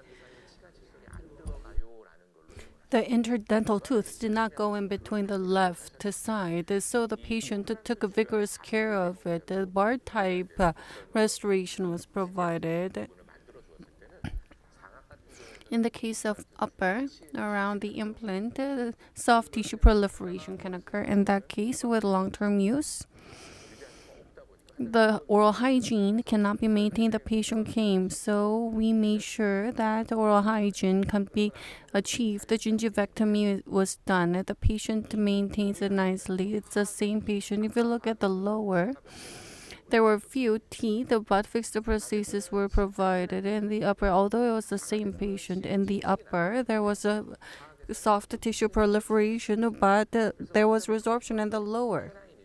In the canine area, when the patient said that she was unable to do toothbrushing, and through FGG, the soft tissue was altered. After that, the patient maintains it very nicely, and then the patient does not come back because it does not have any problem. When the patient returns, then we can provide treatment accordingly, all on 4, all on X. And when we provide that kind of treatment, if there are certain issues, we can address the maintenance. Is a very important factor in that. Not just a periodontal perspective. I think in terms of maintenance, the prosthodontic perspective is very important as well, as shown in this case. There's a lot of tooth wear. Plaque control was done nicely, and obsessively the patient was managing his or her tooth, but continuously between the teeth food impaction occurred, and it was very difficult to maintain oral hygiene. It was difficult to use interdental tooth. If you look at this kind of case, implant treatment is done using digital dentistry, or site prep is done. For instance, we can use ARP, and implant is positioned nicely as shown in the textbook. Plaque control is done. If you do that, in different situations, when implant is not positioned, then prosthodontically, then it can be a very challenging situation.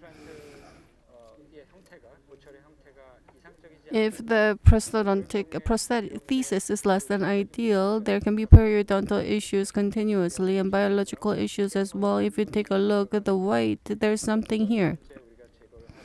We removed it. After that, when I took a look, there's continuous inflammation. Prosthesis form is very important in maintaining the implant. It was opened, and we made sure the patient was able to maintain it, and this issue was resolved. What I want to say here is that, as mentioned, if you place it in ideally and provide an ideal prosthesis, it is much easier to provide to do maintenance. If the prosthesis form is odd, we need to make sure that the interdental space is clear. If the space is slightly vague, rather than doing this, you need to make the punning small and then make sure that the patient can maintain oral hygiene.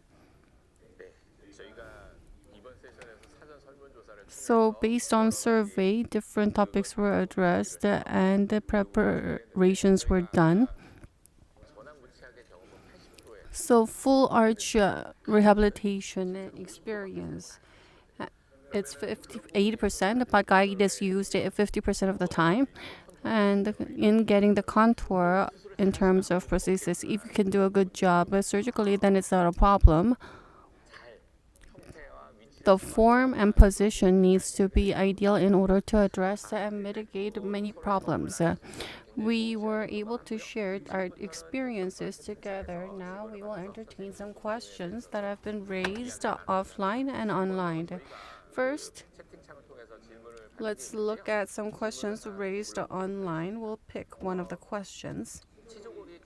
Not just patients with a lot of alveolar bone. If the patient has resorbed the alveolar bone, should I place multiple small diameter implants, or should I do bone augmentation and place a few implants? This is a very difficult question. Periodontally and prosthodontically and surgically, could you answer the question first, prosthodontically and surgically as well? The question, the number of implants. Should I do site preparation sufficiently as shown in the morning session, alveolar bone augmentation? If you do that, if you have done such effort, then placing multiple implants is better than placing few. But based on multiple evaluations, if you think you need to place few implants, then you need to consider what kind of a prosthesis that is going to be used, and you need to think of various aspects. A site preparation needs to be done and use a appropriate diameter implant. Then you'll be able to provide successful treatment next year. In Osstem, I think this is going to be addressed. I think Osstem is going to talk about short and narrow implants. And in many literature, a lot of people use it without a problem. So I hope we will be able to talk about it in depth. Sometimes I use narrow diameter implants in the upper or and removable. There's higher percentage of failure, and lower the success rate is on par with other options. So the short and narrow implants are great, but there are some risks when using it in the upper and removable types. Surgically, what do you think? From maxillofacial surgeon's perspective, if you have placed the implant along with bone augmentation, then that is the correct answer. But when you use a digital dentistry, you can scan the bone and get a rough sense. Mr. Has mentioned that implant is getting better. In the morning session, number 3 and 3 are considered very important, and there's a reason behind it. Lateral excursion or occlusal force is applied. As of late, the digital, if you can disperse a load, then adjusting the position and placing good implants and doing significant additional procedures, then you'll be able to get great results. And I have such experiences. What kind of treatment plan you choose is really important. Residual bone, placing an implant on top of that, and taking minimal surgical effect, or are you going to do ridge augmentation and place the implant in the ideal position? Clinically, that is a dilemma that we face almost every day. And depending on your surgical technique and prosthetic know-how, decisions may vary. Let us entertain another question. Soon 48 is the nickname of the questioner. For immediate loading, what do we need to be careful about, like not chewing hard food? Koreans have very strong occlusal forces, so what do we need to be careful about? What do we need to say to our patients from training purpose? I believe Chang-Joo Park would have better comment. For full mouth prosthesis, what do we need to be careful about? Of course, occlusal force should be paid attention, and we need to be careful about lateral force applied to the restoration. Immediate restoration is provided for immediate chewing, and we should not stretch the limit to go beyond the unsafe zone to be experimental. And we need to make a patient be careful about for a couple of weeks. So the first week and the next week, until the suture would be removed, they need to chew a soft food, and a gradual recovery of chewing is recommended. I agree.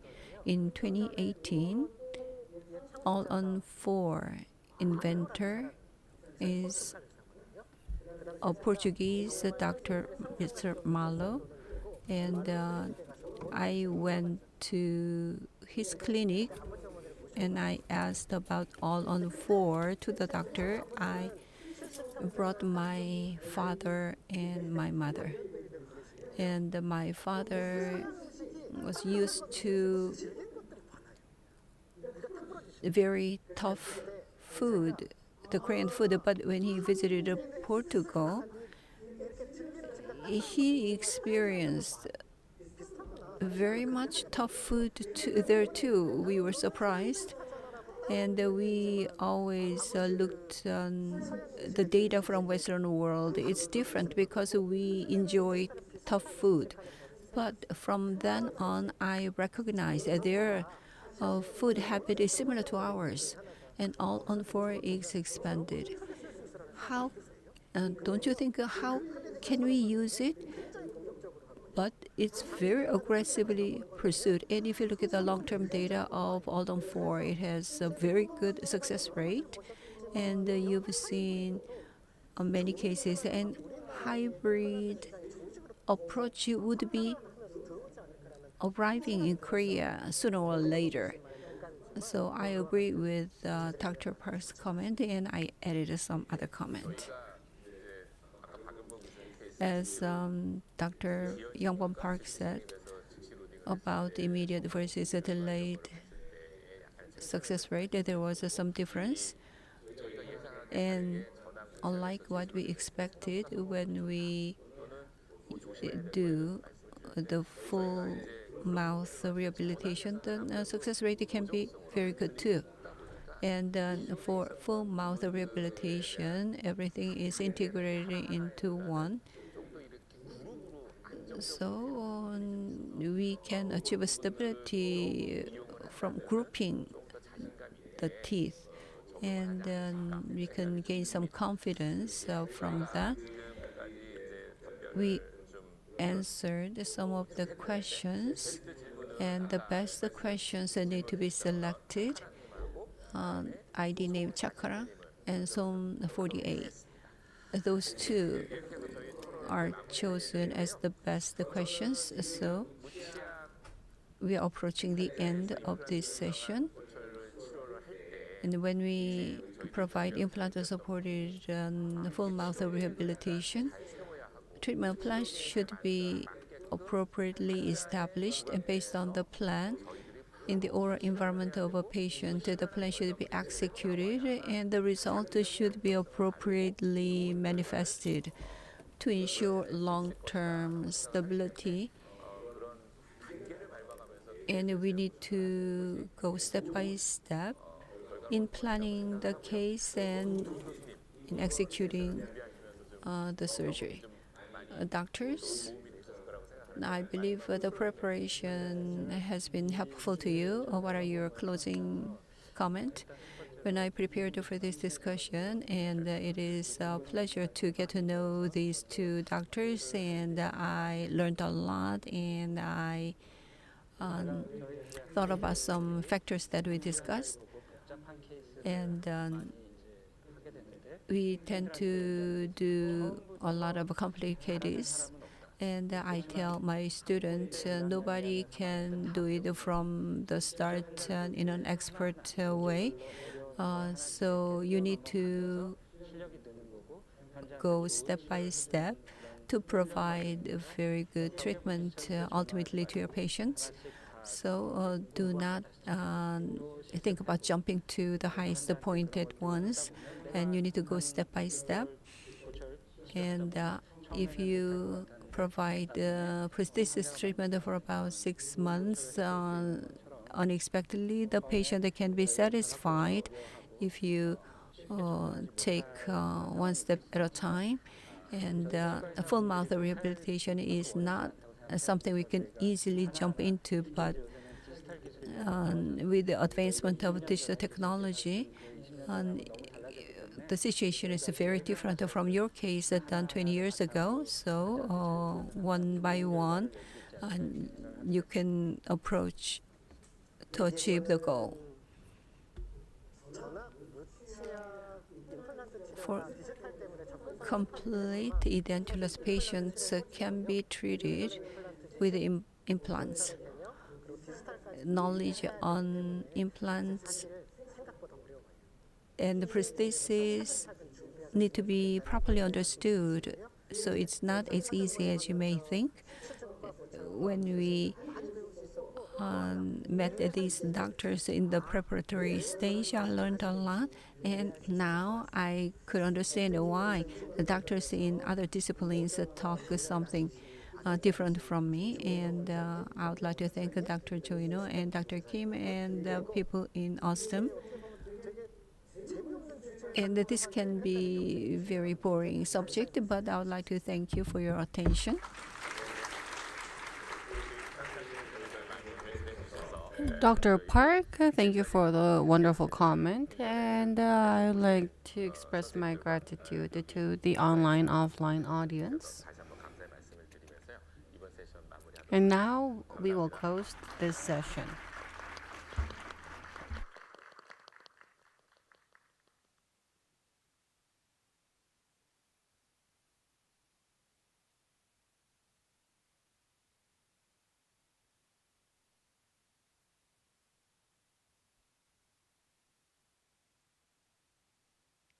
네, 수고해주신 양승민 교수님, 박영범 Thank you 교수님, once again, 박정주 Professor Yang Seung-min, 교수님께서 Professor Park Yong-Bum, Professor Park Jang-Chu. Please give them a warm round of applause. 네, 이어서 모두가 기다리셨던 This is the time we've all been waiting for. We will now look at the results of coffee coupon event. This time around, you'll be able to win dessert set. A total of 600 people will be able to win this. Let's start the lucky draw.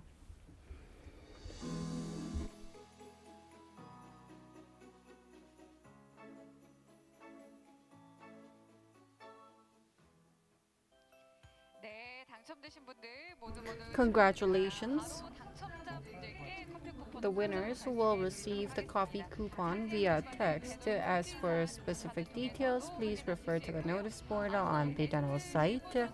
Those who have been selected as best questions, individual contact will be made. From now up to 2:50, we're going to have a break. After break, there's going to be the fourth session, the highlight of Osstem Meeting 2023. So Dr. Kim Yong-Jin and Dr. Lee Soo-Young is going to perform live surgery. Please stay tuned.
Introducing the 485 kit, the kit for placing short implants.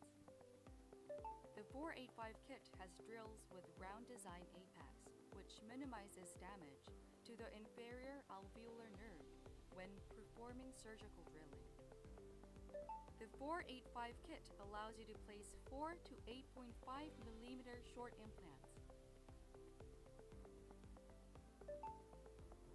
Only 3 drilling steps are required when placing implants with the 485 kit. When placing short implants, try the 485 kit. MS Implant. Introducing the MS Implant, the one body type implant for narrow bone width areas such as the mandibular anterior region. There are 3 types of MS implant: narrow ridge, denture, and provisional. First, the narrow ridge is a one body type implant suitable for areas with narrow bone width or narrow interdental spaces. Second, the MS denture is an implant designed for overdentures.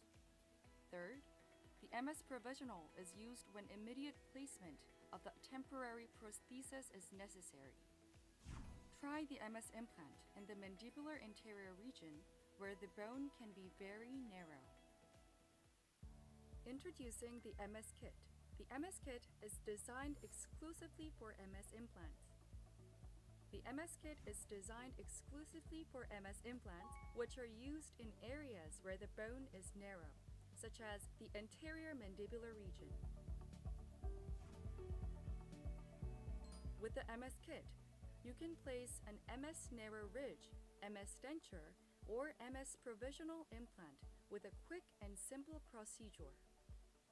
Try using the MS kit when placing an MS implant.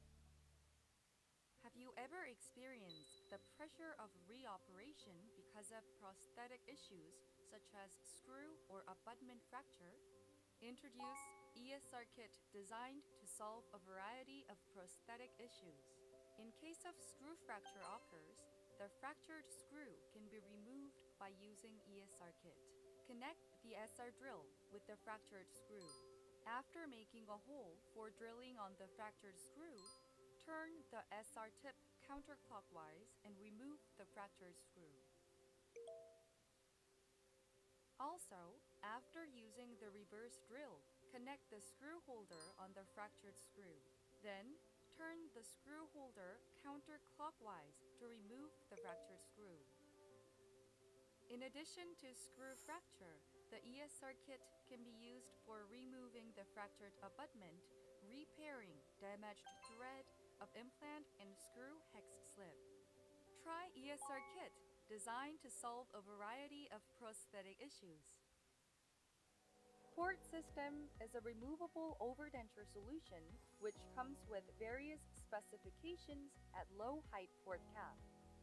Port system requires only 3 mm of vertical space, and it is easily applicable to patients with narrow vertical dimensions of occlusion. The male is made of nylon, offers a variety of configurations from 6 Newton to 22 Newton, enables clinicians to respond to each patient's case. Also, it is suitable for long-term use. Port system, tailor-designed overdenture solution for clinicians. Introducing the N1 portable X-ray, delivering high-quality imaging while being extremely easy and simple to use. A good portable X-ray should produce clear images. At 70 kV and 3 mA, the N1 produces clear standard X-ray images.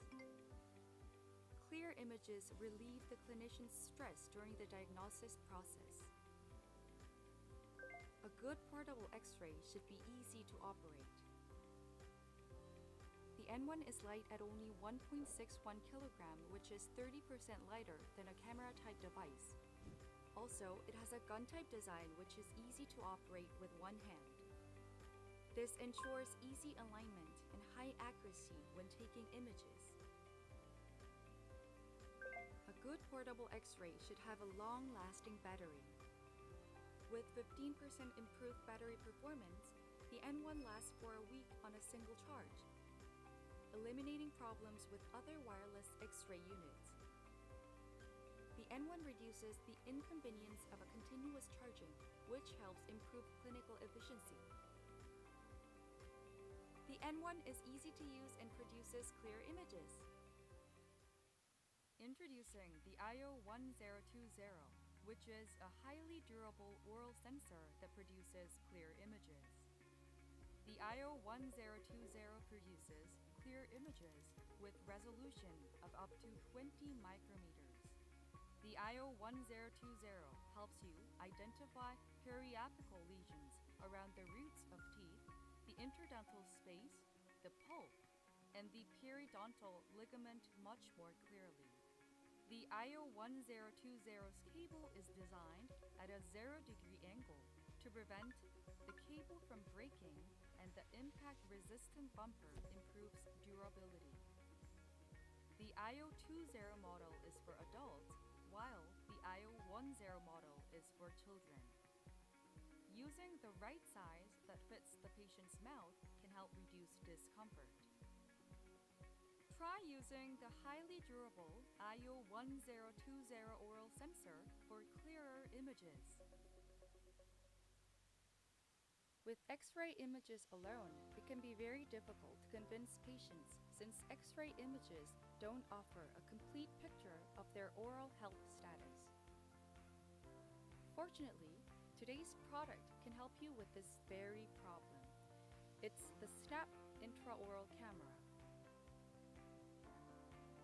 One of the most important things you need to consider when choosing an intraoral camera is image quality. To help the dentist explain the condition of a patient's teeth and set the correct course of treatment, intraoral cameras need to take clear images inside the patient's mouth, even though it's very dark inside the mouth. Snap uses a 1.3 megapixel sensor, unlike other regular intraoral cameras that top out at 300,000 pixels. That's why it delivers clear HD images that can satisfy everyone. Another important thing of an intraoral camera, which has to take images as quickly as possible, is the focus function. Snap focuses in just 0.3 seconds when you press an image-taking button and snaps images automatically, which helps produce clear, in-focus images that accurately show the patient's intraoral condition. Some existing products do have an autofocus function, but they have two separate buttons, each for focusing and image-taking. However, Snap has a convenient 2-in-1 button.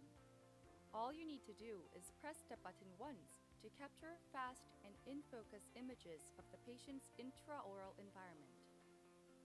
And finally, an intraoral camera's head and neck line is very important since it has to take images from narrow spaces inside the mouth. Snap has a curved head and slim neckline that gives you a better angle for reaching the teeth when inserting into the mouth, which makes it easier to image not only wisdom teeth that are difficult to shoot, but also female patients and children who have small mouth. From the patient's perspective, this reduces any foreign body sensation and discomfort, while from the dentist's perspective, it reduces stress when imaging the posterior region and makes treatment easier.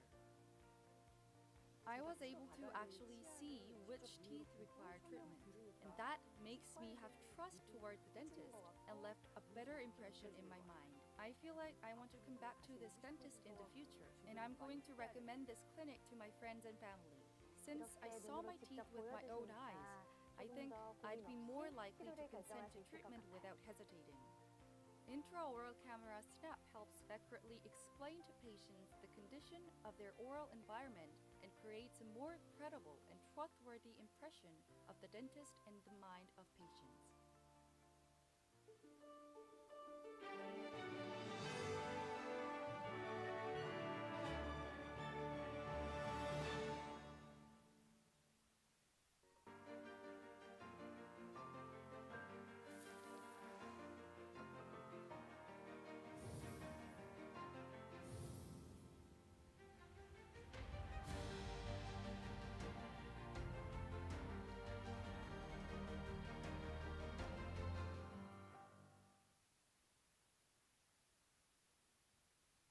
네, 오스템 미팅 2023 서울 이제 Osstem Meeting 2023. So now we will begin the fourth session. Before we begin the fourth session, we will now proceed with online event. If you go to Butanol's site, you'll be able to check the pop-up screen. Once you click on it, you'll be able to vote. 홍보에 참여하실 수가 있고요. You can participate in the event. Offline audience can also participate on the event by logging into Denol's site. 이벤트에 참여를 하셔서 커피 쿠폰에 행운을 Please 받아가시기 try your chance at winning coffee coupons. 이곳에서는 오스템 미팅의 Osstem Meeting's highlight live surgery will be done in the second floor of Osstem's Magok head office.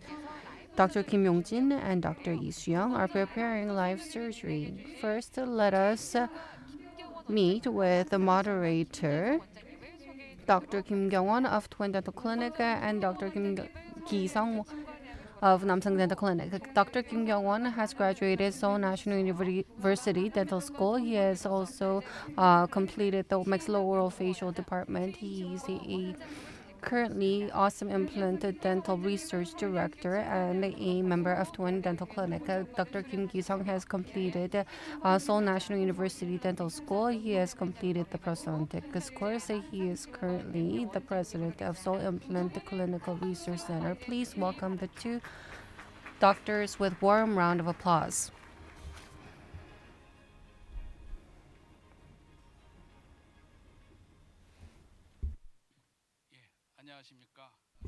Greetings. I'm Dr. Kim Kyung-won of Osstem Implant. I'm Dr. Kim Gi-sung. We always are the moderators for the live surgery, which is the highlight of Osstem Meeting. This year, we're going to do full arch rehabilitation. We are going to talk under the topic full arch implant rehabilitation with Osstem digital workflow. Dr. Kim Yong-Jin is going to perform surgery, and Dr. Lee Soo-Young of Seoul Dental Clinic is going to provide a prosthesis. Dr. Kim Gi-sung will also moderate this session. Dr. Kim, would you like to add any comment? The topic is excellent, and I am honored to be the chair of this wonderful session. I think participating in the live surgery is a huge stress. I'm honored to be the moderator, and I look forward to great surgery and great prosthesis. Now let us begin the highlight of the Osstem meeting. Let us introduce the speakers.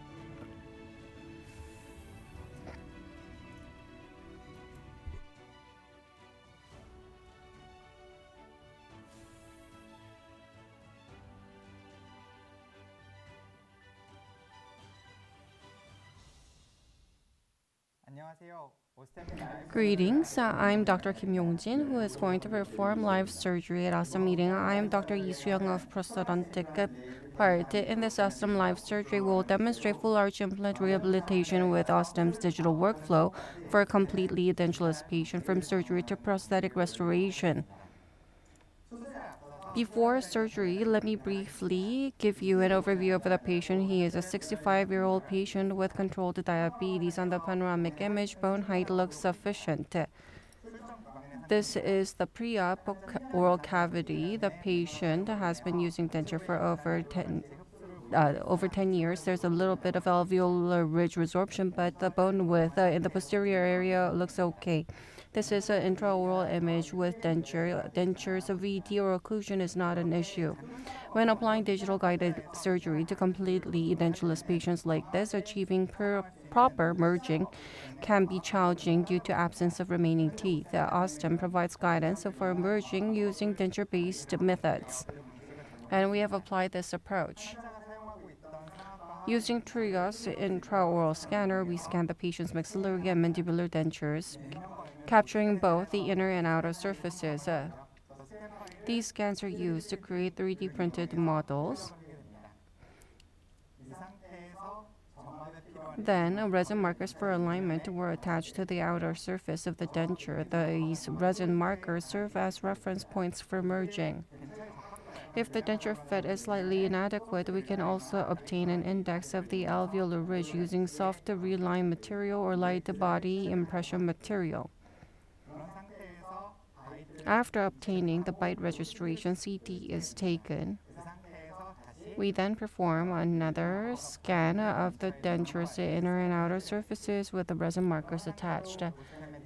These scans, along with the data from resin markers, are sent to Osstem's digital center. The data from the denture scanner recognized as surface data, and the resin markers on the CT is used for merging. This allows us to achieve ideal merging without the need for alveolar ridge impressions. By reversing scan data, we can obtain a positive image of the alveolar ridge, so there's no issue with the guide fabrication. Prosthetic planning is done, and now Dr. Lee Soo-Young will explain further. The profile and VD looks favorable. Facial scans were done and merging was done. The merged data shows the current full denture in place. and the profile. From lateral view, we can observe the alveolar bridge and the anterior area of existing denture, which exhibits some protrusion. This is the current state. Based on this, we designed temporary prosthesis for ideal implant positioning. With the concept of immediate loading, profiles are compared. This CT scans were merged. On the left is with denture, on the right is the new provisional restoration. This is the anterior relations. Dr. Kim Yong-Jin need to place the implant accurately. Please tell us the details. As shown on the initial photo, bone within the posterior region is good, but due to prolonged use of denture in the anterior side, it is less favorable. Immediate loading was planned using multiple implants in the posterior area. For the maxilla in number 1 and 3, their ridge is very tight horizontally. In area 3, threads might be slightly exposed. In number 1, even if threads are not exposed, there will be very limited labial plate. In number 1 and 3, GBR will be performed for appropriate labial bone contour. Flap will be slightly reflected and GBR will be done. And from number 4 to 7, implants will be placed without a problem. The bone quality will be slightly compromised, but we'll try to overcome after surgery. As a result, a total of 12 implants in the maxilla and 10 implants in the mandible are planned. However, we do not plan to use all of them for final implants. For the purpose of creating a fixed temporary prosthesis, temporary implants will be placed in number 5, and it's the same for lower 10 implants are planned. To summarize, in the maxilla, we plan to place a total of 12 implants, and excluding area number 2, all implants will be placed. As mentioned, in number 1 and 3, the ridge is very narrow, so GBR will be performed. Resorbable membrane and particulate graft material will be used for GBR, and after that, 10 implants will be placed in the lower. Prefabricated abutment and temporary provisional is going to be provided, and immediate loading is going to be done, and Dr. Lee is going to explain further. Once implants are placed nicely by Dr. Kim as planned, provisional restoration will be provided in this way. VD, the patient has been using it nicely for 10 years and up to osseointegration. The current occlusion will be maintained, and based on that, provisional restoration has been designed using the existing denture. Provisional restoration and the existing denture are merged. You can see that on the anterior side, it looks slightly lower inward contour. And in number 7, this will not be included in the provisional. 12 implants will be placed. However, I'm going to use number 456. I'm going to use 3 implants, excluding number 7.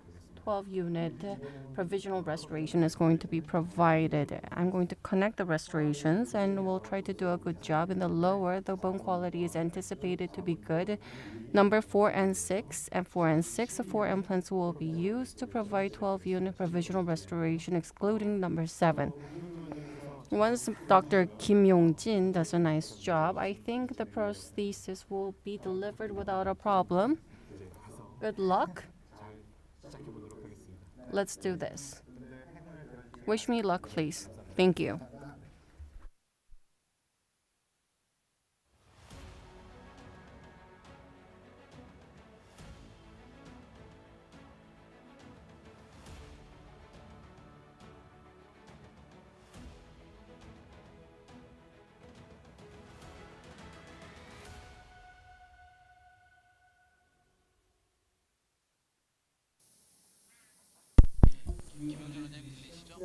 Can you hear me? Please go ahead with the surgery. Yes, I'll start with a surgery. This is the first time 22 implants are placed in a live surgery. The fit and the fitting is very good. GBR will be done at 1 and 3, and a tissue punch is used to make holes. So GBR will be done in the anterior region with incision, and the tissue punch is used to make holes. As was mentioned during discussion session, planning is important, and the surgical stent should be fixated in proper position.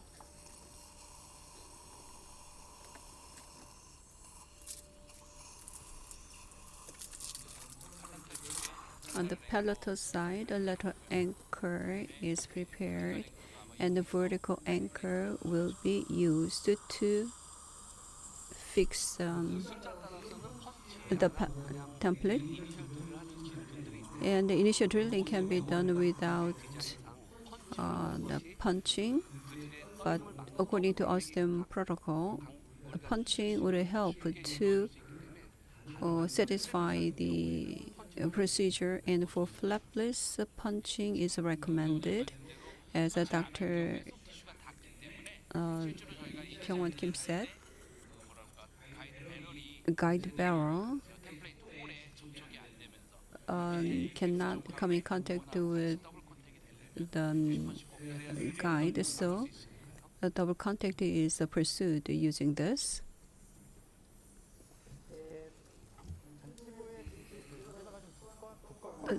Anterior gingiva may be thick, and when alveolar ridge is thick, it cannot be cut off completely. So for double contact, the mucosa, overlying mucosa, is completely removed. So GBR is planned for anterior region, and horizontal incision is being made. So horizontal incision is made to raise a flap for GBR in the anterior region.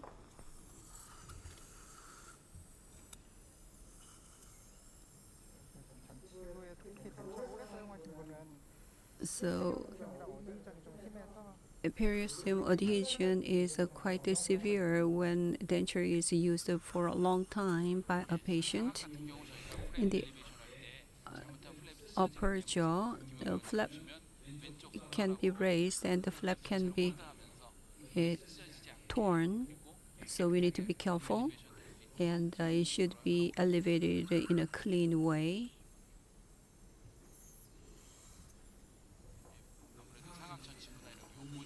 In the upper anterior region, if the bone is irregular, a tissue forceps is used to hold it, and some attached part is detached using the blade number 15C.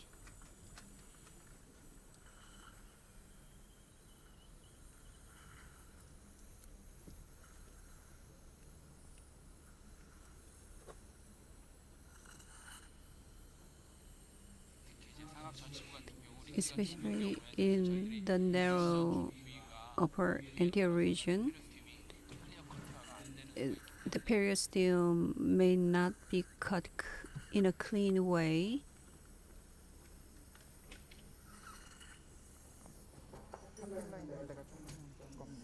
The papilla part is a little bit thick.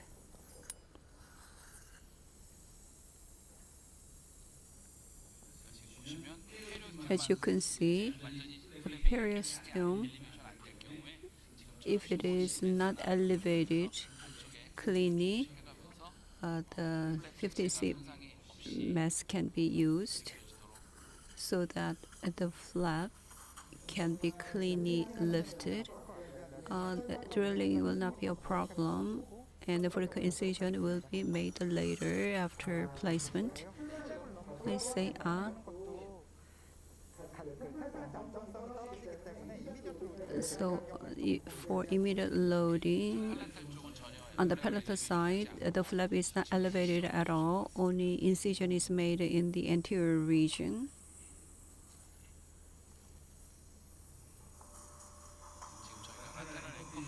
Lateral anchor pin will be inserted.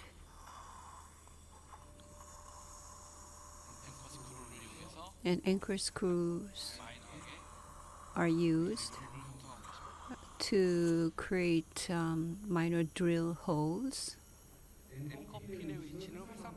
Anchor pin positions can vary from company to company. In the upper jaw, palatal anchor screw would be the principal to prevent the palatal or distal pushing. So with the lateral anchor, if one side is pushed, it's not good. So the anchor is achieved by going alternately. If one side is fixed altogether, then there will be a risk of tilting. So lateral anchors are not pushed to the full depth, and they are placed with some depth left. And these four are placed first, positioned first.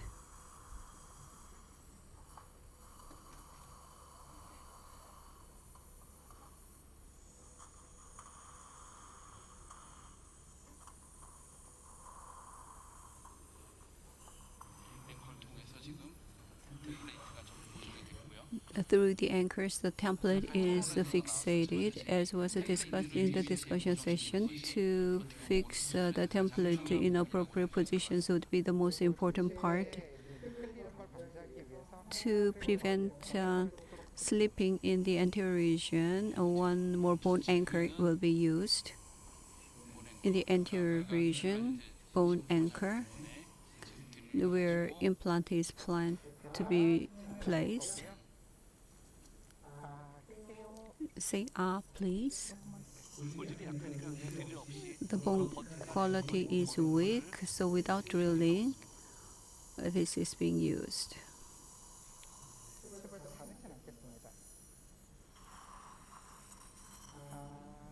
Say ah, please. Positions are important. Lateral and bone anchors are used to the bone guided template is positioned. Let me start drilling. Of 3 vertical anchors and 2 lateral anchors are used to fixate the upper template. Initial drill. Number 21, initial drill. 3.5 by 11.5. A TS3 implant is planned for this.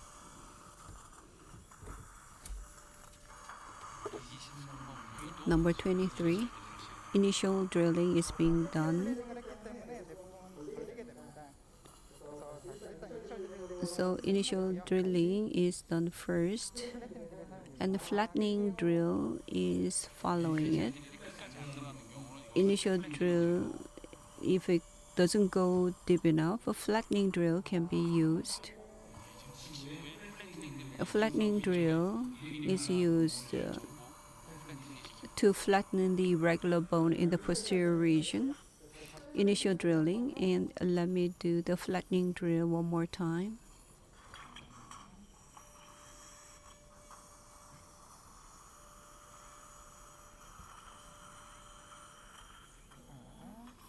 Say ah, please. Flattening drill, because initial drill did not go into the full depth.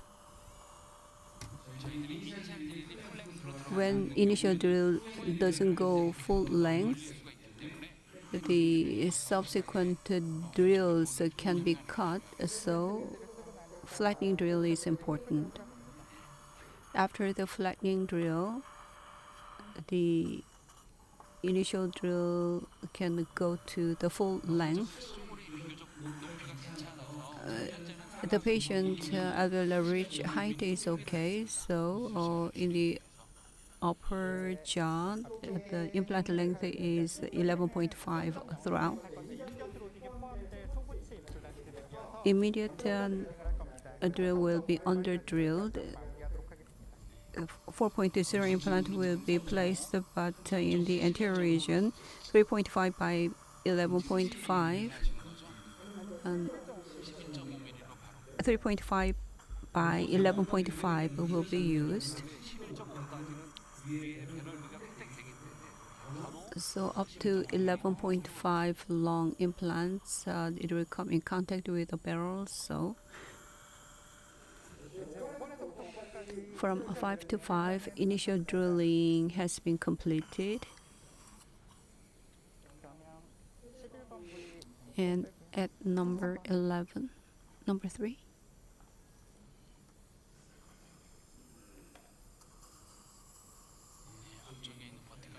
The vertical anchor in the front is removed. And initial drilling.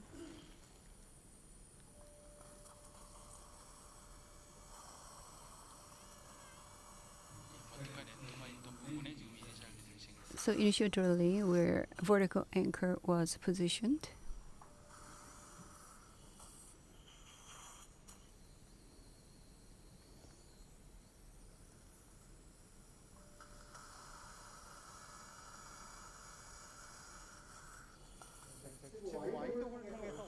And using a wider hole in the posterior region, a 5.0 implant will be placed. Say R, please. Number 456, 4.0 will be placed.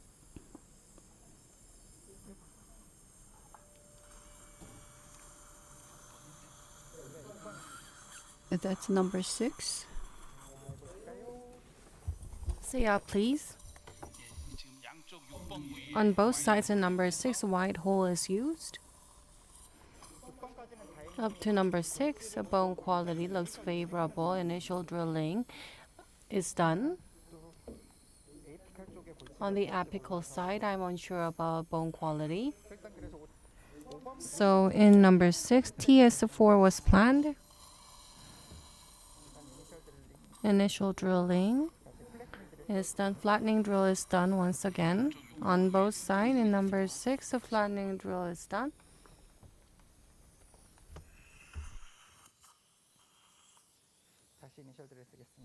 Initial drilling is done once again. Say ah.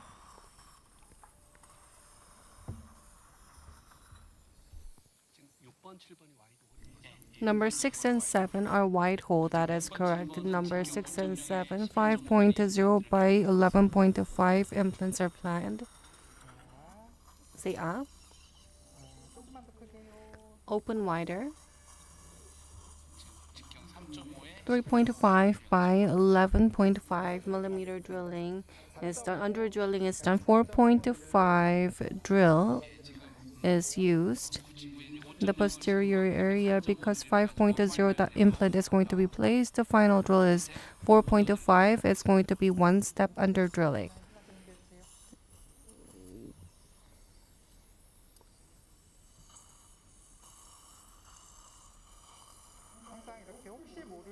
So to prevent resin debris, it is better to irrigate the drill holes. So one guide template does not have metal sleeve. In order to prevent the resin going in, irrigation has been performed. TS4 implant, the 5.0 by 11.5 implant is placed in number 16. Final drill has been done up to 4.5. TS4 implant, the stability looks good. I was concerned about number 6 most. And number 7, the bone quality isn't good. I can submerge. And the number 6, I thought if the bone quality, if stability isn't good, I thought it may not be favorable, but it's okay. TS4 3.5, 4.5 by 11.5. The benefit is that long implants have been used. Please give me number 26. Number 16 has been placed, and without removing implant driver, now Dr. Kim is placing on the other side. This is also used as vertical anchor. Please open wider. Number 26. Final drill 5.0 by 11.5. TS4 implant is placed. Dr. Kim is using a BA surface implant. Say on. BA surface. Dr. Kim is fully knowledgeable.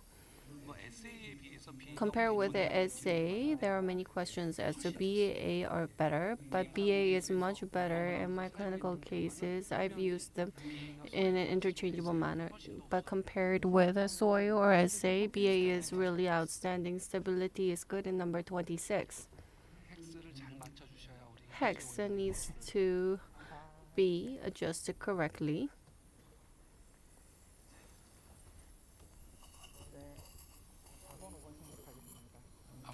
Number 4 and 5, compare with SA. When you do BA, you can perform loading quicker. You can do it at 6 weeks. And number 5 is going to be placed. 3.5 has been done. And now implant is placed.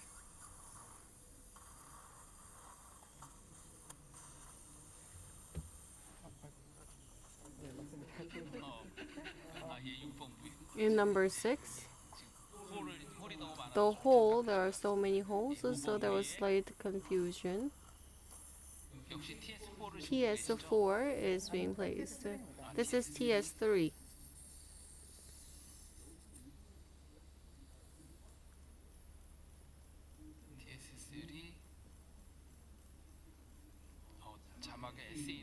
So it says SA, but actually it is BA. The primary stability is good in number 5. 4.0 by 10 millimeter implant.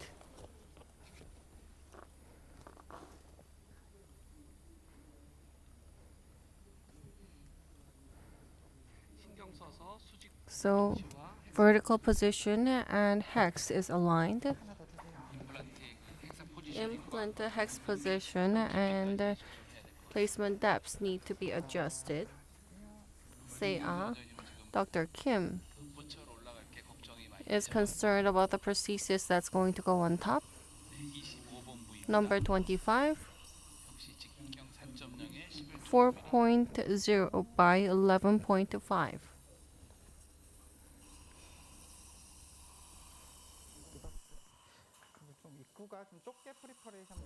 The entryway is slightly tight, so say please. There's still time, so you can proceed slowly.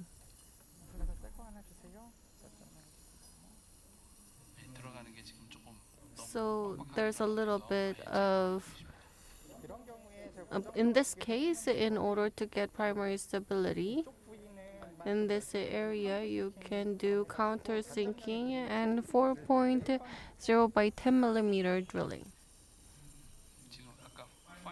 Final drilling was done only up to 3.5, 4.5 by 7 millimeter. A short drill is used to perform drilling here.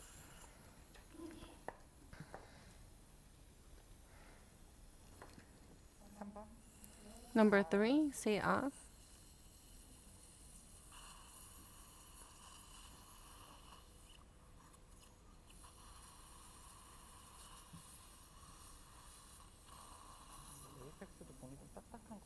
The apex side, the bone is a bit hard.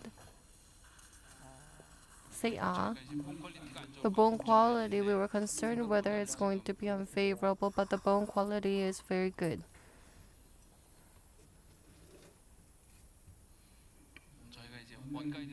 One guided drill, when you use one guide system, so you get a little less of tactile sense, and at times it's difficult to get that right sense.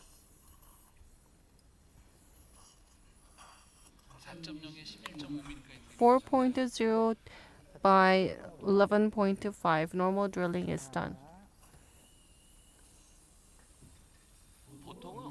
In general, under drilling is not done, and today, because we're going to do immediate loading, under drilling was attempted to get better primary stability, so implants are adjusted.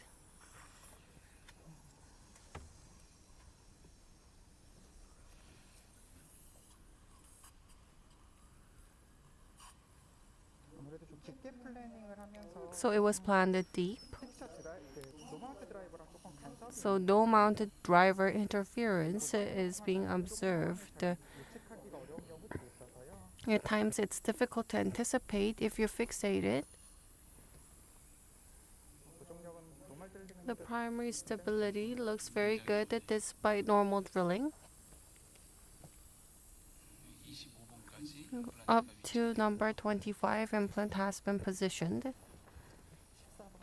Number 14. Number 4, primary stability may be very good. Number 4, 5, 6, 4, 5, 6. It's important to get the good primary stability. In number 14,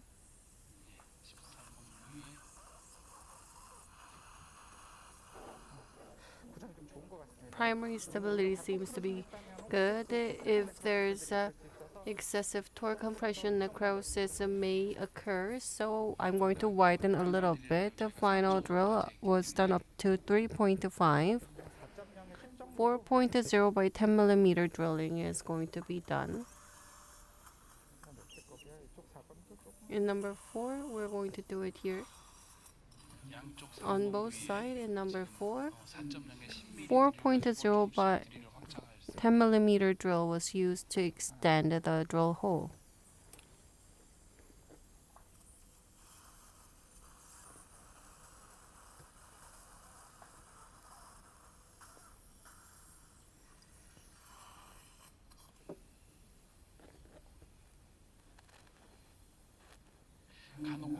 At times, when you use one guide, no mounted driver, when you use it, if it does not go in, then, and if you change to implanted driver, then there can be gap with the guide, so the implanted position can be deviated. So you need to go in deeper with no mount driver and then change to implant driver. When in implant planning stage, if it is placed deep, the bevel area can be in the way, so you need to change to implant driver and place it here. Implant driver has not been removed, and it serves as a vertical anchor. Implant is going to be placed. Primary stability seems good, so using no mount driver, implant has been positioned, and once it goes in, you can change to implant driver to prevent implant deviation. Implanted driver is used. There is more gap. There can be difference because of the guide hole size. In order to prevent the issues, bevel has been formed. In that case, fixture anchor can be used, but in order to prevent issues, in this way, surgery was performed.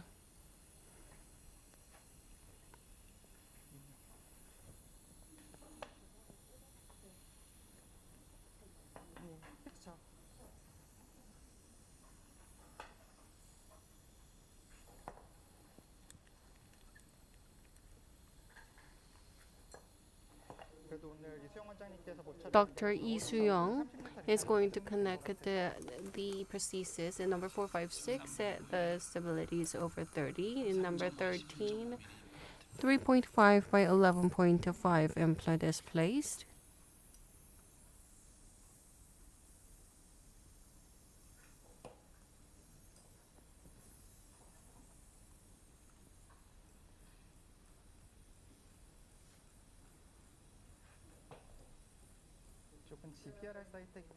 This is an area where GBR is going to be done, so depth is adjusted. I tried to place in a zigzag manner. I tend to place one on right side and the other on left side. Number 23. No mounted driver is used up to about 80%. And on the other side, the implant is in place. As Dr. Kim has mentioned, it serves as a vertical anchor. In order to get the primary stability, once torque is applied, if guide moves, there can be deviation, but because there is sufficient lateral anchor, it looks very stable.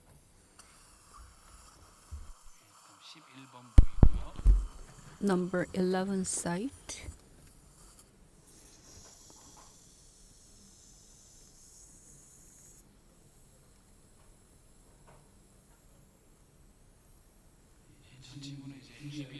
GBR is planned for the anterior region. And the last implant in the maxilla. Actually, I need to place at number 7.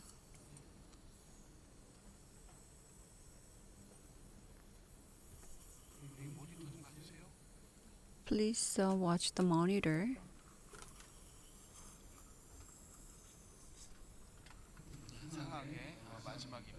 The last implant in the maxilla, and I will place implants at number 7 and 7. The vertical anchors are used at number 7. Due to bone quality, implants will be submerged at number 7.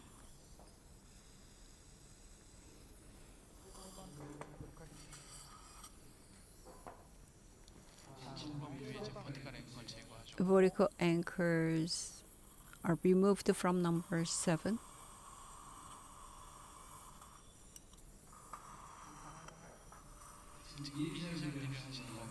Are you doing the initial drilling? Yes, at number 7.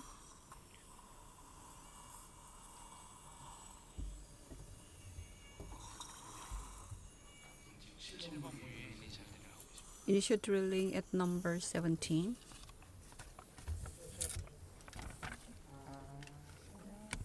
Say please.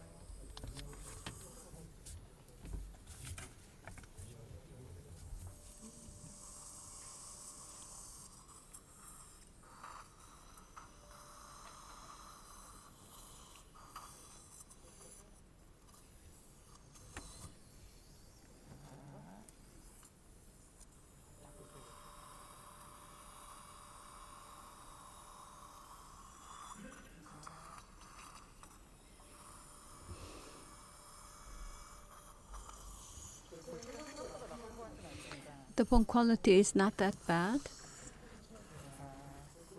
Say please. Irrigation, please.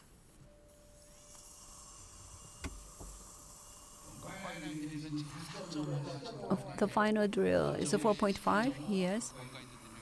5.5 by 11.5. One guide drill has very good cutting power, and the heat generation is minimized with irrigation. 5.0 TS4. Diameter 5.0. The length 11.5.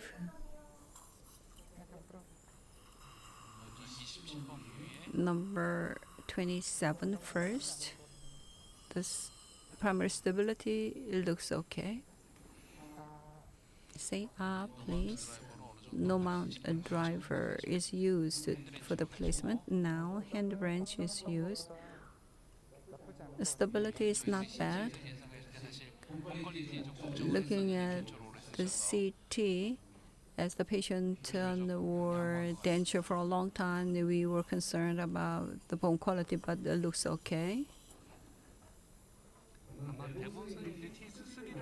TS3 is mostly used by many doctors, and when bone quality is not very good, TS4 is favorable.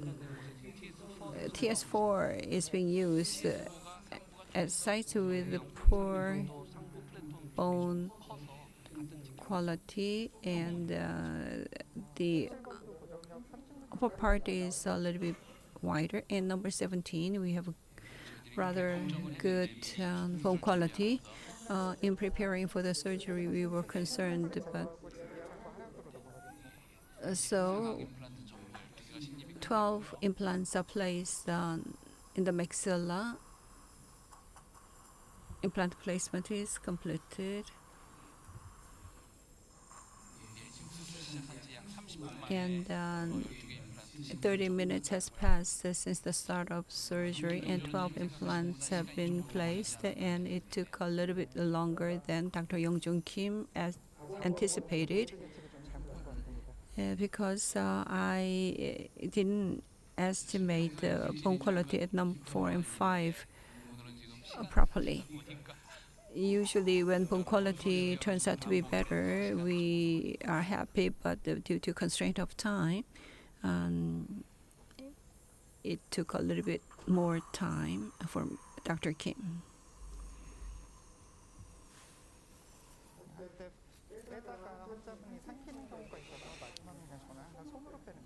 So I tend to remove this manually by hand because the patient may swallow it, and it can be an emergency if it goes into the airway.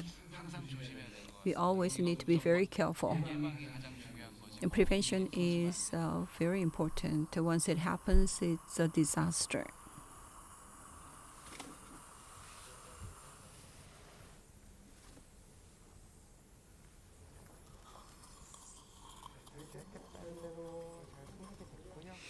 Okay, they're all placed nicely. So I'm going to connect the healing abutment where loading will occur for Dr. Ki-Sung Kim, Dr. Lee, who will do the prosthesis. Yong-Jin Kim, Dr. Kim is connecting healing abutment.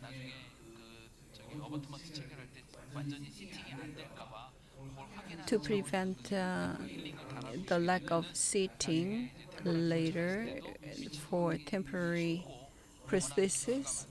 And there are so many implants, and in order to check any interference in the superstructure, he is connecting healing abutments. Number 7.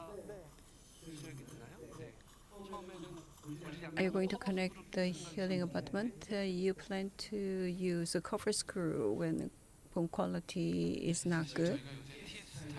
TS-type implants, we tend to place them deeper. So when the top bone interferes, it interferes with the seating. So you need to check whether the top bone can pose an interference.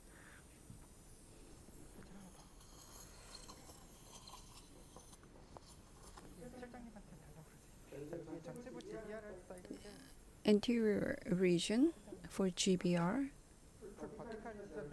Vertical incision is to be made for GBR.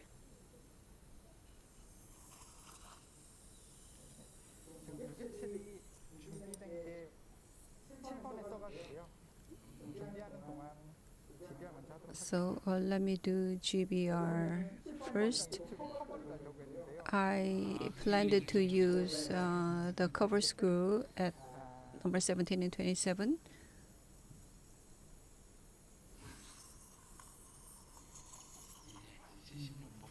Number 16.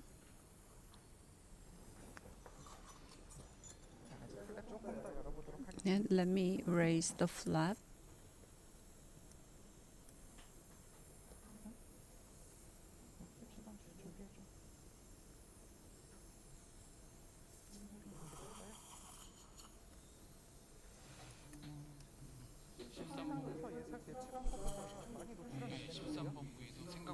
Number 13, the implant is not exposed as much as we anticipated.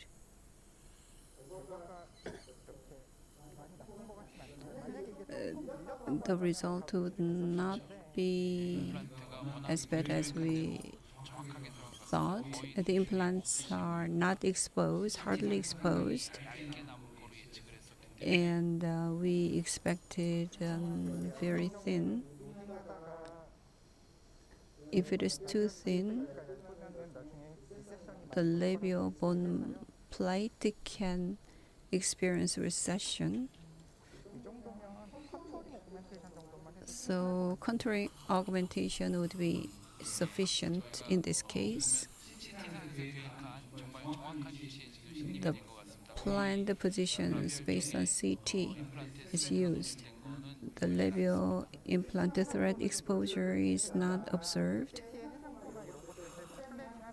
And due to the resolution of CT, it can be observed in the CT, but there is an information limitation that we can gain from CT. And they're all placed exactly as planned. Cover screw. So it was very well planned, and surgical plate was anchored accurately, and lateral anchor and vertical anchor were used for the placement. AOS collagen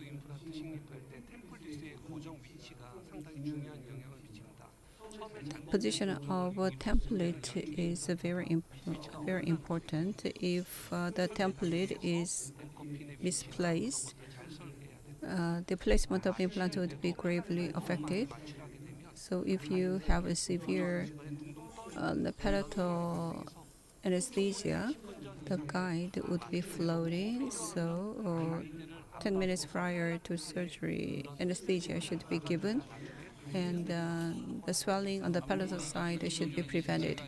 As Yong-Jin Kim said before, he gave the anesthesia around 2:10, and he was careful not to have palatal swelling and guided surgery. That's an important point.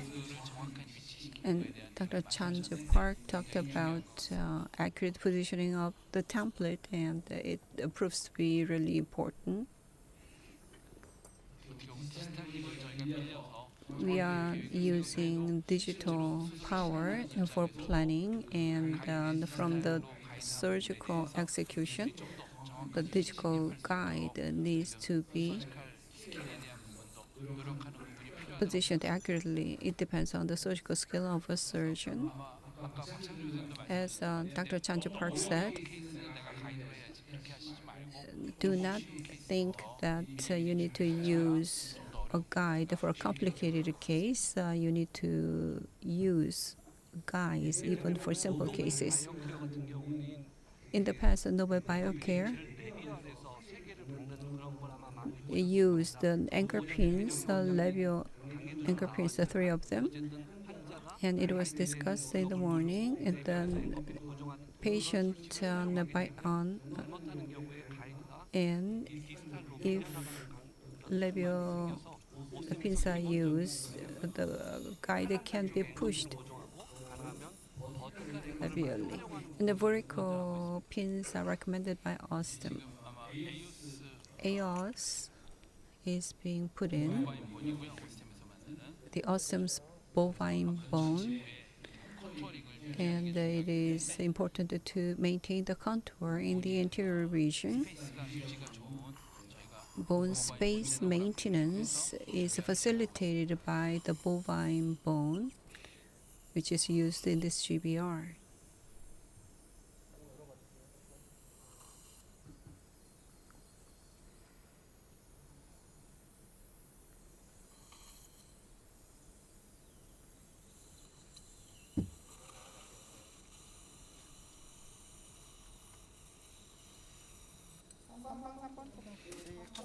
Number 3 and 3, we don't need to augment the contour.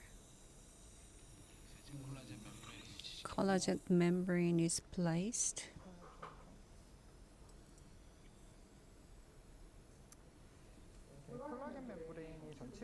Collagen membrane tends to be attached to instrument when we use it in the anterior region.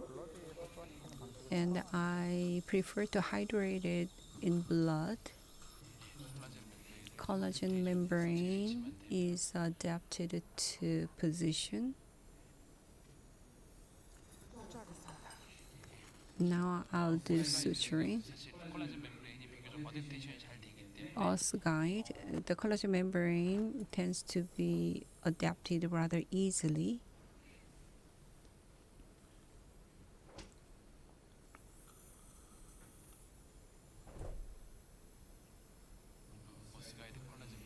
Os guide, the collagen membrane. The releasing incision is not really necessary. The membrane itself is not fixed, and the top mucosa is used, and the releasing incision was hardly done, and it is going through adaptation.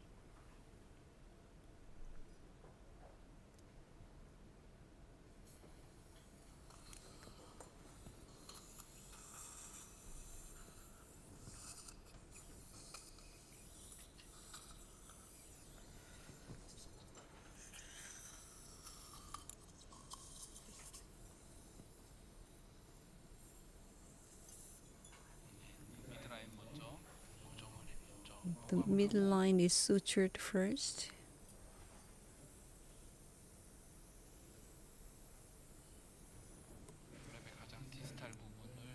The distal part of the flap is sutured.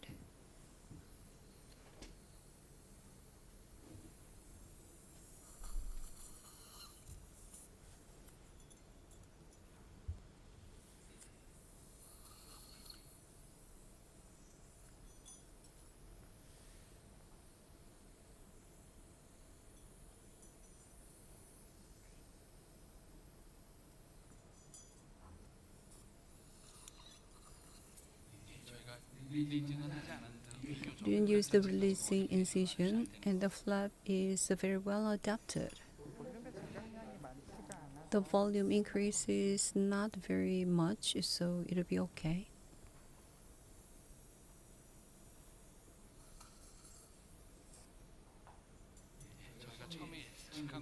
So compared to what we anticipated, the implants are exactly on their places.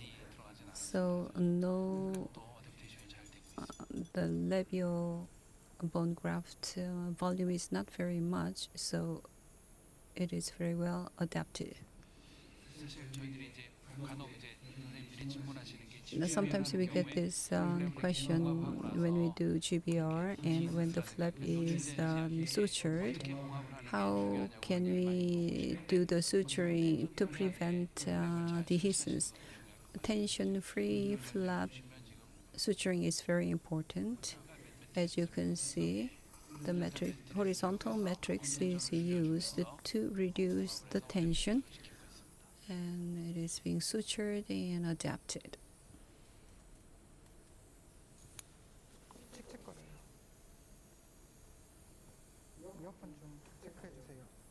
Please check my earphone because I hear some noise. A strange noise is coming through my earphone.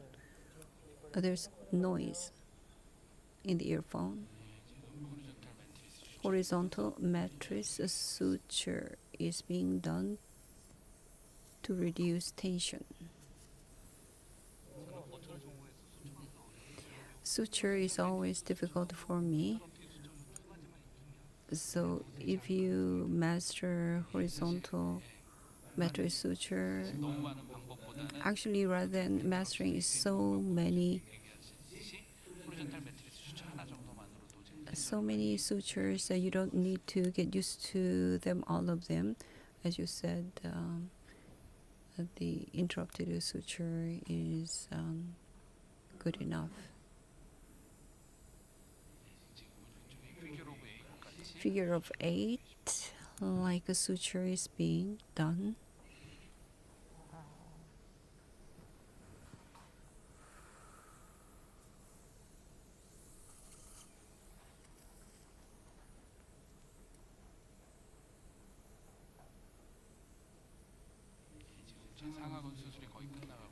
Now surgery is almost complete for the upper, and there's no particular procedure for the mandible, so I can go faster, but I don't know, maybe unexpected variable can happen.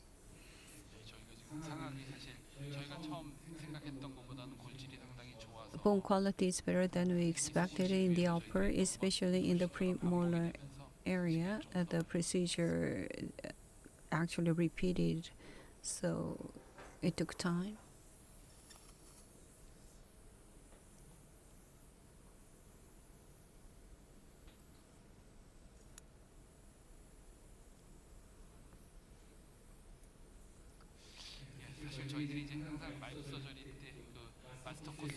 In the master course, so when we do live surgery in a class, many doctors find the suturing is more difficult than implant placement. So I always tell the students that it is a practice that you can go through when you suture the extraction socket.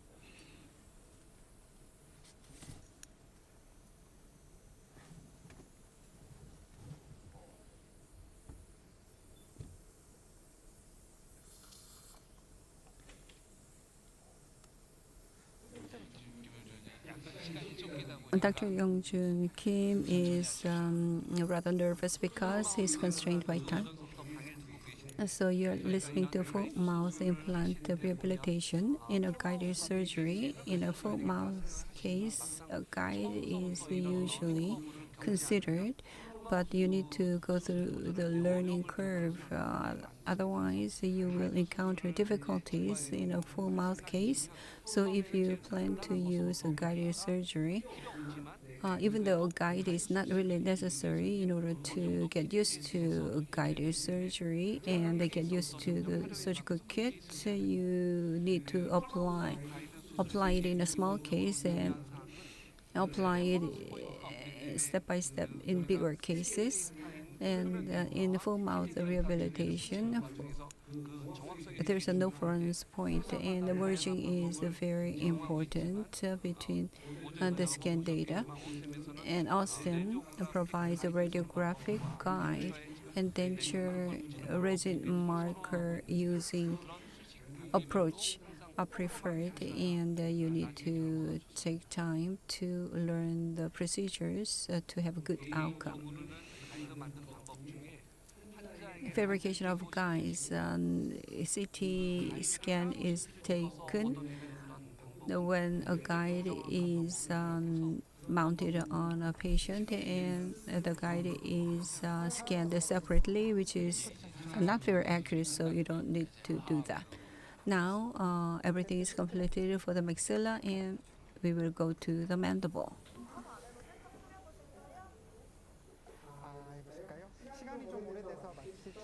So let me use the blocking, the anesthesia, because the time has passed a little bit. 10 implants are planned for the mandible. All regular drilling will be done because bone quality is expected to be good.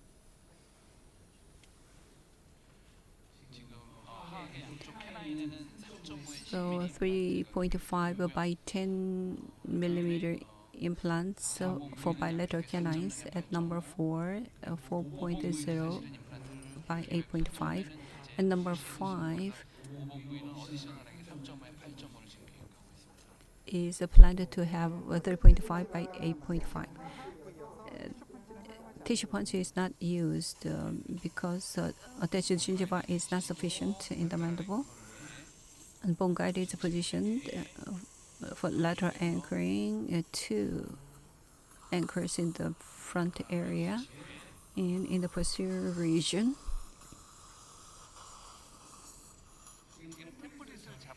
The template is held and anchor screw drilling is made.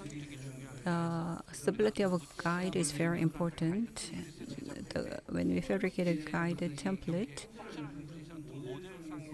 on the model, the denture template border should be extended sufficiently so that the template can be stable when it is held by hand like this.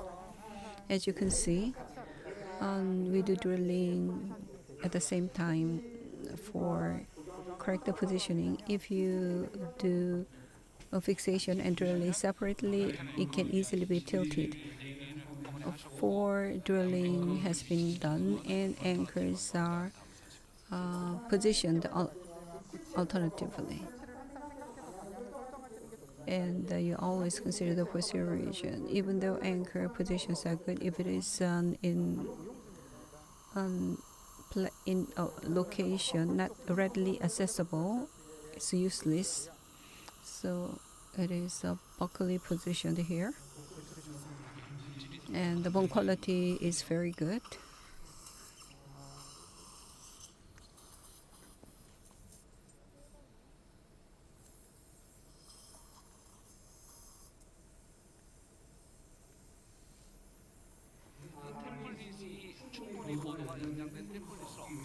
In order to have sufficient border for the template for Edentulous patient, intraoral scanning, rather than that, impression should be taken and it should be reversed to get sufficient border. So for border extension, that's the tip.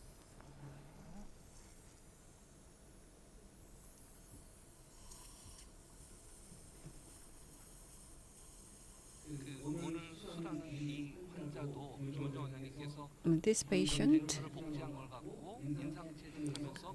Dr. Kim copied the old denture and the impression was taken, and the reverse side is used, and the template has enough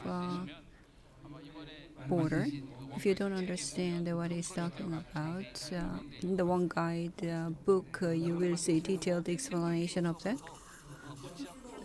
From a simple case to full mouth edentulous cases, clinical cases are explained in the book, and various cases are explained, especially the full mouth case, how template is to be fabricated, how to obtain data for the full mouth case. That's all described in the book. An anchor pin was inserted on the left-hand side, and on the right-hand side, anchor pin cannot be positioned with one drilling.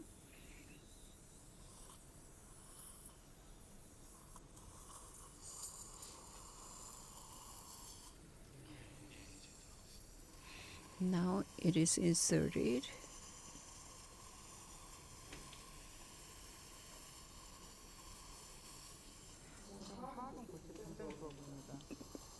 The bone quality in the mandible is very good.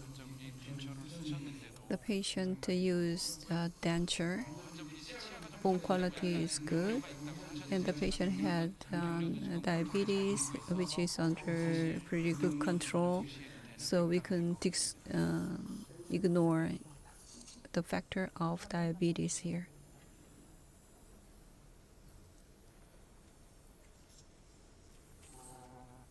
Say ah, please.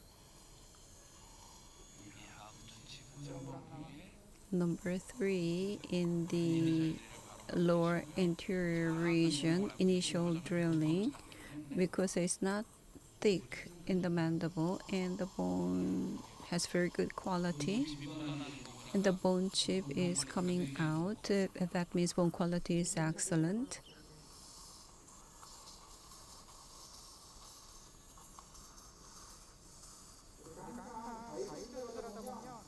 And when you do guided surgery, initial drill is pretty much used all the time.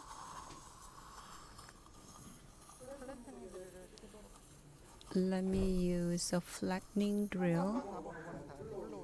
The regular holes at number 3, 4, 5.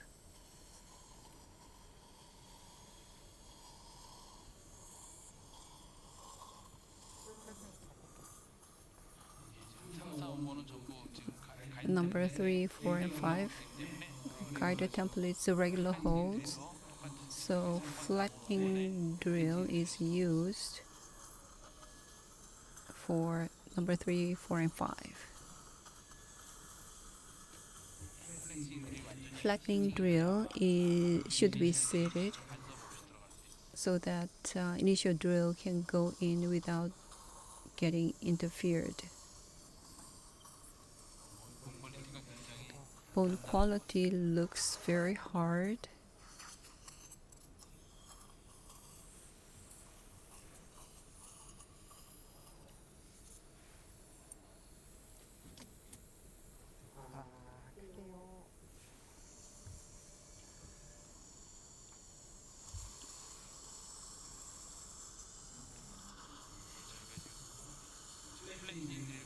Flattening drill is used to get rid of bone interference. Initial drill is going in there in full length.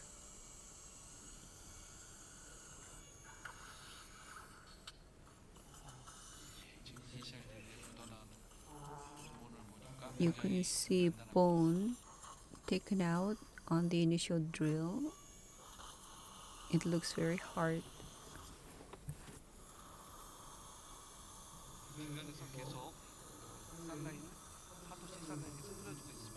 And the cell line irrigation is continuously performed. Say ah, please.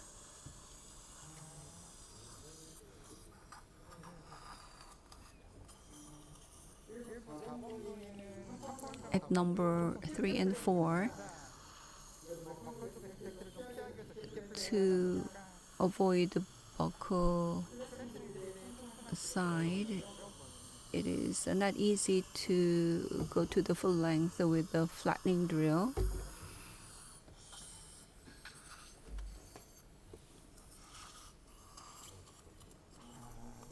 Say ah, please.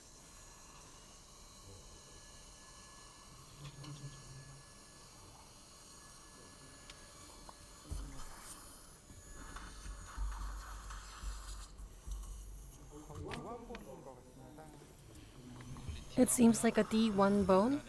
The bone quality is very hard.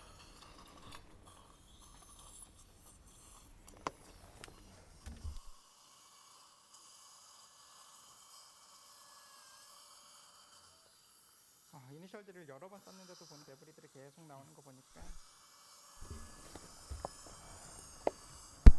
The initial drill was used multiple times and the bone debris comes out continuously and the bone chip is coming out continuously.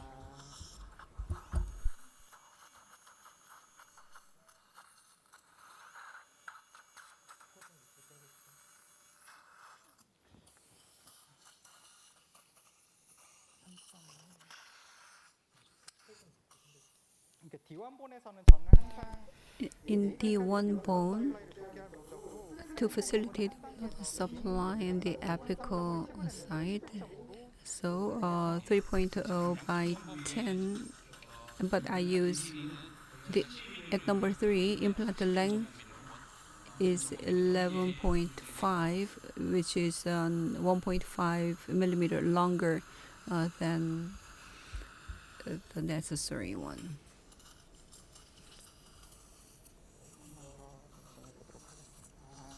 Say ah, please.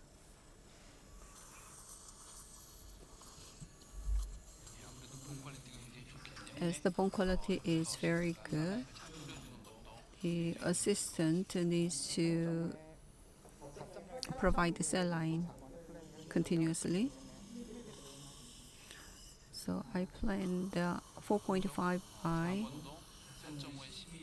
10 millimeter. And implant length is 8.5.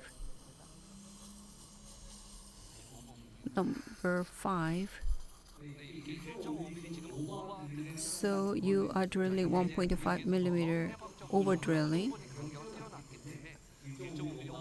So it is okay because it is determined that it doesn't interfere with the anatomical structures. So I tend to drill 1.5 millimeter longer than the implant. When a template is fixated in Edentulous jaw, the template tends not to be seated fully. So I use 1.5 millimeter deeper drilling to insert implant more easily. So anatomic structures need to be understood in planning. Bilateral number 6, wide hole. In the posterior region, initial drilling is being done at number 6 and 7. The bone quality is pretty good there. The bone guide kit, you can notice the drill, which is gold coated, so you can easily distinguish the drill. A flattening drill at number 5 and 7. Everywhere the bone quality seems to be very good.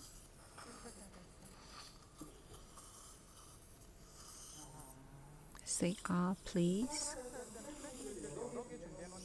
And the bone debris would come out with the drill, so you need to prepare multiple flattening drills.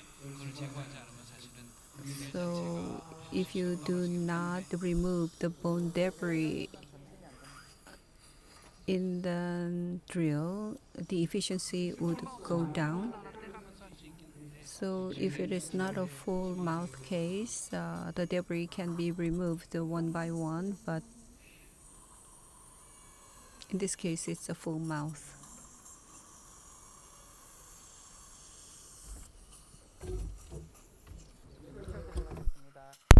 Initial drilling, except number 37, 5.0 millimeter by 7 millimeter implants are planned, except the number 37. The diameter will be 6 millimeters there.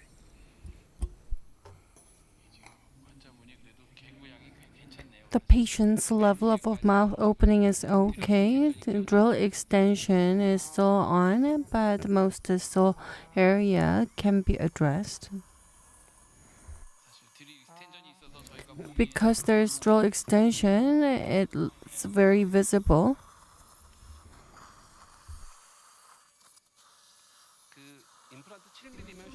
Implant 7 millimeter can be classified as short implant. 5 by 6 or 5 by 7, it can serve its purpose, so you can trust it. You don't have to worry. 3.5 by 7 millimeter drilling is going to be done next year in Osstem Meeting. In the late half of this year, we're going to focus on narrow and short implant.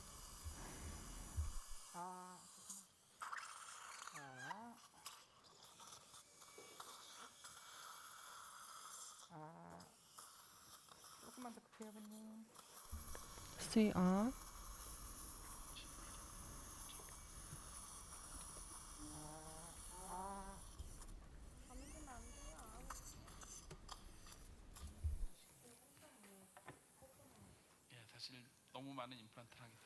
Because multiple implants are being placed, the patient must be experiencing difficulty. Say a little bit larger. Number 37, 6mm implant is placed. One guide kit, there's up to 6mm drill, so you can place short implants. In the original kit, the 6mm drill is not included. If you're planning to use a 6mm drill, you need to add optionally.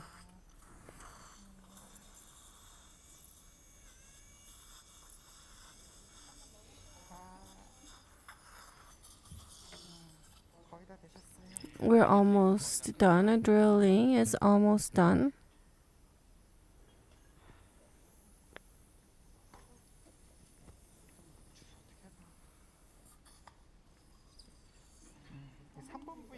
Number 3, fixation seems to be excellent. I'm going to try and do placement.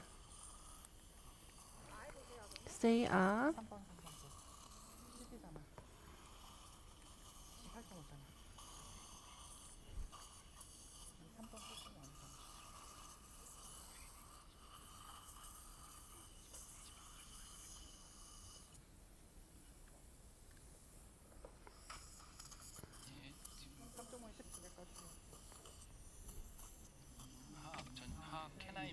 In the lower canine area, 3.5 by 10mm implant.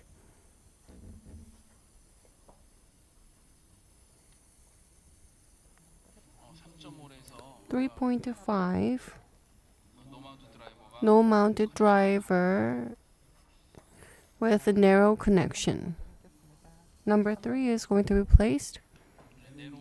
Narrow implant, the connection is different. 3.5 by 10mm implant is placed in number 3.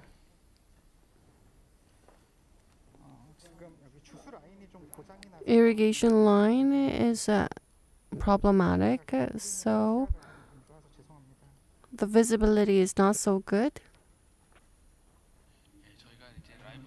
As we do live surgery, different circumstances occur.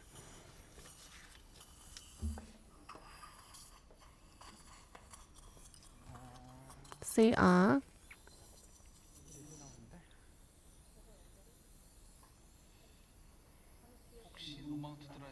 No mounted driver. Is it regular? At times I make mistakes, so when placing mini implant, when you use a regular no mount driver, it is connected, but when you try to place the implant, it slips. So there's a little bit of difference in terms of connection. Yes, this is mini. Fixation seems to be good.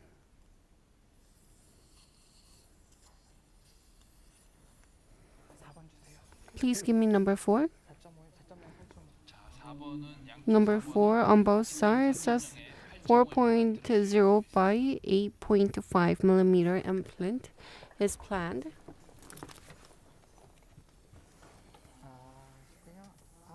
Say ah.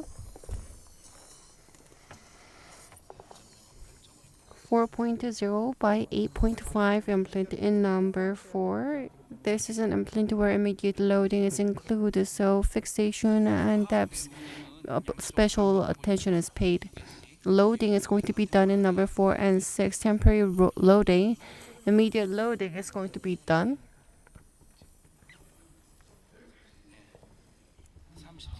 In number 34, primary stability seems to be good.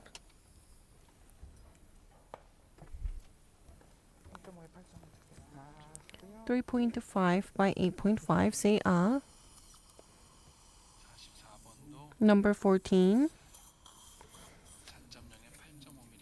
4.0 by 8.5. Primary stability seems to be good. I don't think this is excessive torque.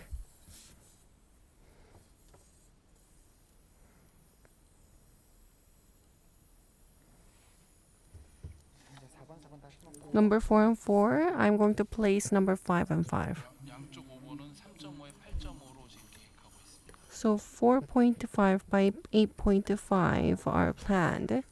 Say ah.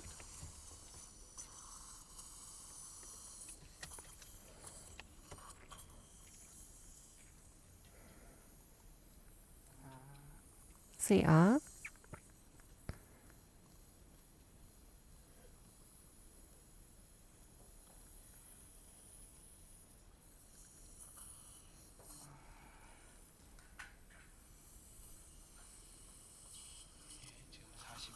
Number 45. Say ah.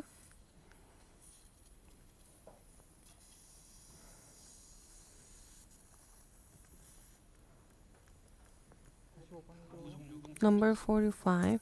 Fixation seems to be great. The bone quality seems excellent.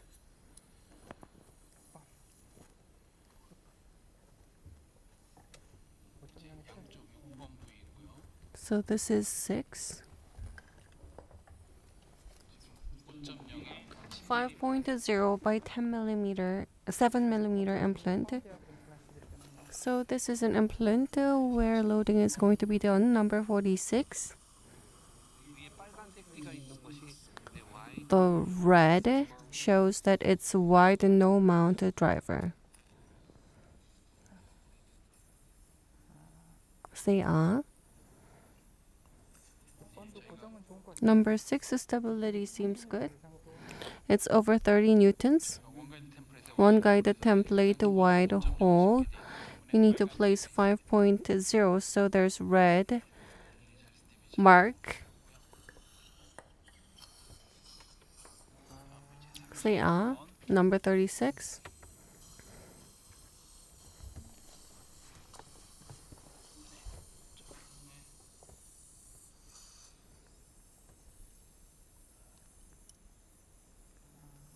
Say ah.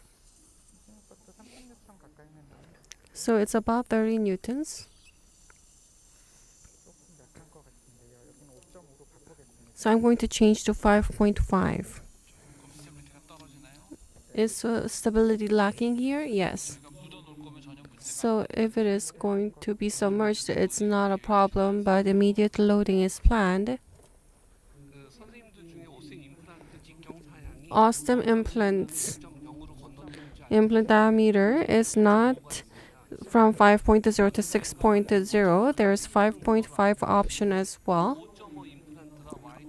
5.5, the diameter hole is 5.8. So if the primary stability is lacking, you can use 5.5 implant.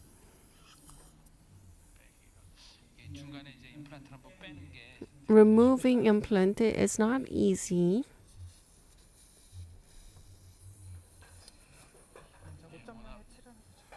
Let's try 5.0 by 7. Dr. Kim has a lot of experience, so he does it very smoothly. 5.5 by 6 millimeter. No, it's 7. Number 47 is going to be done. 5.5 by 7 millimeter. In the case of number 7, it was planned subcrestal. It's the same with number 6 because there's a bit of buccal dehiscence. In order to avoid it, in the case that there is distance to the canal, you can place the implant deep. Number 7, press stability seems to be good, but it's not going to be immediately loaded.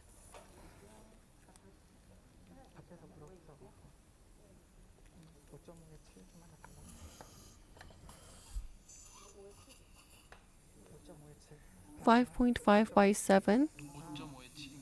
5.5 by 7. 5.0 by 6.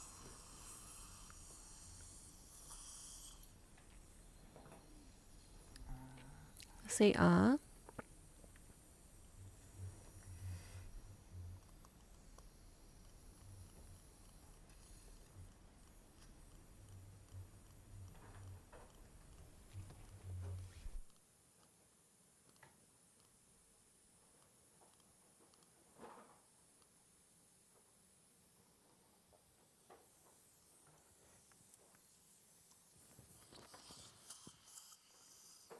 요거 5.5에 첼로 교체만 하면 되는데 지금 준비된 게 So I'm preparing 5.5 by 7. So it's not ready. So I'm going to look for it. In number 36, 5.5 by 7 implant is going to be placed.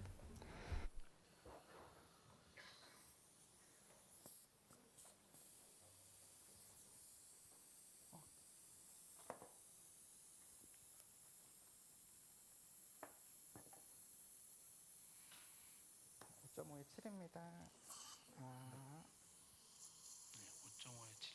5.5 by 7. Say ah.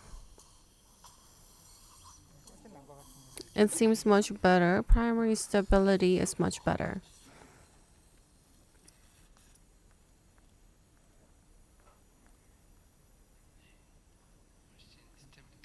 Stability looks much better.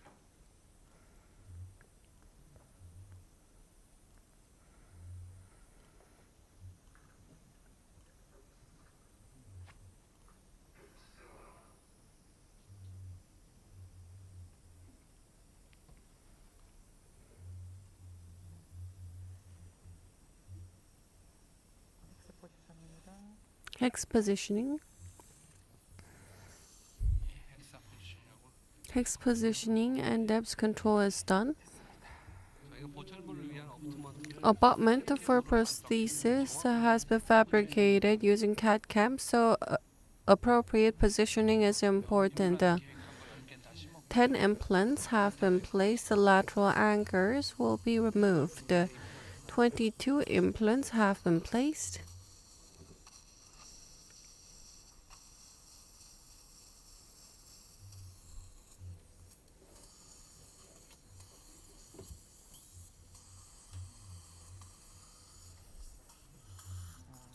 Say ah.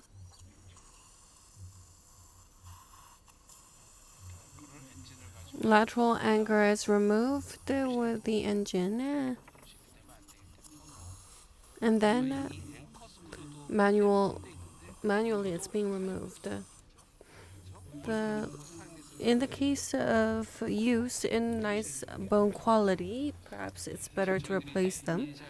Initial drilling was done. As Dr. Kim has mentioned, when you use one guide in all cases, initial drilling is done. In the case of initial drill, it becomes blunt most frequently. Implants have been placed as planned.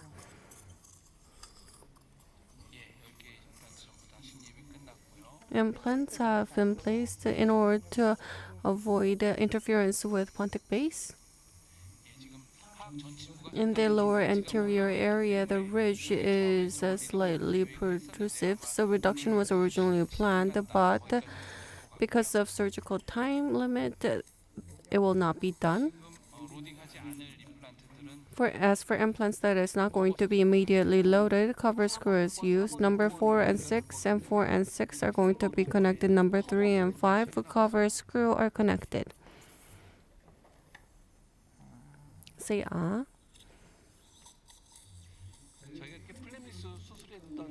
In the case of flapless surgery, primary stability is not good. Rather than healing abutment, it's better to use cover screw. In a lot of cases, after punch out, using cover screw may be a little bit not so good in the opinion of many people. Overriding tissue has been done, but even if a cover screw is used, in terms of healing, it's not going to be a problem. If you use a healing abutment, it's going to be better, but even if you use cover screw in the area, it's not going to be a problem because there may be interference with pontic base at times. cover screw may be used, but at times when you use healing abutment, primary stability may be affected. So I use cover screw in those cases, but in terms of healing, it's not a problem. One guide, when it was first devised, the tissue punch size was narrow. There were two types, narrow one and wide one, but we have unified them into narrow one. Compared with a drill, tissue punch, if it is done weak, tissue punch can be affected, but tissue punch diameter, the smaller one seems to help better in terms of healing.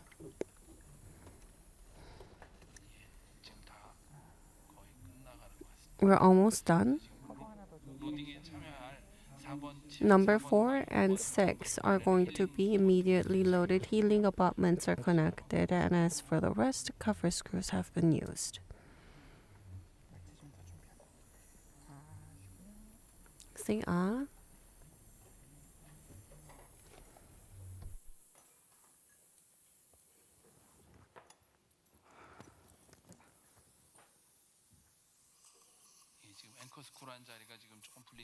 In the area where there were anchor screw, there's a bit of bleeding.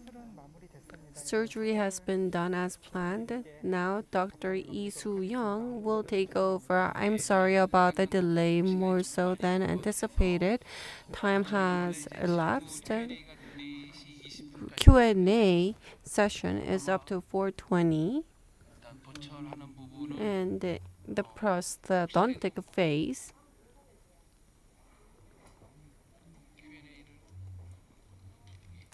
What shall we do with Q&A session? On online chat, there are a lot of questions. Can you turn on the computer, please? Dr. Kim Yong-Jin is finishing up, and he still has some things to do. Let's look at some questions on online chat.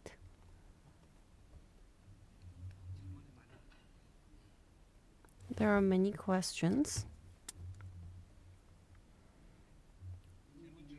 Among the questions, for immediate hex, for immediate loading, what do you mean by aligning hex?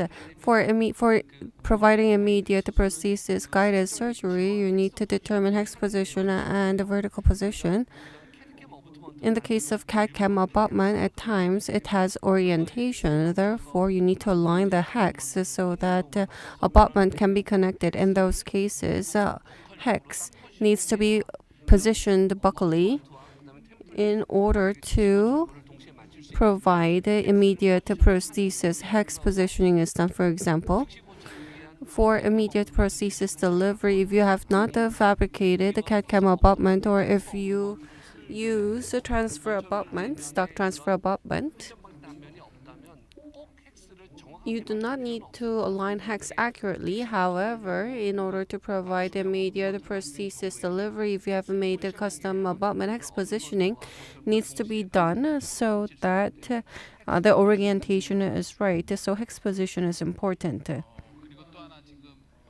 Another question, surgical guide implant, if it is in contact, will there be possibility of contamination? It's a question about sterilization. Dr. Kim is not up yet. The surgical guide itself, the template is not, it can be in contact with the bone. So in Osstem's one guide template, autoclaving is not done. Hexamedin is used.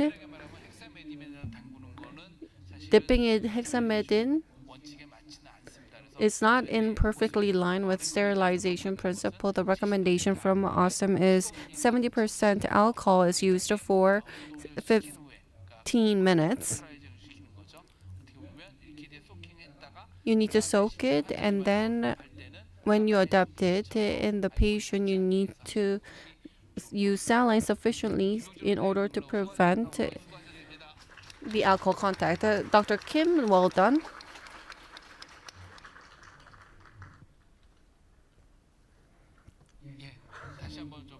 Once again, please give Dr. Kim a warm round of applause. So this was a case where I wondered this may be a tough case. So full mouth case was done last year and I did single tooth, and rather than doing the exact surgery, I decided to be more bold and live surgery. Things don't go always as planned. Additional obstacles emerged. More so than anticipated, bone quality was better, yes. In the case of number 16 and 17, 11.5, if there was no stability, I decided to penetrate sinus of floor and use number 13, but if the primary stability was good, and buccal augmentation GBR rather than that, because the VD space was lacking, implant was to be placed deep, and that was the prosthetic plan. A lot of the implant was subcrestal, so stability was good originally, and as it was engaged with over 1 millimeter subcrestally, the stability went down on the online indicator as success. If you make incision in the upper anterior, there can be error in guide adaptation. Do you do posterior placement and then make incision? In the case of upper, you can get the mucosal support. So if you do not reflect the flap excessively and make incision, then after GBR, you need to get primary closure. So if you do reflection on crestal area and then do drilling, then you can get good results. That is the way I do it. In the case of placing implant in the posterior area first, because the anchor pin is used in the posterior area, then stability may be affected. So I tend to use my original method. Online, in the upper anterior, GBR was done, and the releasing incision was not done at all. When do you do releasing incision? As shown today, the thread exposure might have occurred. That's something that I have wondered, but bone augmentation after bone thread exposure can lead to difficulty in suturing, so I do releasing incision and do primary closure. But as shown, when you're doing contour augmentation, and if the amount of bone augmentation is not significant, rather than releasing incision, I do adaptation as was shown. Releasing incision seems good in the upper anterior, and buccal flap can be coronally advanced. Then keratinized tissue is important in pink aesthetics, and vestibule can be affected. So you need to make considerations in that end as well. Do you have any questions? We'll open the floor from the questions. We'll entertain just one or two questions. So he plays so many implants so wonderfully. Now let's check the progress of a prosthesis.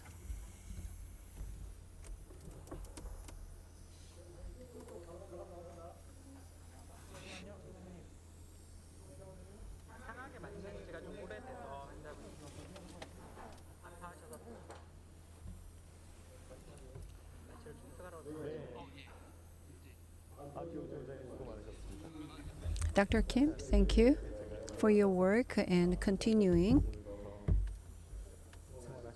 The patient can chew from today, so let me connect the prosthesis. Initial stability is obtained sufficient enough. So as planned, let me provide the temporary, and I will connect the temporary on the upper first, followed by lower, and I will also check occlusion.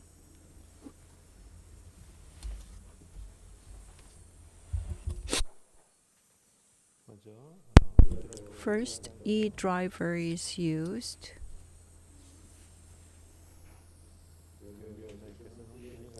Dr. Yong-Jin Kim connected healing abutments properly, and I'm going to remove them, and I'm going to connect custom abutments.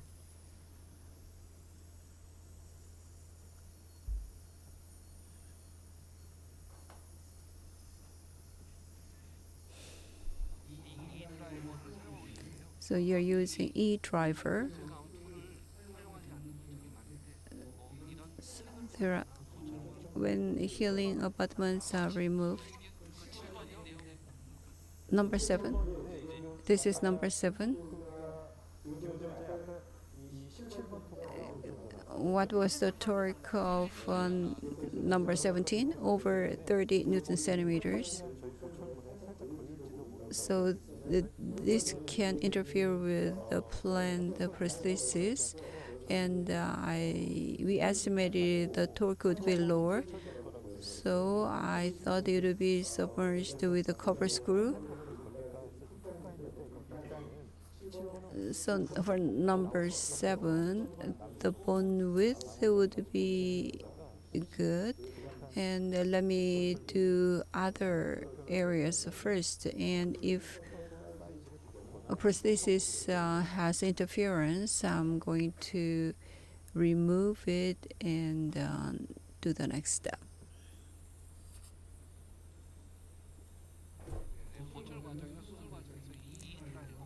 E-driver during surgery and the prosthetic process, e-driver proves to be very useful. Say yes, it is very useful, especially suction please. When I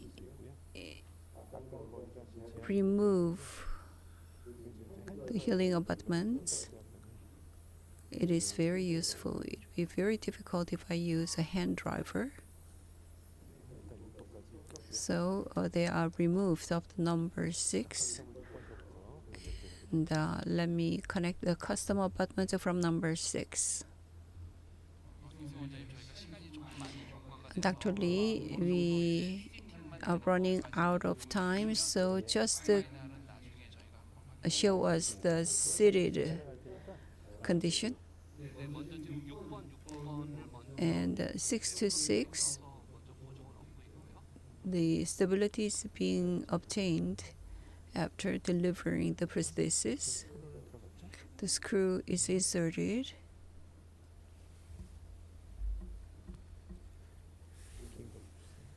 A long one, please. Say ah.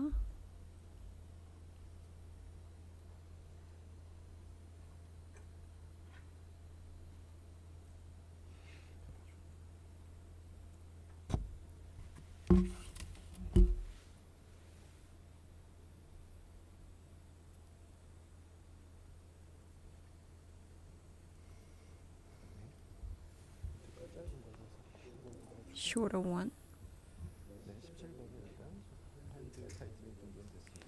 Number 16 is the hand tightened.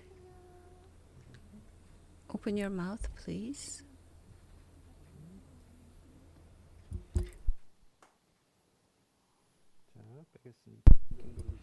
So you'll replace it with a longer one. And is it fitting well, the maxilla? Actually, we are running out of time. The patient should take CT, and after this session, after ortho session, the final, we will look at the CT and completion of prosthesis. Custom abutments are connected 6 to 6, and I'm holding it with my hands, and they fit very well, and I'm going to work continuously, and the results will be shown later. Due to constraint of time, so I would like to invite Dr. Kim to ask a last question. That's a tremendous work. Without a problem, you place the implants wonderfully. This is a live surgery today. If the lower ridge is narrow and the sulcus is shallow, but otherwise, if you have some enough time, you can do the graft. So would you do that? Yes, I would do that if I had more time. in the upper anterior region. If you use a bovine, it would be easier. The reach was narrow, so bovine can be used to cut it. You're right. The patient has a DM, and the patient has a pacemaker, so that is contraindicated. It's a good point. As you said, the ridge contour is not very good, and in the second surgery, the ridge augmentation will be done. Lastly, systemic condition is there. 22 implants are placed for close to 1.5 hours. Have you considered the sedation? You are not doing sedation? IV sedation is used for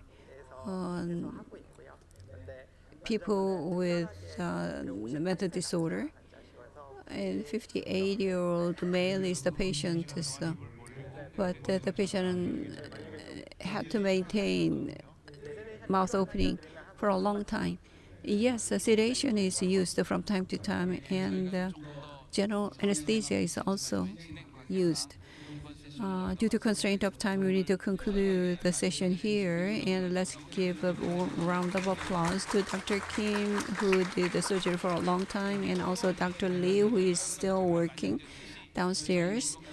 And after ortho session, we are going to look at the results of prosthesis and the CT, and we will have a review later. Thank you for your attention. Thank you.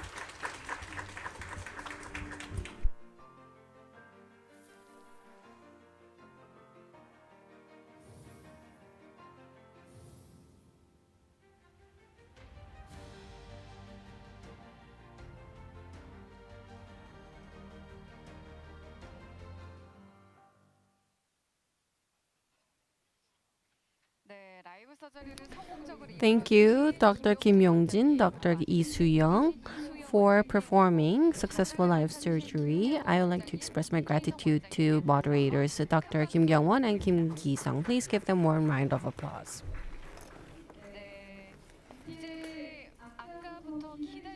So I think this is the moment you've been waiting for. Winners of online event will be announced. 300 people will win coffee coupons, and 200 people will win a sweet dessert set. Now we will do the lucky draw. Let us see the results.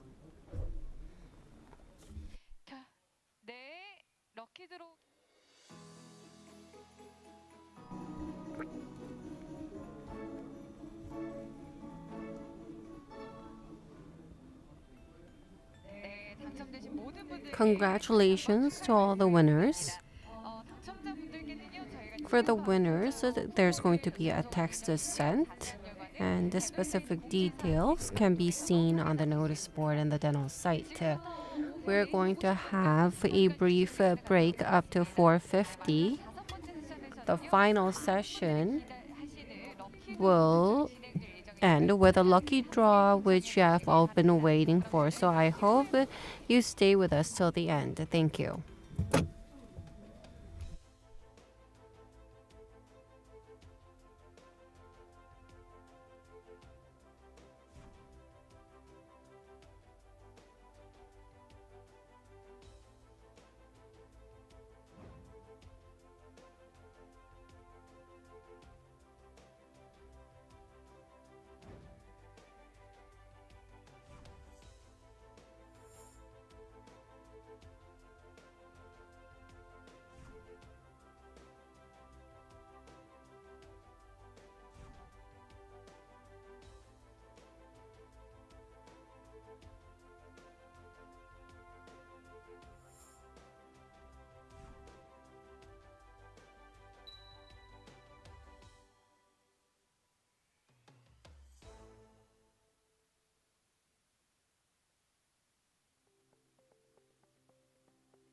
Introducing the 485 kit, the kit for placing short implants. The 485 kit has drills with round design apex, which minimizes damage to the inferior alveolar nerve when performing surgical drilling. 485 kit allows you to place 4 to 8.5 millimeter short implants. Only 3 drilling steps are required when placing implants with the 485 kit. When placing short implants, try the 485 kit. MS implant.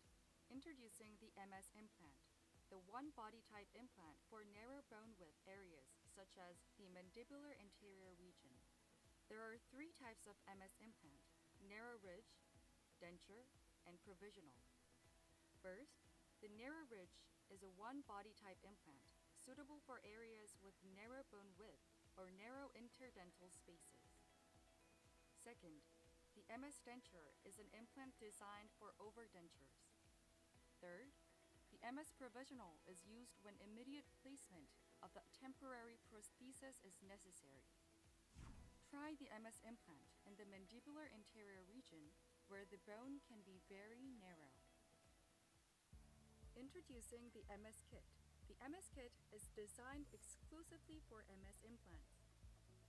The MS kit is designed exclusively for MS implants, which are used in areas where the bone is narrow, such as the anterior mandibular region. With the MS kit, you can place an MS narrow ridge, MS denture, or MS provisional implant with a quick and simple procedure.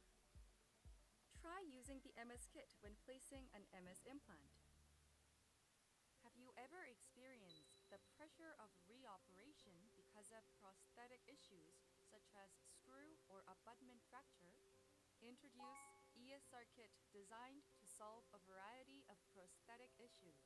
In case of screw fracture occurs, the fractured screw can be removed by using ESR kit. Connect the SR drill with the fractured screw. After making a hole for drilling on the fractured screw, turn the SR tip counterclockwise and remove the fractured screw. Also, after using the reverse drill, connect the screw holder on the fractured screw. Then, turn the screw holder counterclockwise to remove the fractured screw. In addition to screw fracture, the ESR kit can be used for removing the fractured abutment, repairing damaged thread of implant and screw hex slip. Try ESR kit designed to solve a variety of prosthetic issues. Port system is a removable overdenture solution which comes with various specifications at low height port cap. Port system requires only 3 mm of vertical space, and it is easily applicable to patients with narrow vertical dimensions of occlusion. The male is made of nylon, offers a variety of configurations from 6 Newton to 22 Newton, enables clinicians to respond to each patient's case. Also, it is suitable for long-term use.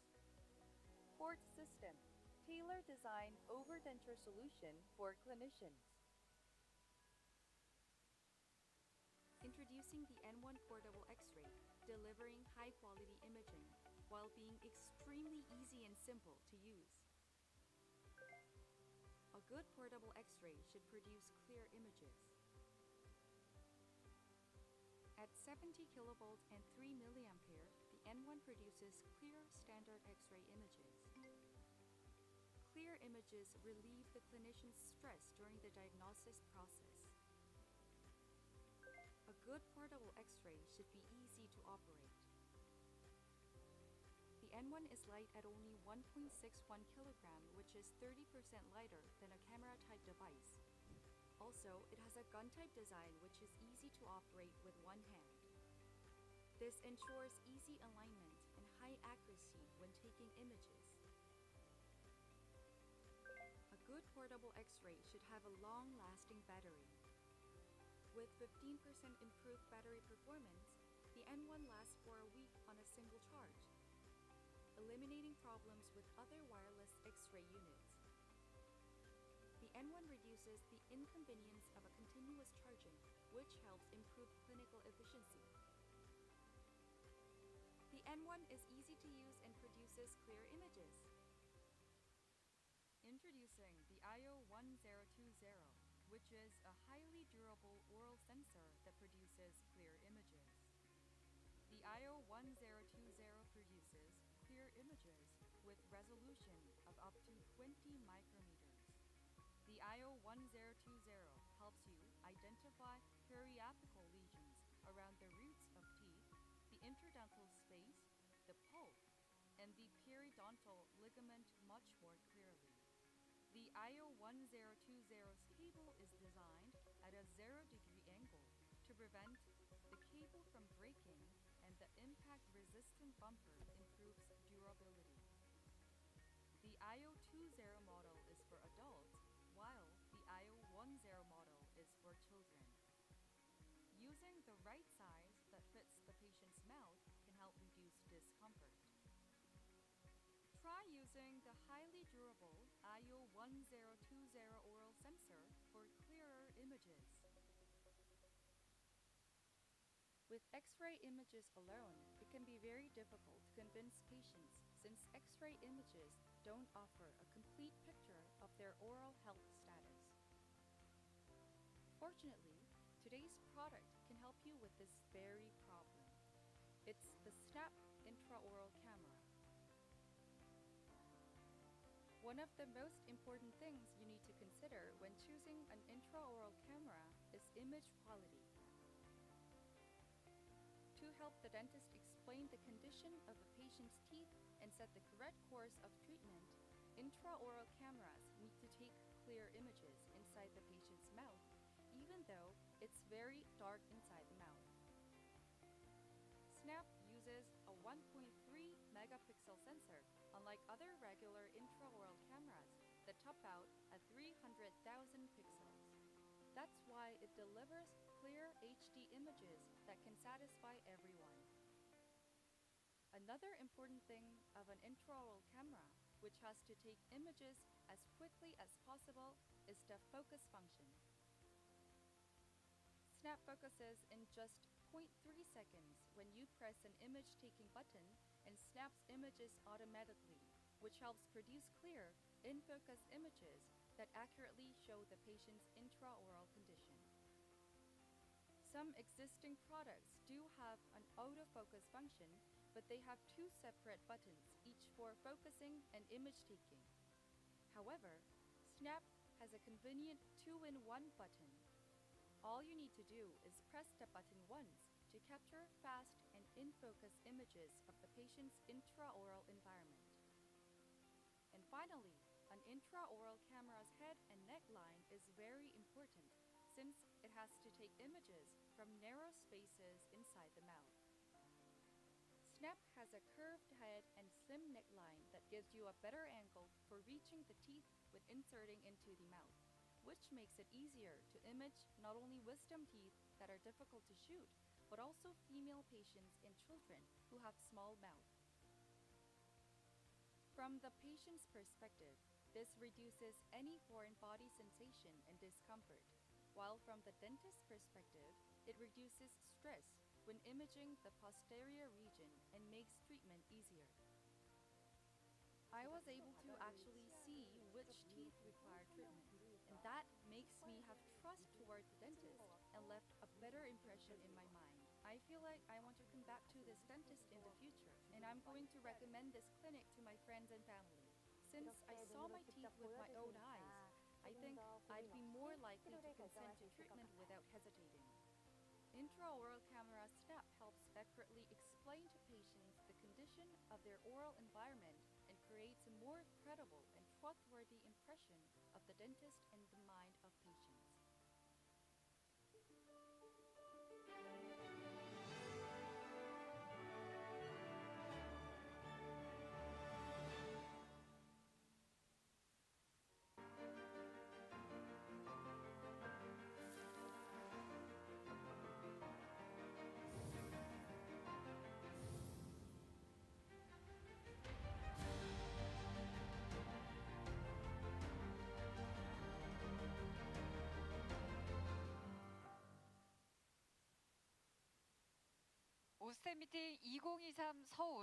Osstem Meeting 2023 Seoul. We will begin the final session. Before we begin, I would like to notice you of the event that we all look forward to. There's going to be a prize draw after all sessions have ended.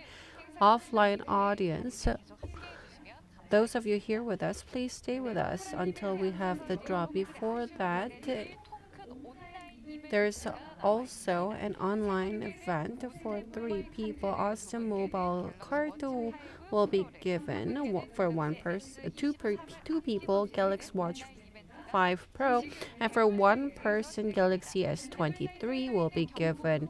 This event is currently ongoing in Dental's site, and if you click on the pop-up, then you'll be able to try your chance. You need to log in to be able to participate. The offline audience can participate by using their mobile phone. When you do this, you need to make sure the mobile phone is in vertical orientation. The winners will be announced after all sessions have ended. Now we will continue on with the final session of Osstem Meeting 2023 Seoul. This is the first in Osstem Meeting. It's a session on orthodontics. So let me introduce the final moderator, Dr. Hwang Chung-Ju of Twin Dental Clinic. Dr. Hwang Chung-Ju has graduated from Yonsei College of Dentistry. He is a director of Institute of Craniofacial College of Dentistry at Yonsei University. He is a president of Korean Association of Orthodontists. He is a director of Dental Research Institute at Osstem Implant, and he is orthodontic director. Please welcome Dr. Hwang with warm round of applause. I am Dr. Hwang Chung-Ju. Nice to meet you. Osstem Meeting is an academic event that everyone across the world focuses on, and I'm honored to be here as a moderator. And now we are facing the final session of Osstem Meeting 2023. So, stable occlusion is provided for full arch edentulous patients, and we provided different treatment. As shown in the title, dividing orthodontic devices. It can be fixed devices.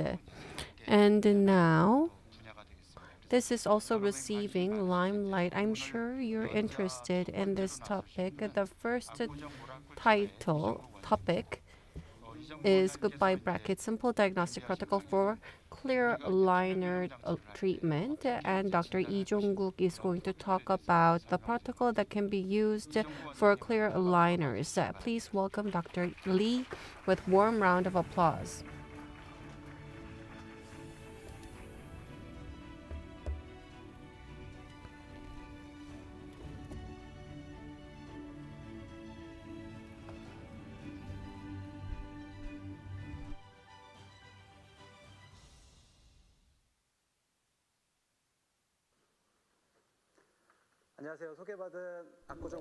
I am Dr. Lee Jong-Guk of Apgujeong Oracle Dental Clinic. I'm honored to be here at this prestigious event. The contents of the day is about clear aligners, and I'm going to talk about diagnosis. In terms of diagnosis, I cannot address everything within 30 minutes, and diagnosis can be construed as something that is not interesting.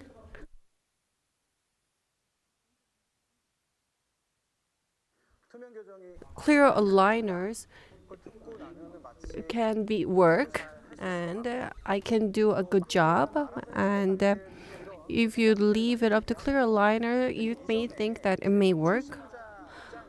From beginner's perspective, what is more important is to do case selection appropriately, and we need to think about the guideline as to what should be considered. And I want to talk about this topic. I'm going to talk about the vision briefly, and I'm going to talk about the case selection for clear aligners and what kind of diagnostic steps are involved. What is important here is that we make a request to the manufacturer, and I'm going to talk about what should be included in the order. A friend living in New York texted me once. The text was received the year before last year in winter, so I did not really talk with this friend frequently. This was when COVID was really bad, and we exchanged different information, and the person was interested in clear aligners. And the person wanted to receive orthodontic treatment. My friend asked me to do diagnosis in Korea, and in fall that my friend came. The chief complaint is that the number 42, the intrusion was bothering the patient. When we do diagnosis, detailed diagnosis is done, and skeletally, class 3 malocclusion was observed. The occlusion was not perfect. The chief complaint was number 42. There may be different treatment options. The patient was living in the US, and the amount of time that the patient could stay in Korea was uncertain, so clear aligner was chosen with number 42. In order to correct that, I thought that clear aligners were an excellent option. So I made clear aligners worth of 6 months and then had the patient return after 6 months. After 6 months, my friend texted me again, very happy. So you can see the spelling of Korean is wrong. So much so because the patient was happy. This was not remote treatment. When we compare the original photo within 6 months, a lot of improvements have been gained. I'm going to talk about the vision. Just because we have seen patients less, it does not mean good, but with fewer patient visits, you can get good results here as shown. I've just met with my friend 2 times upon the initial visit and delivery, and then I did not meet my friend. This may be a lucky case, but in the end, if we continue on with this vision, then the clear market potential can really shine through. The patient just came twice and there were no emergent cases. It will be really beneficial for both the surgeon and the patient. So I want to share with you certain cases. In terms of clear aligner, not many people find it really familiar. What do you write in the order request? All presentation material should be in English, I was told, so I wrote in English. These days we click, but with no information, a lot of people just write clear aligner. But this seems kind of off. I'm a orthodontist, but if you are to provide crown in number 11, it's the same as just writing 11 crown. It may be baffling because a lot of details are missing. I am unsure as to what should be written in terms of crown. When you do clear aligner treatment, you need to provide minimum information, and I want to talk about what should be included. Clear aligners are often compared with autopilot mode, and diagnosis and treatment is done automatically, thinks many people. But even when we use autopilot mode, you need to have driver's license. And when you use clear aligner, you need to have minimum orthodontic knowledge. And I want to talk about what you need to know within short period of time frame. In terms of case selection, if you're unfamiliar with clear aligner, then these 2 questions come to mind. What kind of cases can I treat with clear aligners, and what if the treatment goes wrong? I think this is the biggest problem. Let's take a closer look. If we can select cases where clear aligners will work, then it will be great. And as to what happens if things go wrong, we need to make preventative steps. And when there's a problem, we need to do troubleshooting, and we need to study that. Today, I'm going to talk about case selection. In terms of difficulty, it cannot be divided largely as shown. In terms of clear aligner, we're not going to do an extensive case. If you're beginning clear aligner, you cannot use clear aligner in class 3 with facial asymmetry. Although there's a slight imbalance, you may think that whether it's going to be okay to use clear aligners. First, you need to determine whether you're going to move posterior teeth, and it has a lot of influence as a level of difficulty for clear aligners. And in most cases, we are going to focus on the anterior case. If anterior adjustment leads to good result, if you're not going to move the molars and address the anteriors only, then I think clear aligners can provide predictable results. But if you're going to engage molars, then you need to study further, and you need to check various factors. And you need to consider the level of malocclusion. I cannot say that 4 millimeter for sure, but if the crowding is about 3 to 4 millimeters, then you can get good predictable results. The crowding amount, how do you determine that? I'm sure you have heard while you were studying, when we are focusing on 6 anteriors, you measure the sum of it, and you need to think where treatment is going to be done. If the purple line is going to be adjusted, you need to measure the purple line and the amount of 6 anterior length. The crowding is 3.24. If we're not going to straighten to purple line, but straighten by the red line if the overjet is significant, if we're going to improve to the red line, then the treatment plan can change, because crowding level and treatment amount, it becomes different. What I want to accentuate is that in simple crowding cases, depending on how you're going to improve it, it determines the level of difficulty. And central incisors play an immense role. So where we're going to position the central incisors plays a very significant role. Within oral cavity, teeth need to move. You need to rotate it. There can be tipping, intrusion, and extrusion. There are different teeth movement. Among the different movement, there are movements that can be achieved really easily with clear aligners and things that don't. And maybe we can use digital dentistry, and it feels as if everything is going to work out, but the way it plays out shows different tendencies. And I'm going to show you when it really works. This is a literature published in AJO, and regarding teeth movement, this is the most prominent literature. It says here that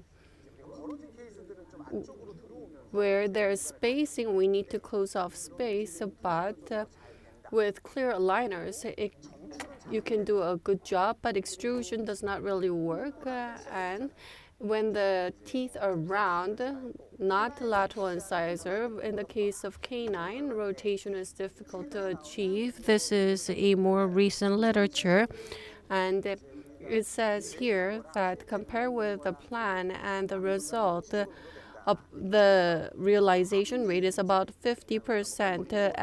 It may be buccolingual movement. In the case of anterior, it can be labiolingual movement. The predictability is good, but rotation is difficult to achieve.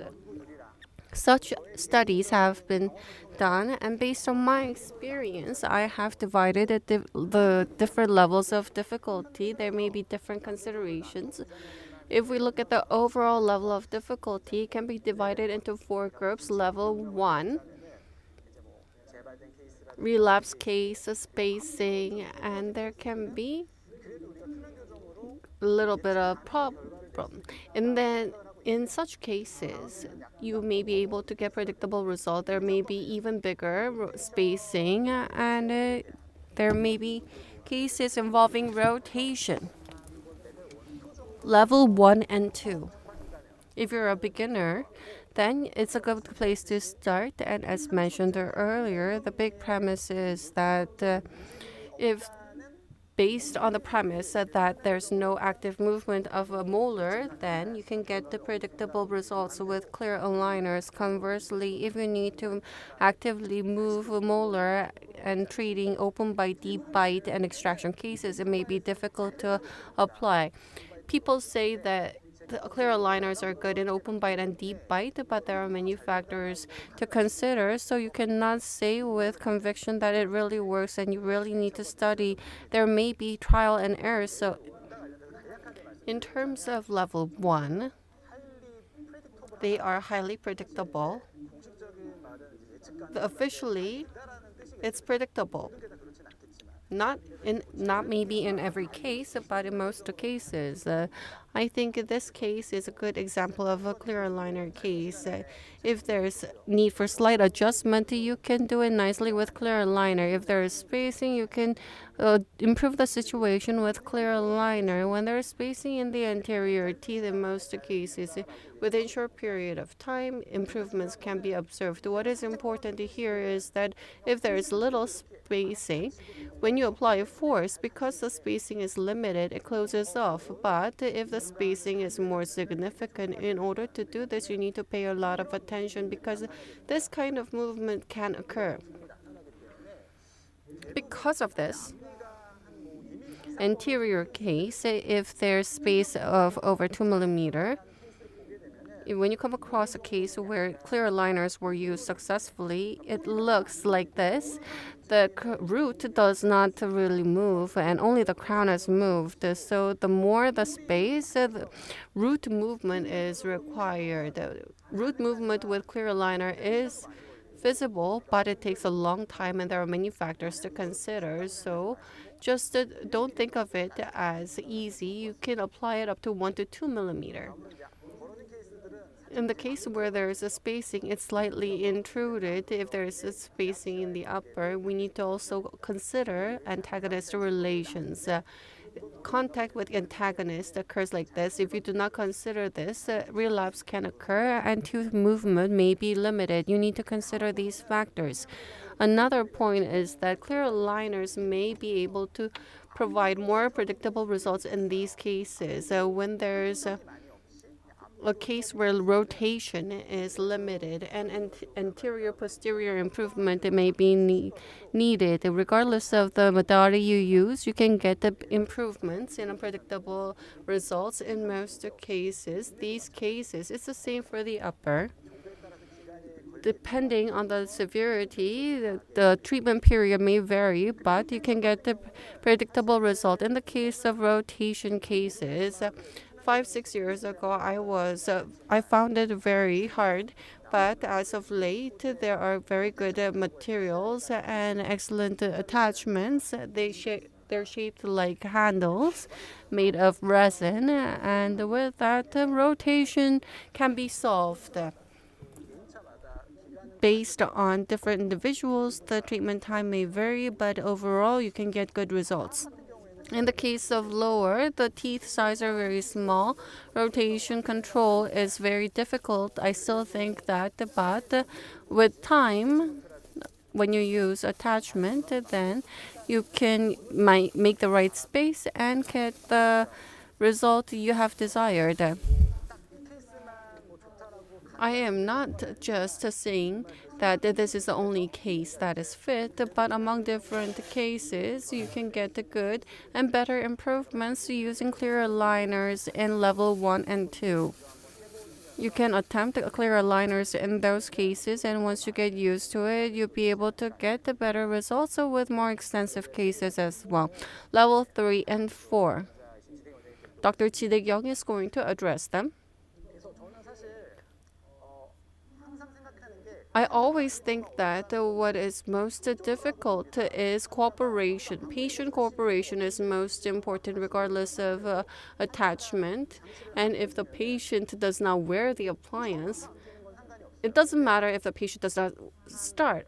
But if the patient continues to wear for 2 to 3 months and then stops wearing them, then it not only does relapse, but there can be movement in different directions. So patient cooperation is crucial at times. I think there can be fractures, loss, or I think patient cooperation is most difficult. The patient cooperation is the big premise. Second is about diagnostic protocol. Diagnostic protocol for orthodontic treatment. I find it extremely difficult, and I continue to strive to study. But if you are set on studying orthodontics, people start off with studying diagnosis, and when you dive in, then people steps away from orthodontics because it's difficult. Some people give up. It's very difficult, and then how can we start off? Under a grand theme, let me briefly explain. In most cases, cast situation is evaluated. Teeth alignment is on top of your mind. They show you the cast. Shall I do extraction, non-extraction? What should I do? So it's very difficult to answer by just looking at cast because unless you look at patient profile, it's very difficult to make a diagnosis of the teeth. The teeth alignment is not the only thing that we should look at. We need to look at the profile. This is a prominent case. These two cases, when you take a look, they seem like similar cases. The teeth alignment are similar. However, if you look at patient profile, they show completely different profile. The patient on the left, the profile is fine, and the patient on the right, there's a bit of protrusion. Yes, we need to evaluate the SEF, and if you do that, you'll be able to understand better. But as a dentist, as a general dentist, not just the specific specialized diagnosis, you'll be able to tell the difference. What is more important is that the patient's perception of their lips. If it is okay for the patient, although there is protrusion, then it's fine. Then you will not be able to force the patient into orthodontic treatment. Patient's perception of the profile is very important. It looks like a very similar situation, but the profile is completely different, and hence the treatment plan can vary. Thus, at the center of treatment plan is whether into the central incisor, regardless of upper or lower. The anterior area is very important. We do not pull the lip using attachments. It's the anterior teeth movement that lead to profile changes. And that is something that we need to bear in mind. The upper central incisors are the key. The order of diagnosis, there can be different steps involved, and everyone has different order. And in my opinion, this is the order. People think of number 3 first. How should we do alignment? We need to look at patient's profile first and determine whether or not the patient profile is going to be changed, and making orthodontic diagnosis. This will be an important criteria, and what we can change in terms of patient profile is central incisor position, whether we're going to change it or maintain it is very important in orthodontic diagnosis. Regarding central incisors, diagnosis is based. There are many literature on this end. In the past, lower central incisors were used as criteria as of late. Upper central incisor positions have been considered very important in terms of aesthetics. This is used as the standard for coming up with orthodontic diagnosis. The most prominent literature is from last year, and there are different numbers. If you look at the order, if you come across this complicated case, then the factors that we need to consider include: first, you need to determine the position of upper central incisor. You need to study on this. Level of exposure or protrusion needs to be considered in the overall picture, and you need to determine the position of upper central incisor. Upper central incisor, once it's positioned, the lateral incisor and canines are positioned. Yes, you may do extraction, and next, occlusal table is determined. If you're going to adjust the posterior area, more superior, then the mandible can go through auto rotation. If that is good, the direction, then you can form your treatment plan accordingly. And finally, lower central incisor plans are formed. What comes first is not really important, but step by step, if you have a set of protocol in doing orthodontic diagnosis, it can be of help. And doing clear aligners, it's very difficult to change the occlusal table, so you need to find the position of the upper central incisor and then lower central incisor. Let me give you an example. This looks a bit rickety and the lips are slightly protruded. The different evaluations are done. The level of protrusion, class 1 to 3, these factors are considered. In the case of this patient, it looks off, and the topic of the day is Edentulous patient. Let's assume that the patient does not have tooth, and if we can position the tooth the way we want, then lower can be determined first. It's not to say that upper should be determined first. So once the central incisors are set, then we can find the right position of the entire treatment accordingly. The rest of the teeth are going to be aligned like this. Alignment of this teeth, can we do this within this tight oral cavity? Without extraction, can we secure space?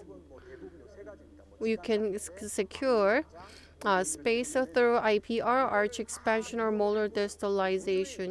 Even if you do all three, and if there's lack of space, extraction can be done, but normally non-extraction is preferred. Bolton ratio and asymmetry and different factors are considered, but I just want to look at the big picture. Overall orthodontic diagnosis.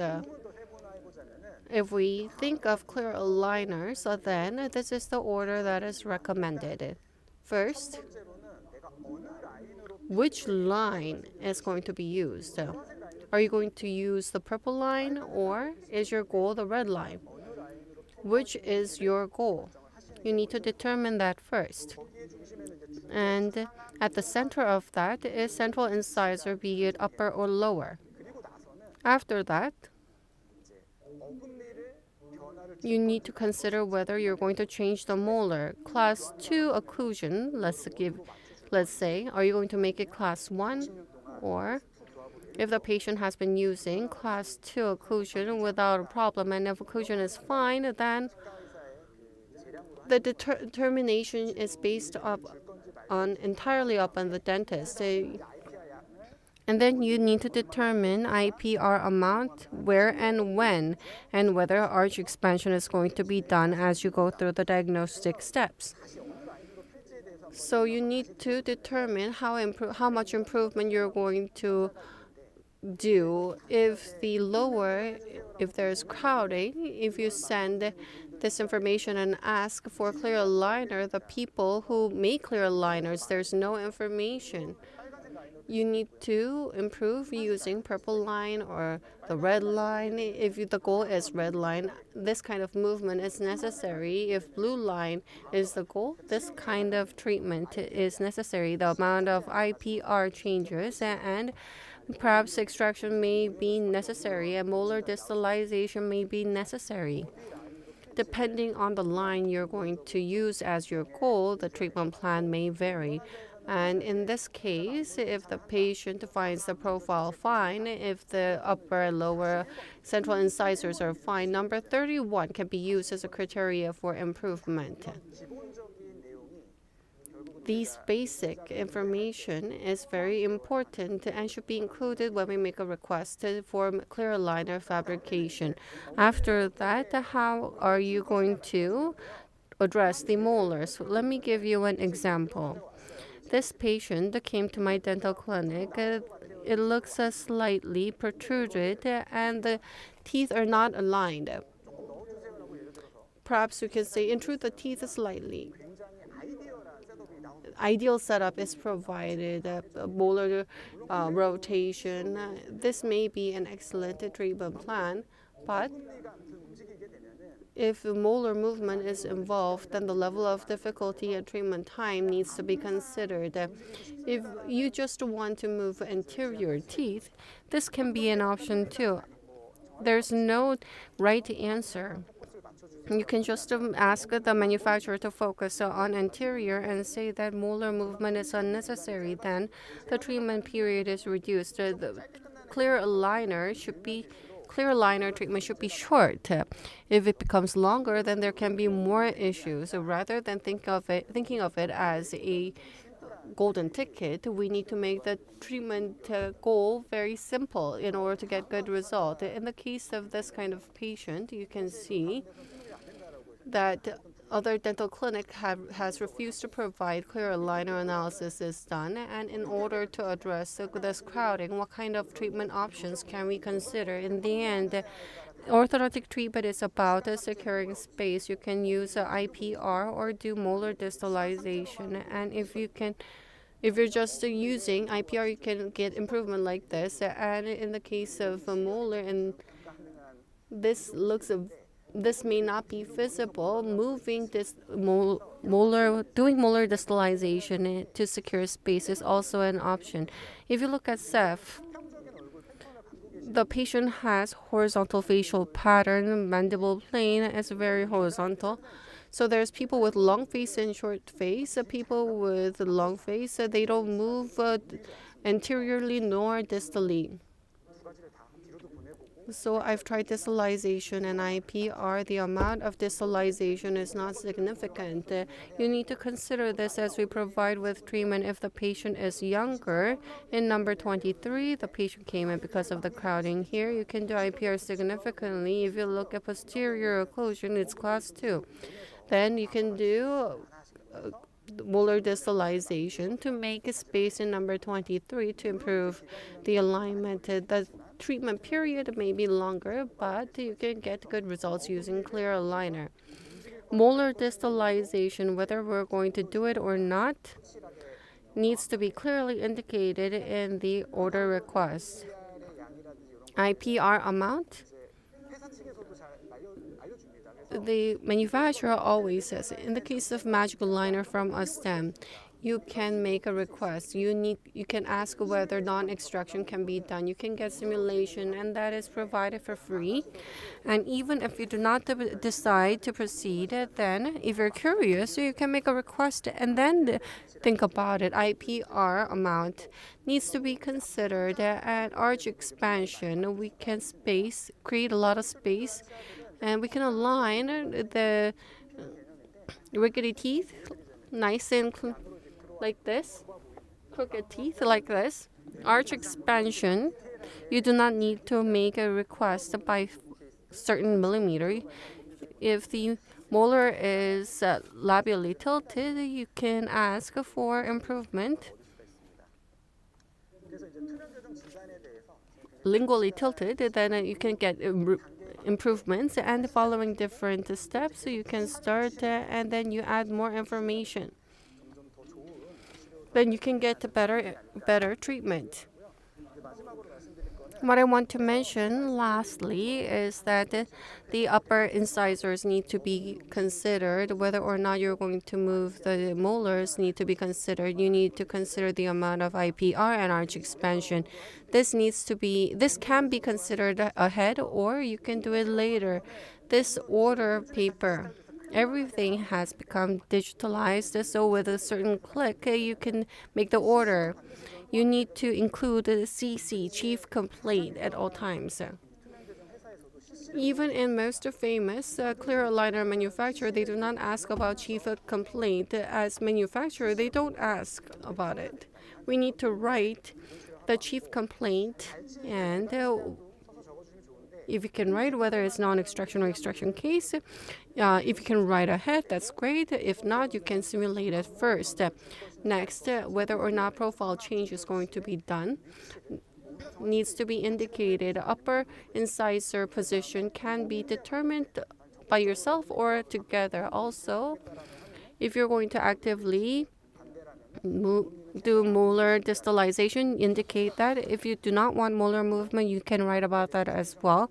In the case of IPR and expansion, you can determine, or after simulation with the company, you can make a request to increase or reduce the amount of IPR and expansion. There are other factors to consider, and many considerations can be made.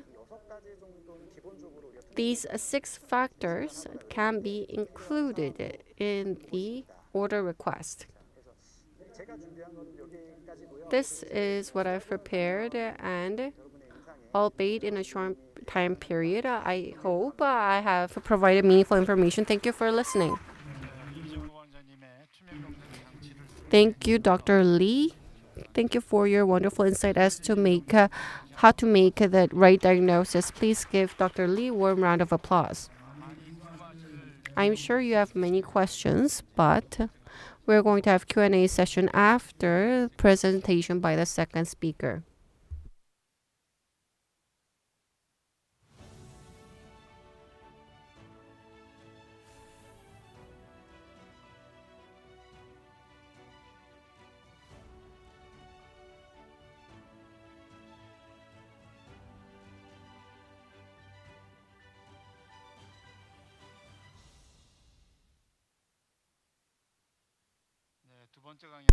The second speaker is Dr. Taekyung-ji. He's going to talk about, as Dr. Lee talked about, the difficulty of treatment was classified into different levels, and he's going to talk about treatment of deep bite. As you know, it's not easy to treat, and it is considered level 4 among clear aligner. How can we treat it with a clear aligner? Let's welcome him with a big round of applause.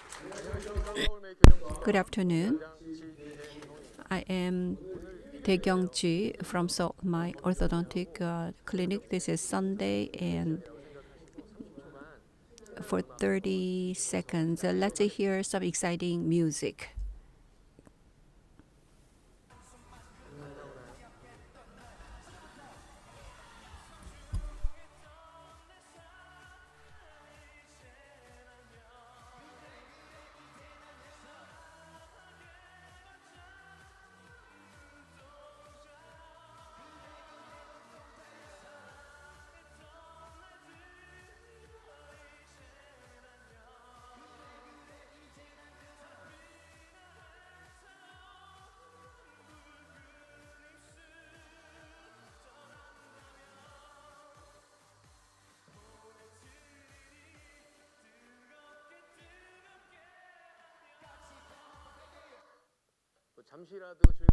So did you enjoy it? Just briefly, because you shouldn't fall asleep. And this is about the orthodontics. Dr. Lee, I heard that you are a senior. We graduated from same school. And I'm going to talk about full mouth rehabilitation and digital approach, an approach to treat deep bite, how to treat deep bite, over erupted anterior teeth, upper and lower. So there are teeth problems, and mandibular angle is small in case of a short face, especially the lower third of the face. That is the causes of deep bite. Today, I'm going to talk about these three. As was mentioned, the conventional type of bracket treatment can be used, and there's some difficulty using it to fix deep bite. And how can we improve the deep bite with the clear aligner? The strategy of treatment will be shared, and I will review cases. Magic Align versus Invisalign, the representative clear aligners. First, the conventional bracket ortho treatment can be used for deep bite correction, but there's a limitations to it. Regardless of whether you're doing it well or not, it is hard to attach appliance in the mandible, and the time can be lengthened, and that it can be attached at the back, and it requires using another device. Anterior bite plate can be used, and this is a treatment cases, so as indicated here, and extrusion of lower posterior region can be induced with bite turbo. For intrusion, the arch wire is applied. It is not easy, very difficult. And these days, mini screws are used to pull up or pull down anterior region of upper or lower. And all these need to be considered clinically. And unintended trouble is given to patients. But these are required for the treatment, and we are going to talk about the plastic piece to treat deep bite. A very simple case. 11-year-old male, and the chief complaint is deep bite. And they're decanted, and there's mild crowding in the mandible, and the deep bite is quite severe. Chin prominence is observed, and skeletally deep bite is observed in panorama. So diagnosis and clinical goals are set. As previously mentioned, the digital orthodontic treatment is provided using clear aligner, and 3D simulation can be received. Have a look at it. What is important is tooth movements like this. Can it happen in real life? And you need to understand the mechanics of the teeth movement to do the communication with a set of designers. 20 aligners over 8 months. The anterior deep bite improved, and the spacing is closed, and mild crowding is resolved. It took 8 months.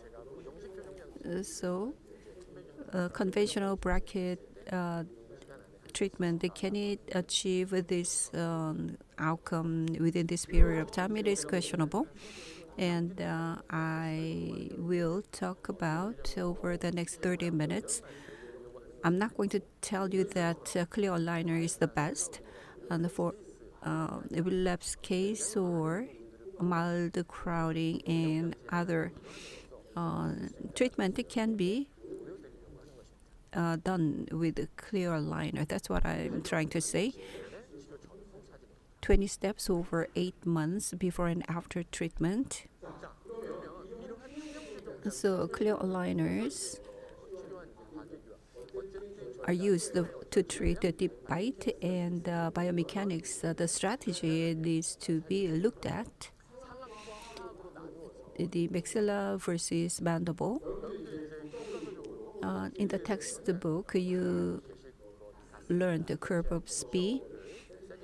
The denture is sagittally segmented, and the curve of Spee is this. If it is deep, it can lead to deeper bite. How to flatten the deep bite is the goal of the treatment. As you get older, curve of Spee would get deeper. In the posterior and anterior regions of the mandible would form a two-step occlusal plane. So lingual inclusion of inclination of the teeth, it is difficult to treat it. So we can have 3 strategies for that. First, lower anterior region can be intruded.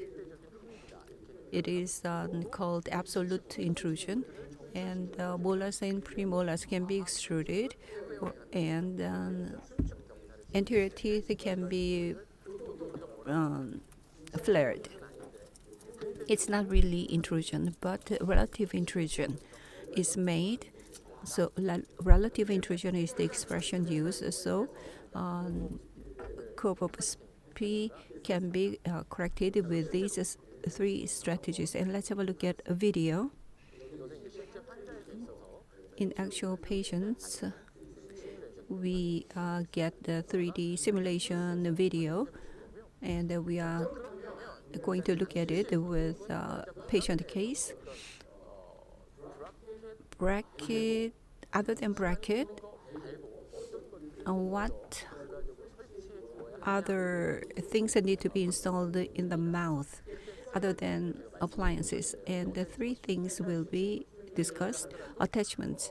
Attachment to teeth is not a bracket, but something is attached to teeth. And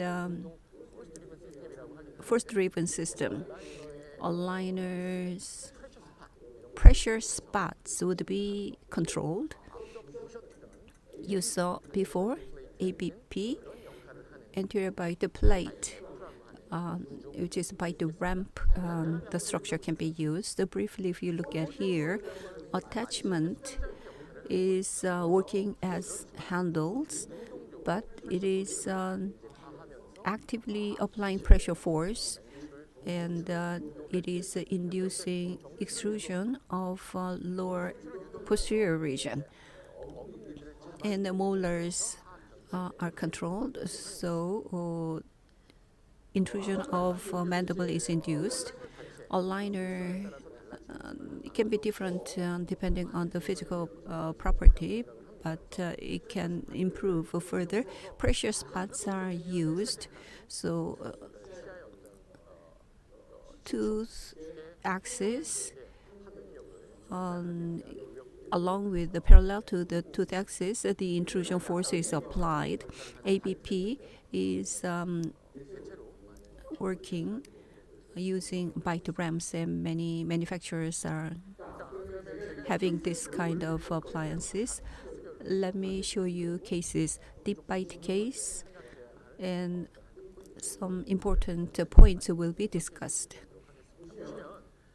If you look at here, it is severely crowded, and there's a deep bite. And number 31, it is a TFO is suspected, and that's why it led to this.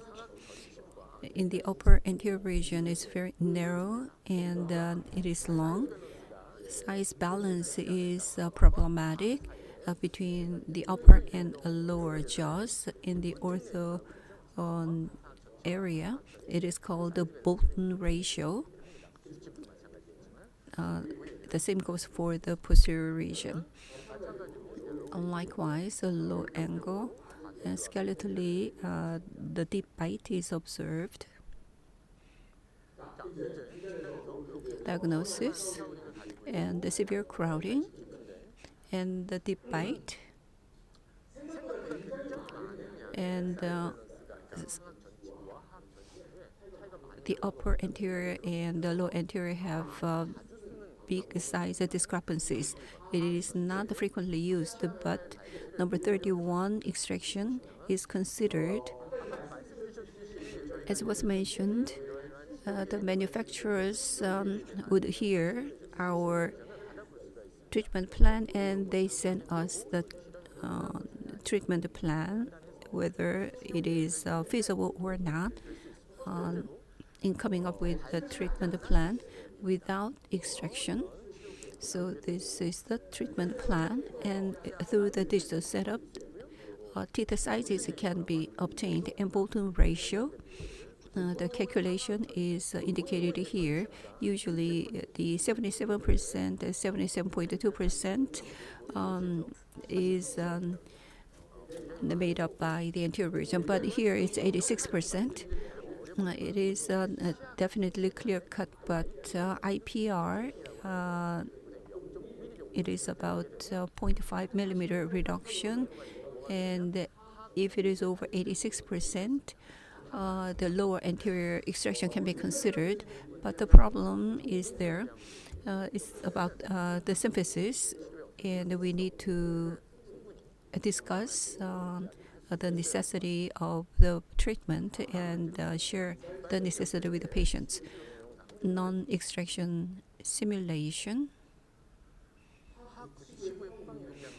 And there is a lot of movement in the lower posterior region and the lower anterior region. IPR amount is quite high, so this is hard to implement, and it would take a long time to achieve it. And the extraction plan, and this is the treatment plan we receive. According to the plan, a 3D simulation is also sent to us. The tooth movement process is simplified, and at a glance, I don't know whether it is just for me, but it looks clear, and number one extraction was decided, and the symphysis part is explained to the patient with the necessity of treatment. Attachments are attached, and the first appliance was used, and over 10 months in the upper and lower anterior region, the vertical occlusion is being opened, so the alignment between upper and lower anterior region is achieved, and 30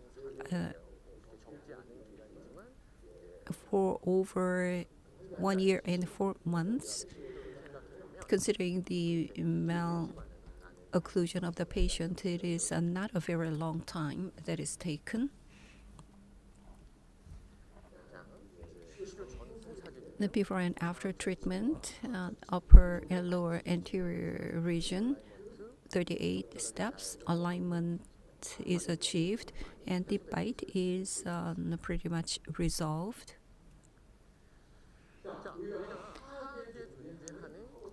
Curve of speed in the mandible has been reviewed. Next, let's look at maxilla, the upper anterior region.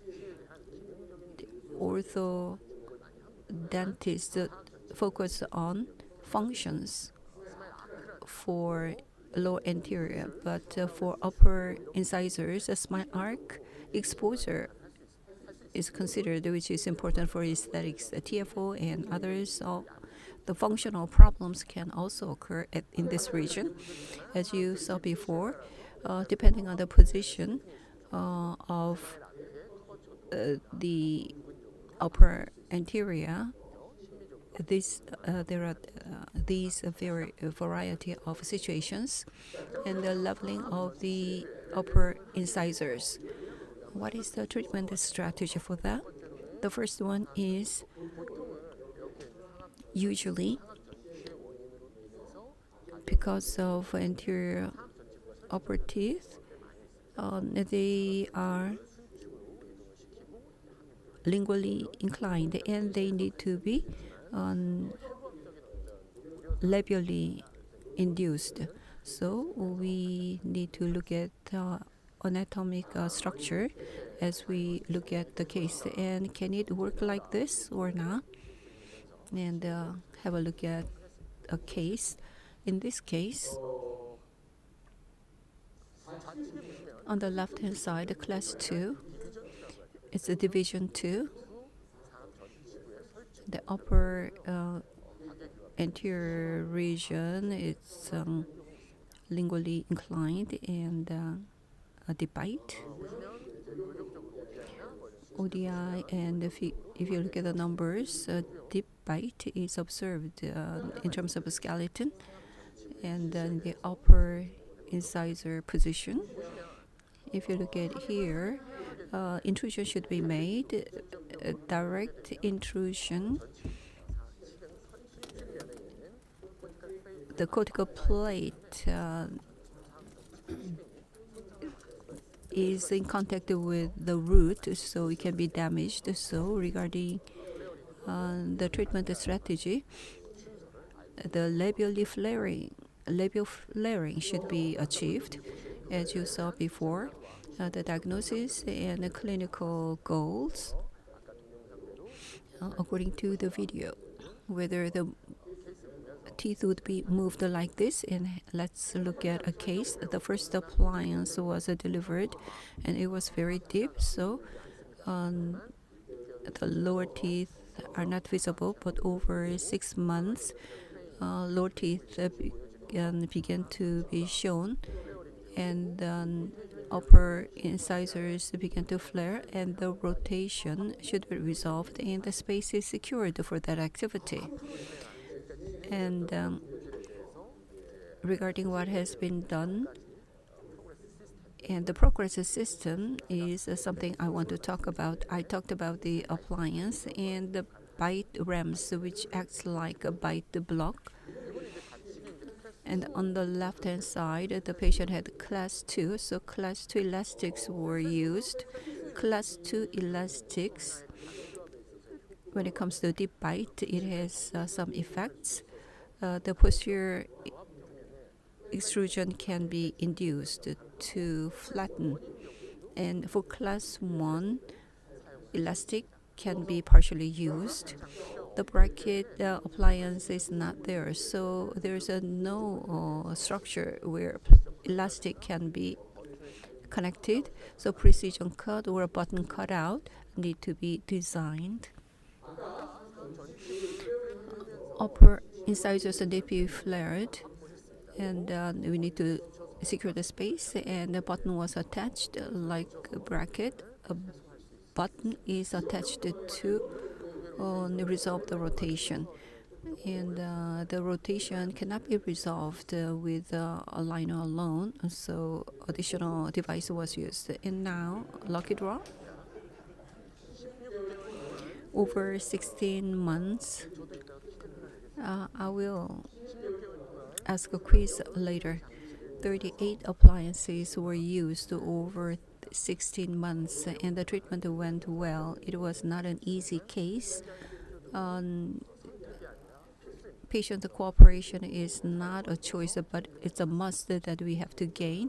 And over 16 months, 38 steps were used to resolve a deep bite, and occlusal plane flatness is also resolved, and crowding is properly resolved. Class 2 is addressed.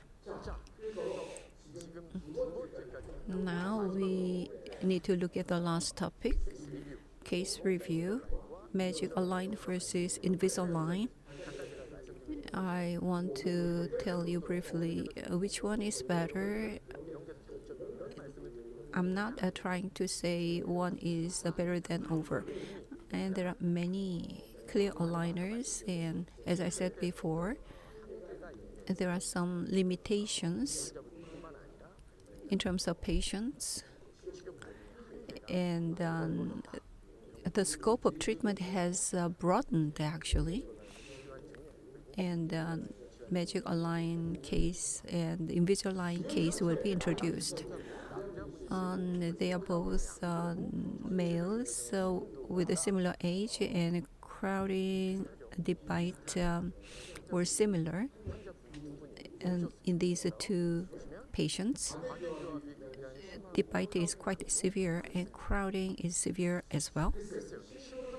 And if you look at the severity, crowding in the lower, in and out, is a little bit easier.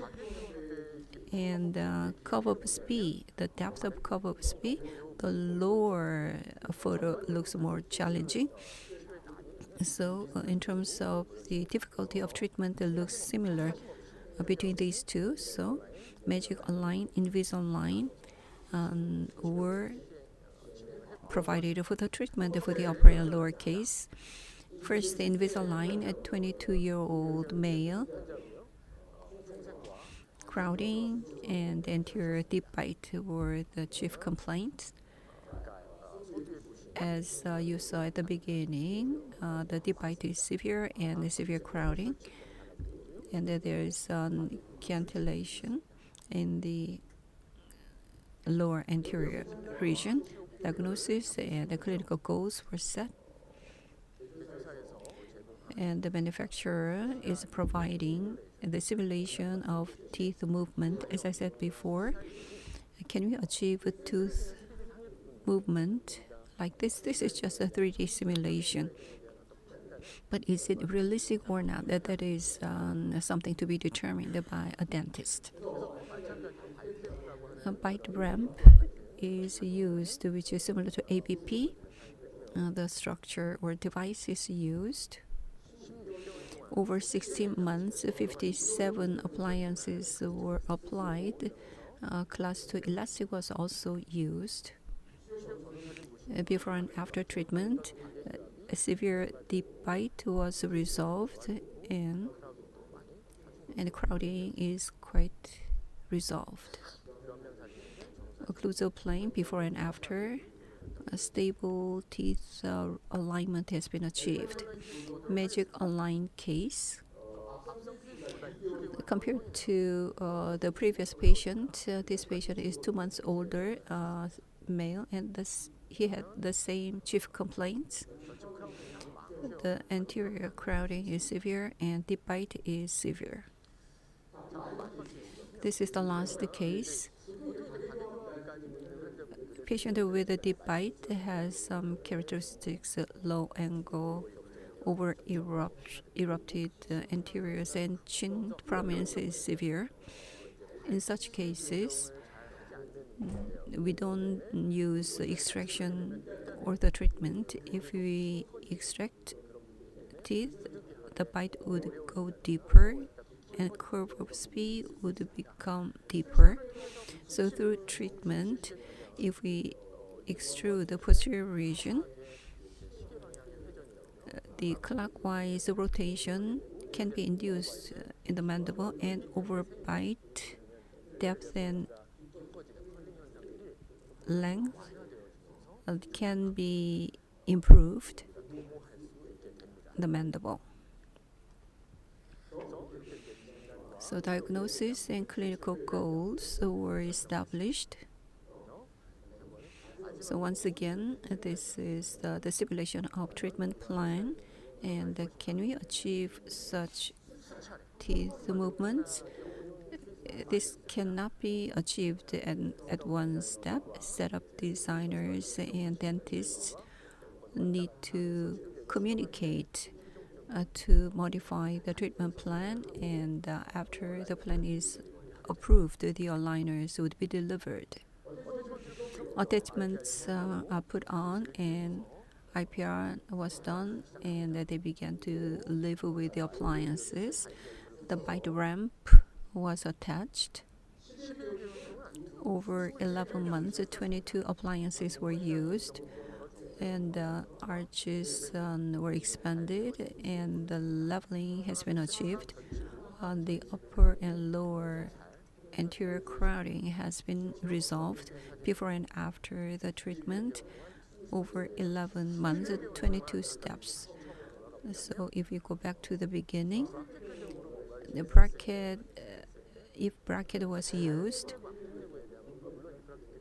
bracket can achieve good results, but within 11 months, can it achieve this kind of outcome? It is questionable.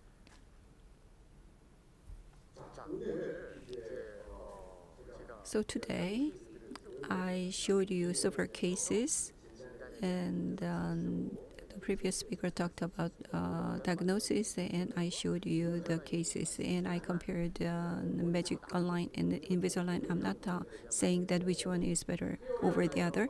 Clear aligner treatment. There's a vision value and possibility with the treatment. That's something I wanted to share with you. So this is the last one. This is a question quiz. I'm not an organizer, but if you can give those who answer the question, please give the gift to them. Hero is the hint. Who is this? Batman. Please give him a gift. Who is this? Iron Man. So you remember all of them? Third, Superman. The sound is not working. Yes, it's Superman. This is the last one.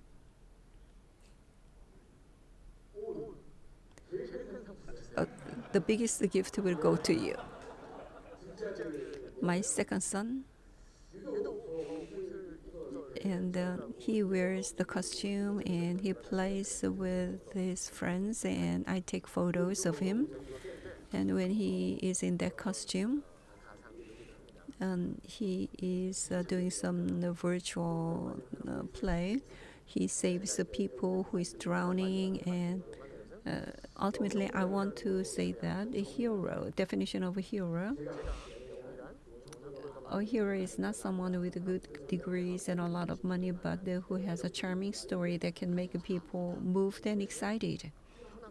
And this is a very academic definition. And these heroes can make a heartwarming world that they can motivate the people to live.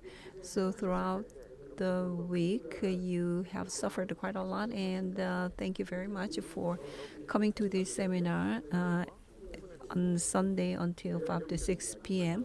And you are the real heroes who are making very attractive, charming story. And it's my honor to be given this opportunity to make a presentation. And clear aligners, I hope will be used by you in your treatment. Thank you. Thank you very much.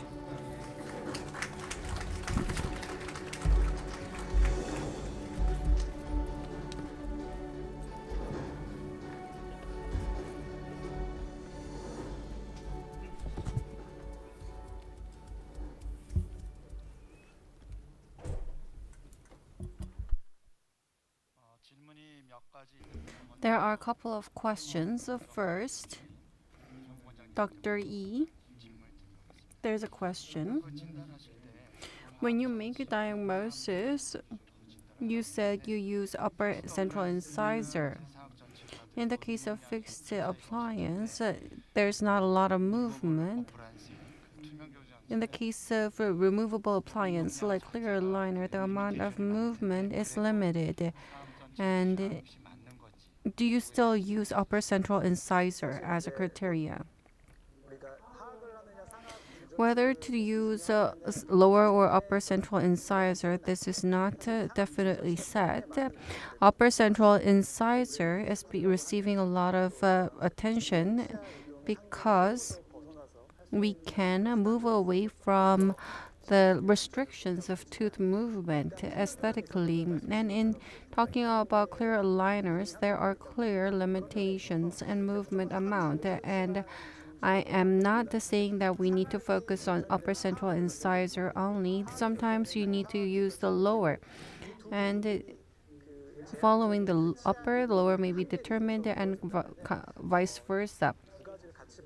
You need to consider both factors, but if you think of the upper central incisor first, aesthetically, you may get a good result. Dr. Ji, there's a question for you as well. To address deep bite, the curval speed should be addressed, and then expanding curval speed is not very difficult using conventional method. And if it doesn't work, occlusal matching is difficult. How is it addressed by clear aligners? In an ideal world, if occlusion is ideally made,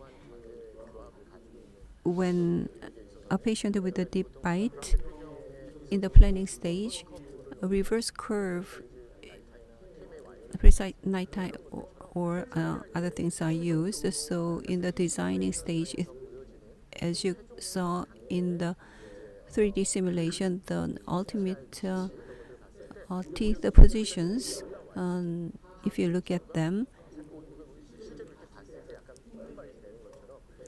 it looks like open bite, and excessive design is often used. Thank you for the answer. And let's go to question for Dr. Lee. So clear aligners are done by many, and I want to try. And if you're a beginner, what should you do, and what kind of contact, and how can I contact the lab technician? Can you provide a little bit of explanation? The biggest dilemma is whether you can proceed with this case, and I've mentioned it. And if you're troubled, then you can use Osstem's magical liner, and you can get a free simulation, and there are different steps. If you make a request, then for free you can get help as to how many steps are required and how much it costs. If the treatment becomes elongated, then it costs more, and or the treatment time can be shorter than anticipated. You can make a request ahead, and then if you add from there, then it'll be a soft landing for doing clear aligner treatment. Dr. Ji? So a plan is made and simulation is conducted during treatment. Not everything goes as planned. So what do? Do you make appliances again? When things don't go as planned, do you fabricate the appliances from the start? And we need to understand, analyze the reasons why it didn't go well. So the conclusion, if it is not enough traction, the diagnosis and the goals need to be set again from the start. And when the patient is not compliant, or if the treatment design was not correct, that should be analyzed first. Do you have any questions from the floor? We can entertain a couple of questions. No questions? Professor Kim?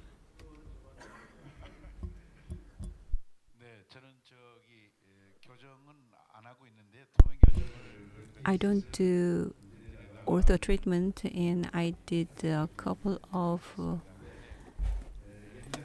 clear aligner cases, but I don't do it anymore. And in the past, they said the appliances should be changed every week, and now they say should be changed every 2 weeks. Magic Align and Invisalign. What is the technical difference between those two?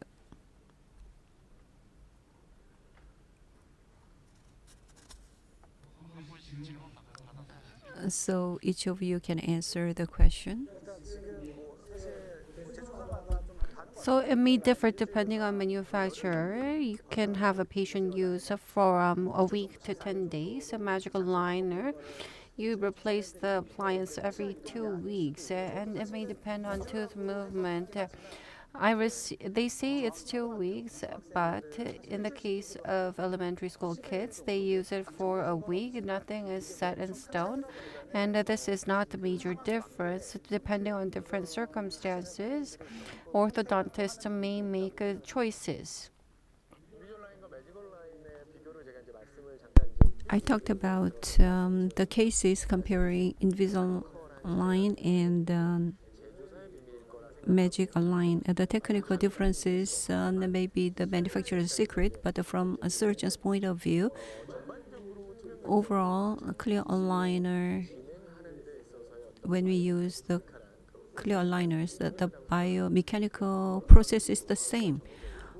So the know-how is accumulated, and the class 2 elastic can be used by a surgeon, by a dentist, and we can estimate the tooth movement, and then the more knowledge needs to be accumulated through publications. That's what I'm thinking. And the Magic Online has some advantages. Can you go over that? For beginners, to compare with Invisalign, you can scan every 3 months and get the feedback as to how progress is being made, whether we're headed toward the right direction, and if something has been omitted. And then following that, you can adjust your strategy. If it is advancing in the desired direction, you can get that feedback for assurance. So that is the difference. Is there something to add, Dr. Ji? So 12 appliances are designed, and specific aligners are fabricated, and a better process is observed. Clear aligners is first mentioned in the Osstem meeting, and thank you very much for your wonderful presentations.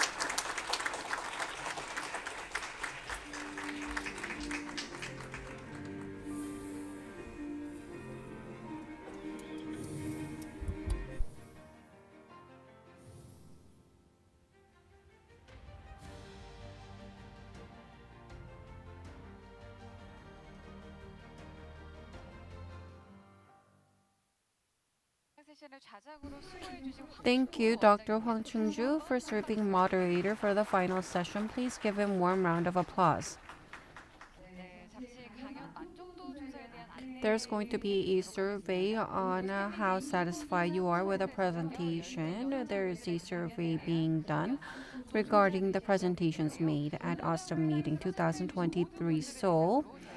Text will be sent to all viewers, all online and offline audience. If you click on the link, you'll be able to participate in the survey, and a total of 200 people will receive chicken gifticon. So please participate and try your chance at winning your coupons. And the live surgery results have arrived.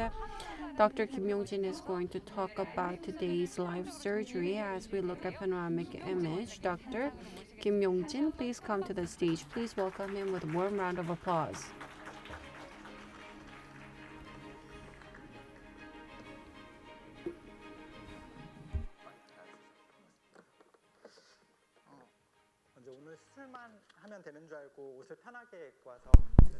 So I'm wearing a casual clothing because I thought I just need to do surgery. The result of the surgery, actually, I am not very much agile when I move my hands, and my apologies for the delay. This is the result. Post-op panorama. The regrettable thing is that there's no issue in the panorama, but at number 11, this post-op CT, AOS was used for the contour augmentation. And if you compare these, this is the pre-op planning. I thought it would be deviated, but I was surprised when I opened it. It is in there exactly as planned. At number 13, the Lego plate was to be left thick, but compared to planning, they were placed really exactly as planned. And contouring augmentation could be done not open the flap to reduce the time. And abutment is connected to 14, 5, and 6. And the sinus floor was fractured to place them. And number 7, stability is pretty good. Number 21, GBR was planned. And if you look at the cortical labial bone, it is maintained when implant was placed. Number 23, it is placed as a planned, and opening the flap was not necessary in terms of time. Number 24, abutment is connected. Number 25 and 26, and sinus floor was fractured a little bit. Number 27, in the mandible, the submerged. Number 33, the ridge here was narrow, but implant was placed quite well. And number 34, and the linguocortical bone was left quite a lot, and dehiscence was expected. And without doing GBR, the plan was to place it deep, and the flattening drill could reduce only 2 millimeter bone. So the initial drilling did not go in quite readily, so there was a difficulty. Number 37, intentionally, there was a big difference between buccal and lingual, and the VD can be raised or occlusal space was not enough, so prosthetic options can be varied, and so rather a deep placement was planned, so drilling was difficult. 43, 44, 45, and 46. And the planning was a deep placement of the implants. And then before occlusal adjustment, this is the prosthesis. When prosthesis was designed, where is Dr. Lee who can explain this? Dr. Kim Yong-Jin was very humble, 22 implants. It's very difficult to place within such a short time frame, and they have been placed very nicely. And as a prosthodontist, the things were very nice. From planning, the patient was using completed denture nicely, and using that occlusal relation, provisional was to be fabricated. Complete denture occlusion was bilateral balanced occlusion. So if occlusal force is applied, then it may be difficult to use as provisional. So from the planning stage, overjet was planned in the anterior area. It was out of occlusion, and patient's occlusion required adjustment. So this is after the upper connection, and the lower access hole is filled up, resin is filled, and occlusal adjustment was done. It took some time to do occlusal adjustment. Even if Dr. Kim finished on time, I think we may have stopped in the middle because of the time spent. It has been done nicely in the posterior area. Balanced occlusion was done. Group function was provided. So after 1 month, Dr. Kim Yong-Jin is going to do an evaluation of soft tissue healing and osseointegration. And if things have healed nicely, we're going to move on to the next stage, provisional. This is the upper. This is after hole filling. It was fairly simple. I'm sure you'll be able to see the results, and please give Dr. Kim Yong-Jin and Dr. Lee Soo-Young. Warm round of applause. One guy, they were in the upper Edentulous jaw, and we were able to see successful implant placement. Thank you, everyone.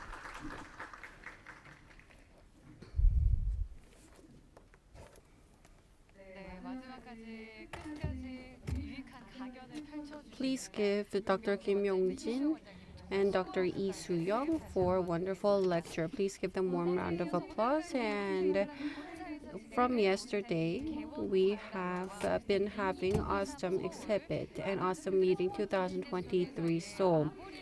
Amidst many expectations and anticipations, we're heading towards the end. There is a special event to make